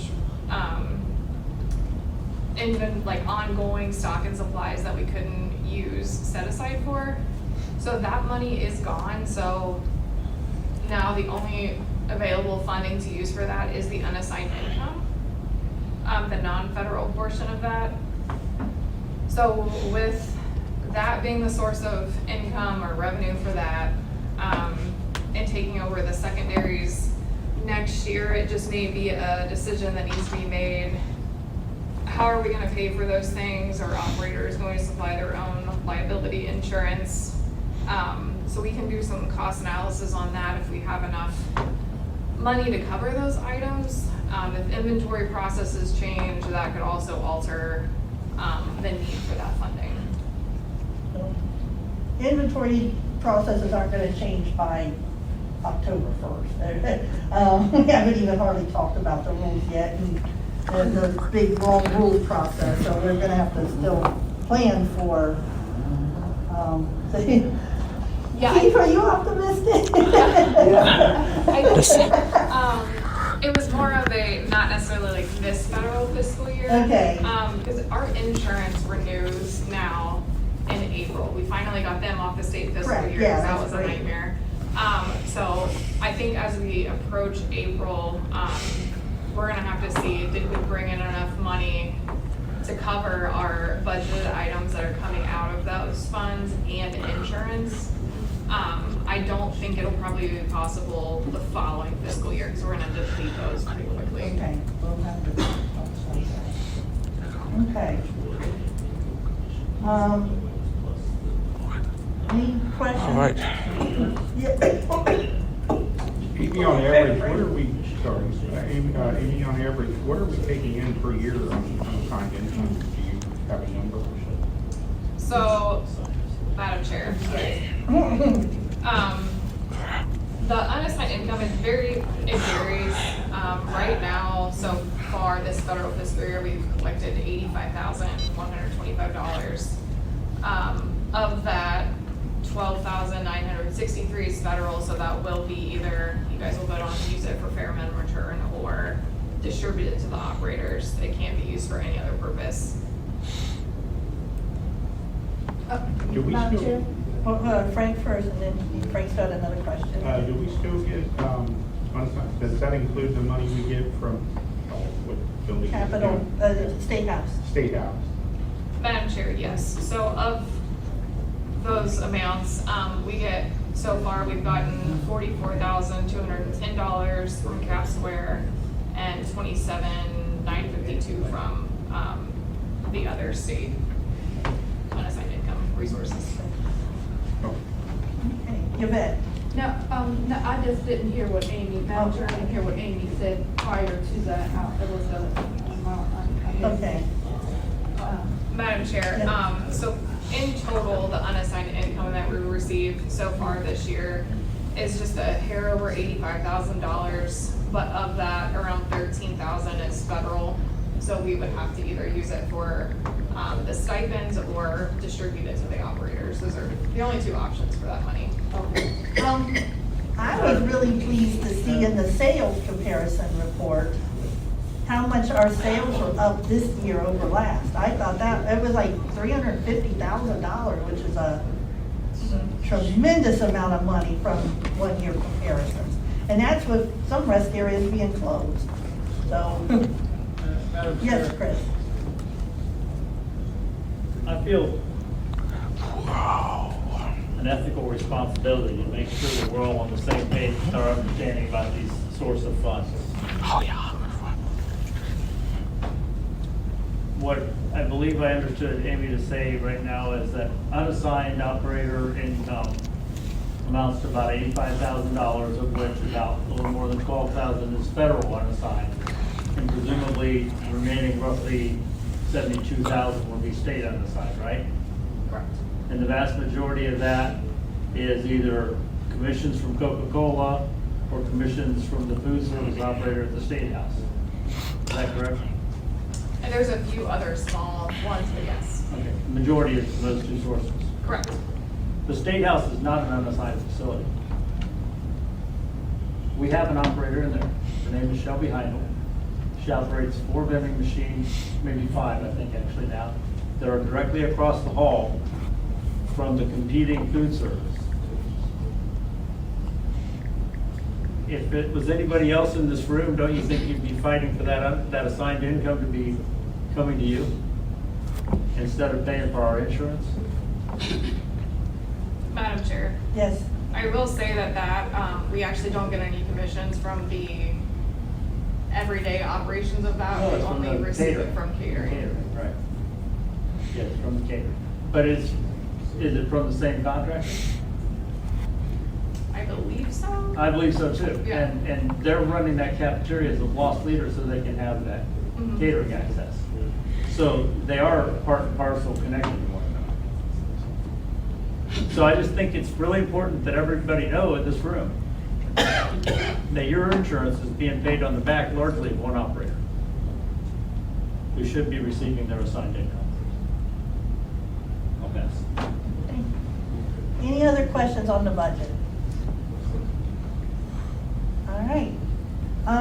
Wright-Patterson Air Force Base, have we got any updates on where we are with, I know we just got the signed settlement agreement a few weeks ago. What's going on with us getting in there, us getting our grubby hands on some machines in there and filling them? Where, Madam Chair, Yes. Scott is getting the equipment and spokes and stuff like that together. So we're still at the beginning stages of that. Okay. We haven't gone to the base and said, hey, we got 10 machines ready to, install. okay, So far, everything is still looking good. okay. Just wanted a quick update and keep it on our radar. And then I put Schaefer on here. Dean asked that one. I think it was about using, Schaefer being a, Dean, you can explain it better. Yeah, I mean, I had heard, that our repair guy, Norm, was all over up in our area and maybe down here some too, right? Yes, sir. And so he's no longer gonna be a repair guy, he's gonna work out of their headquarters. The point is people are a little scared about what kind of service we're gonna get now. First of all, do you know if that's actually happened yet? I don't know when I have not heard of these. Because I was told it was gonna be fairly soon. And, you know, if we're gonna have issues, we had discussions before about getting A&A vending involved, and what's the name down here in Dayton? Area-wide. Area-wide. And we had heard from Christie something like they were gonna be having a meeting with Schaefer. Has that happened yet? Madam Chair, and I'm not sure if Christie's on here to add to it. We did talk, you know, with Schaefer, but there's no language in the current agreement to allow that. Christie stated that when the next contract comes up with Schaefer, they can put that language in there for Schaefer to be able to contract that service out. Madam Chair, Go ahead, Seth, then I'm gonna. I thought in the last conversation we had about it, the language is in it, that they have 72 hours to show up, and if not, then we have the right to have somebody else show up and they take care of it. So I believe from our last meeting, so has that been changed? Because that's what Sally told us in the last meeting, that we spoke about Schaefer, was that, yes, they have a 72-hour window to show up, and if they do not show up within 72 hours, then we can follow whatever we need to get it fixed, and it's still on Schaefer. I believe, it's very similar to what Seth said. Not that, yes, Schaefer's supposed to show up in 72 hours, but they are allowed to subcontract. They can subcontract an hour after they get the call if they want. Refrigeration. They do it for, yes, they do it for other types of service that they don't typically cover themselves, especially in our counter operations, and like Chris said, with storage and stuff like that. So Schaefer is allowed to subcontract right now. They do it all the time. And so it's a matter of, if they're not able to comply with their part of the agreement of showing up in 72 hours, they can subcontract, but they can do it right away, too. They just are gonna choose not to because they want the money. So they want to do it, but they're allowed to do it now. They're not. No, they're not. Madam Chair? Yes. I can bring it up next week with Schaefer during our meeting, and I can make sure that I send something out to everyone on what Schaefer responds. Also want to add what Kelsey shared with me. They do have a new tech that's training with Norm. He was introduced as statewide during Schaefer breakout, and Norm is off the road around October. St. Frank? Oh, that's what you said, Dylan? No, it's a new tech that was He's new. in October. That's good. I thought you said, thought you gave a name. Yes, it's right. When it comes to Schaefer, what I think I've suggested and other people over the years have suggested, none of us are saying let's get rid of Schaefer. I want to make that clear. What we're trying to say, like for Cincinnati, Dayton, possibly Columbus, is add area-wide, whether Schaefer does that or we do that somehow through contract as a supplemental backup or additional support for Schaefer in case Schaefer's down service tax or running behind for whatever reason. And then do the same up north for Akron, Canton, and I don't know how far A&A vending goes up there. From what I talked to Dean or John, it sounds like they'll pretty much go anywhere for making money, but and I don't know if there's a way to do that through DAS or if that's something that would have to be done through Schaefer. But I know we have this contract with Schaefer, and I don't think anybody's saying let's just blow that up, but I think we are saying let's have some other options, which I'm not sure, but I think possibly in the long run could save us some mileage some money on mileage if I could learn how to talk. I think in order to force it, it's gonna have to be when the agreements. Right. But right now, they are, like I said, they are able to contract with, and they do with area-wide. Because they do for anything to do with the few folks that still use Renovation. But I don't know if they use them much for any other, M&R or anything like that. Madam Chair. Yes. Just like Orville said, if we, I think we need to encourage Schaefer to use those sources if it's gonna be more than what we said, 72 hours, them responding. We need to encourage and probably track that to make sure that it's happening, and if any operators are having, besides waiting on parts, I think that's the longest wait. It wasn't my wait for them to come out to assess the issue.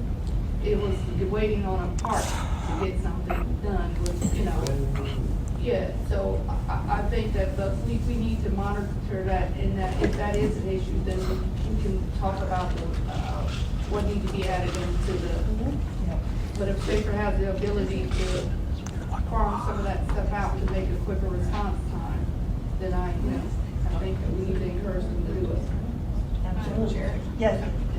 I will say that Schaefer, like Annette said, does subcontract.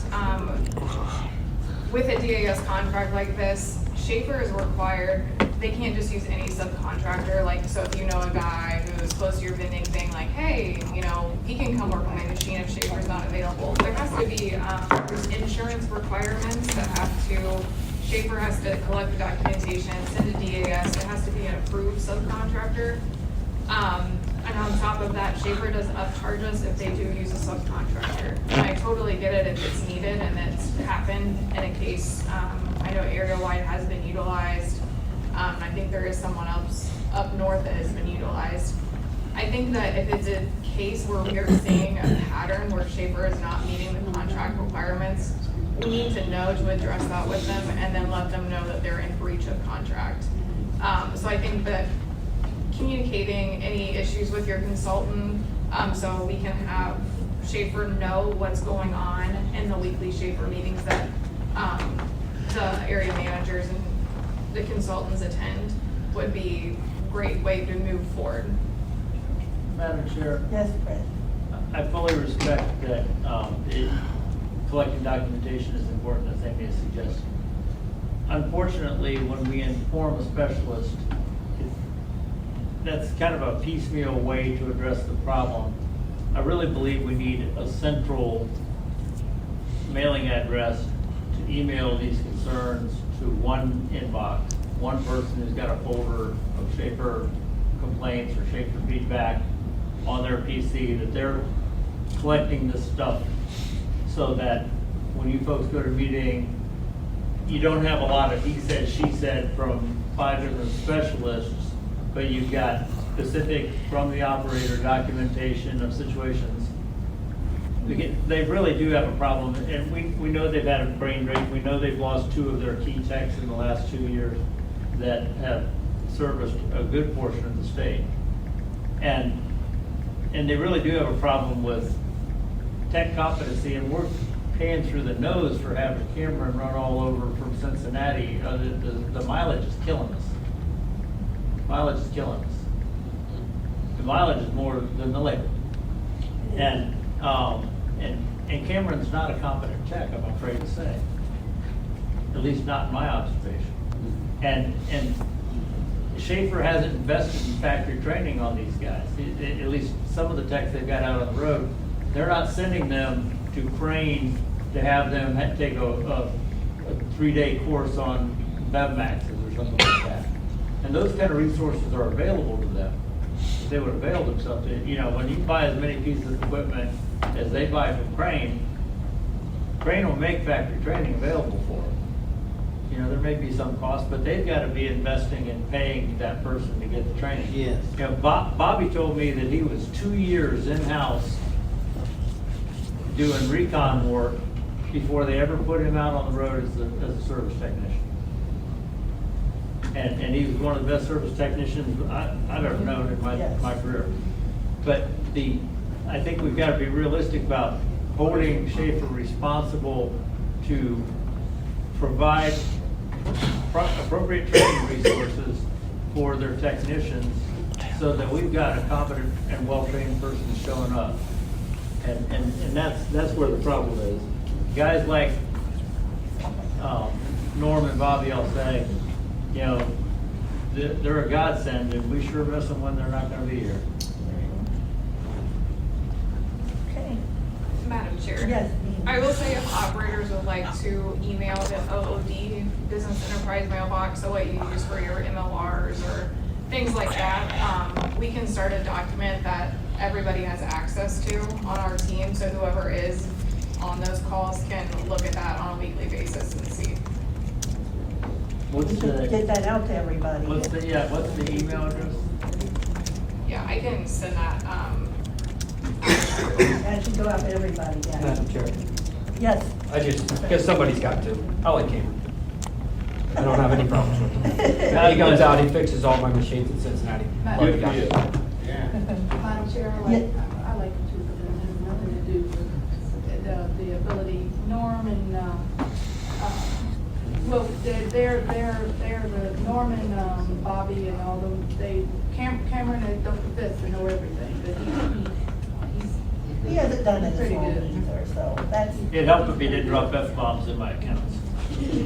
oh, now that's not heard of. That's wrong. The customers can hear, that's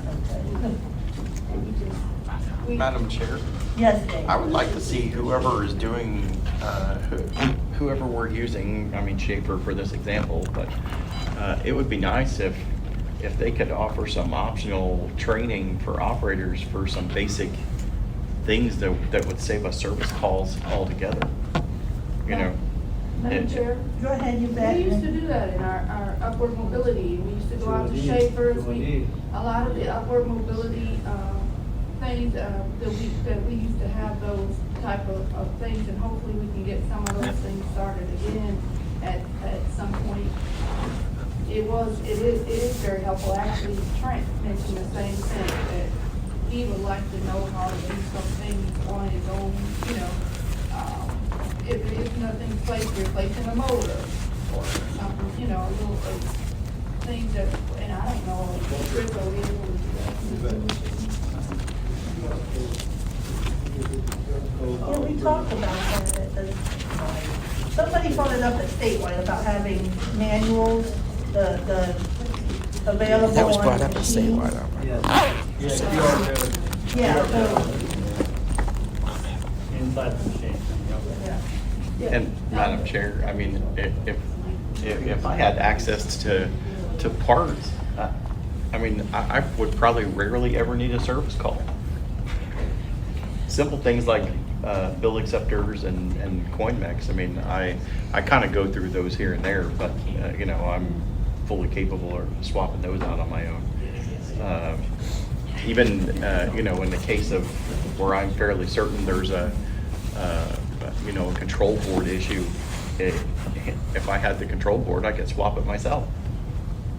well, there's sometimes, and those QR codes for used machines, the ones that we use a lot, it'd be good if the consultants had access to that too.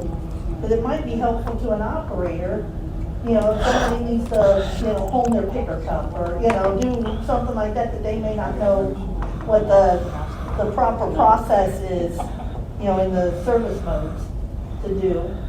You know, call a consultant up and say, hey, can you look this up, and have them help walk through it. Schaefer used to do stuff like that. I know a couple operators that could do stuff like that.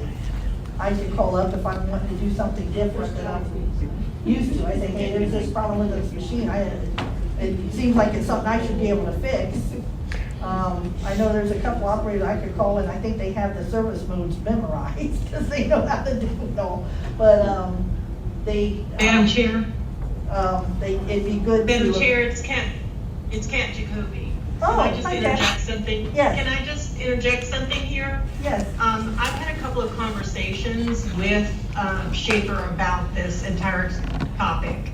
And one of the things that they cautioned me and operators about is that you need to be careful what you're going to be working on a machine, because in some circumstances, if you work on something that is covered under the warranty of the machine, it will void the warranty. So keep that in mind when we're talking about this. Okay, so if y'all are newer machines, my machines, I don't think they knew what a warranty was when they were bought. But I'm about to get all new ones. Yeah, I gotta reclose the year in order to do it, but All right, thanks. Anything else about Schaefer? All right, anything else for the topics before we go? Madam Chair, Yes, Dave. I just want to make sure that it doesn't go unmentioned again. We should not be getting locked documents from the Bureau that are drafts for things. That was ignored earlier, and it should not be. Madam Chair? Yes, Hey, what do you mean locked down? I was just going to ask. I was going to ask that too, actually. Madam Chair. Password protected? Like a Word document that's a draft for a BGA, but it's actually locked. I can't think of her name. April something. I'm guessing she's legal, maybe. I don't know, but the document's locked. You can't even copy and paste it into a new document because it's just locked. Oh, it's read only?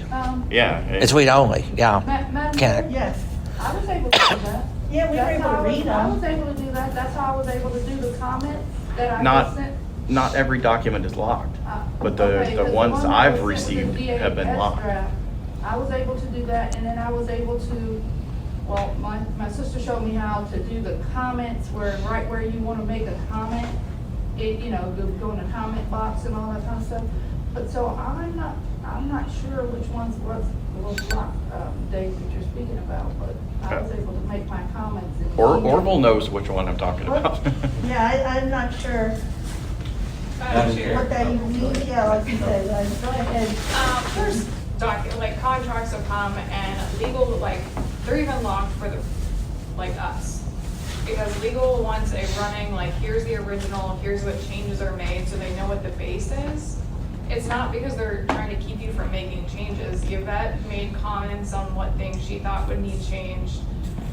It's more of just like protecting the document. I mean, But if we can read it, right? yeah, you can read it, you could make comments on it, suggest changes. There's just, you can't edit it in a way that when you send it back, it looks like you changed the contract. Yeah, I don't think we should be. Madam Chair, Yes. it's a draft. There's no reason you have to like lock the document and track changes like that. It's a draft that they have the original of. And it literally prevents active participation. I don't see how. I'll be honest with you, Dave. If you can read it and comment on it and write, you know, what you need to write about it and all of that, I don't see what else you'd want to do. We shouldn't be getting locked documents. We're supposed to be actively participating. But Madam Chair? what would it be different if it was Why would locked? you lock a draft document?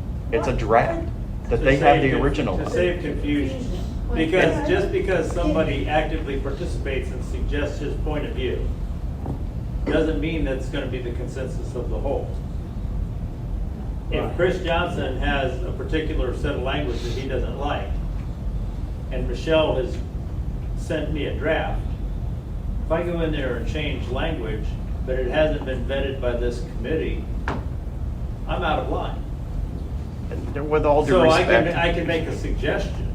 with all due respect, you're commenting on a draft that they have the original of. You haven't changed anything. Well, that's what I'm saying. They don't want you to be able to change their working copy. If you have They input, have you the submit. working copy. Madam Chair? Yes, Yvette, go ahead and then Madam Chair, Seth. that's what was sent to us by Christie and Orwell, the draft, which is the working document.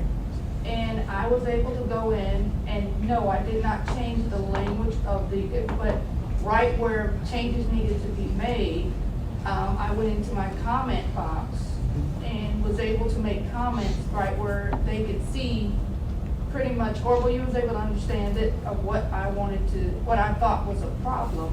So that's why I'm not sure, Dave, what do you mean by we're not able to actively participate? Because I felt like I was able to make my comments and be understood. What I think Well, hold on, we, Dave. Seth had to. oh, sorry. I guess my point of the matter is, that's fine what you're saying and individually and all that, but how do we know if we do not have access to what everybody is saying on it, that we know that the Bureau or anybody else is actually reading or caring about what individual people say? How do we not know that they're not just taking an email from one person and go, get rid of that, don't care what they have to say? If we can't see what everybody is saying, that's the point of the committee, and that's the point of the meetings in person, so that we talk back and forth and we know. So I know where you stand, you know where I stand. But if we have an email that goes to me and an email that goes to Chris, and we both comment on it, but the Bureau only likes what Chris says, and they throw, or vice versa, only like what I say, and they throw away what Chris says, how do we know? Madam Chair, can I answer that? If I was more savvy, I would have sent my comments to the whole committee, if I was a little more savvy, but that is how we can make sure that we all are aware of each other's comments, because to be honest with you, the email from Christine Norval that did say, please give us your thoughts on this, and we could have participated in that way, where we could have read everybody's thoughts. But what I did was come to this meeting, and the first thing I asked is, oh, well, did you get my email? Christy, did you see my, so that's how we can be sure that what we put down is to give a call up and ask, okay, I want to bring this to the committee, or this is, I want to discuss this. Madam Chair. Dave had asked for it. I think the comment, I'm not 100% sure because I've never reached the limit, but I would guess that the comment sections are limited in the number of characters you can have for each comment that you make. What I should be able to do in a draft document is write in a different color, like a red font or something, write in a red color underneath where I think language needs to be different or something like that. I'm not trying to rewrite the document. I'm trying to be able to comment underneath something that I think needs attention, or propose some language changes or something to where it can be looked at, and if you don't like it, you don't like it. Madam Chair? And hold on, Chris. Seth? Yeah, so to what Yvette said, the problem with that is if I write an email, if the Bureau sends me an email about something for the OVRC, I comment on that, and I send it to everybody on the board. We're now having a meeting, according to Ms. Kazar. If we're sending it to people on the board only, then we're having a meeting and we're discussing something that needs to be discussed at the full committee, but we're not doing it in an open meeting. But if they send it to us individually, and we send it back to them, and they send it out with everybody's comments, then we know. And Chris, I know you had asked, but I guess Yvette made her comments. She sent them in writing, but she also brought them up at the meeting. I don't believe Yvette was given any revocation of active participation. She did what she was supposed to do. She commented, and she brought it up at the meeting. If the Bureau would have thrown away and said, oh gee, this is garbage, and thrown it away, Yvette would have still said, hey, I had these comments, and it came up at the meeting. And Madam Chair, and brought it with me just in case somebody said they did not receive it. Just following, I think it's a matter of following up to ensure that we're all on the same page. And okay, Seth, I adhere to what you just said. That if we all put it in there, we're kind of having a meeting. But we can bring it to the meeting and discuss it, even letting our chairperson know in comment or whatever when we get to that topic. So I think that there's a way around to be able to make sure that our voice is being heard. I didn't feel like in a draft that I couldn't comment, which we were asked to comment. As committee members, we were asked to comment on. Madam Chair. Okay, hold on, Chris was next. Yes, I just wanted to comment. Are you referring to, when you mentioned comments, are you referring to track changes feature in Word? Yeah. Yes. The reason I'm asking is it would seem to me that in track changes, if that feature is being used, and it is, I'm not sure how people are using it with their assistive technology or what assistive technology they use. But I know in JAWS, if you have track changes enabled in a Word document, you can actually read what everybody else comments, what their comments are, and the author of these comments. So, like say, for example, Annette has a comment, Seth has a comment, Dave has a comment. That document goes to me. It doesn't appear necessarily in the document because it's proposed changes, it's track changes, but I can go into my JAWS settings and read specifically who made comment and what. This is what I'm thinking of. Just, Madam Chair, just So- go under review and then click over tap over the comments. I just learned this just Right. yesterday. So it's a technical, exactly. And Dave had one more comment, and then we're gonna see if there's anything else, and then, No, it's okay. okay. You all can get locked documents if you want. Okay. What I was gonna say is, All right. when Dave says the document is locked, and I kind of ran into this, not with the, I don't know if the DAS one was locked or not, because I only asked. what I It got. wasn't. Okay, that one wasn't. I think we had gotten one a while back that was, and it won't let you go in, like you read, if you read some language, what I typically do, and if I'm reading through something, I go, wait a minute, I have issues with this language, I'll highlight it in red, change it to red so I know, okay, there's a problem here. If that document is locked, it won't let you do that. It won't really let you do anything. And sometimes it won't even let you copy and paste it into your own document where you can do some of that. So that's what he's talking about. I don't know if everybody understood that or not. I do. Madam Chair, I do. But, all right, anyone have any other? All right. Motion to adjourn. All right. So Keith made the motion to adjourn, and Keith moved to adjourn, I assume somebody Somebody seconded. second. Mark. Mark will second, all right, all in favor, all right. All right. All man.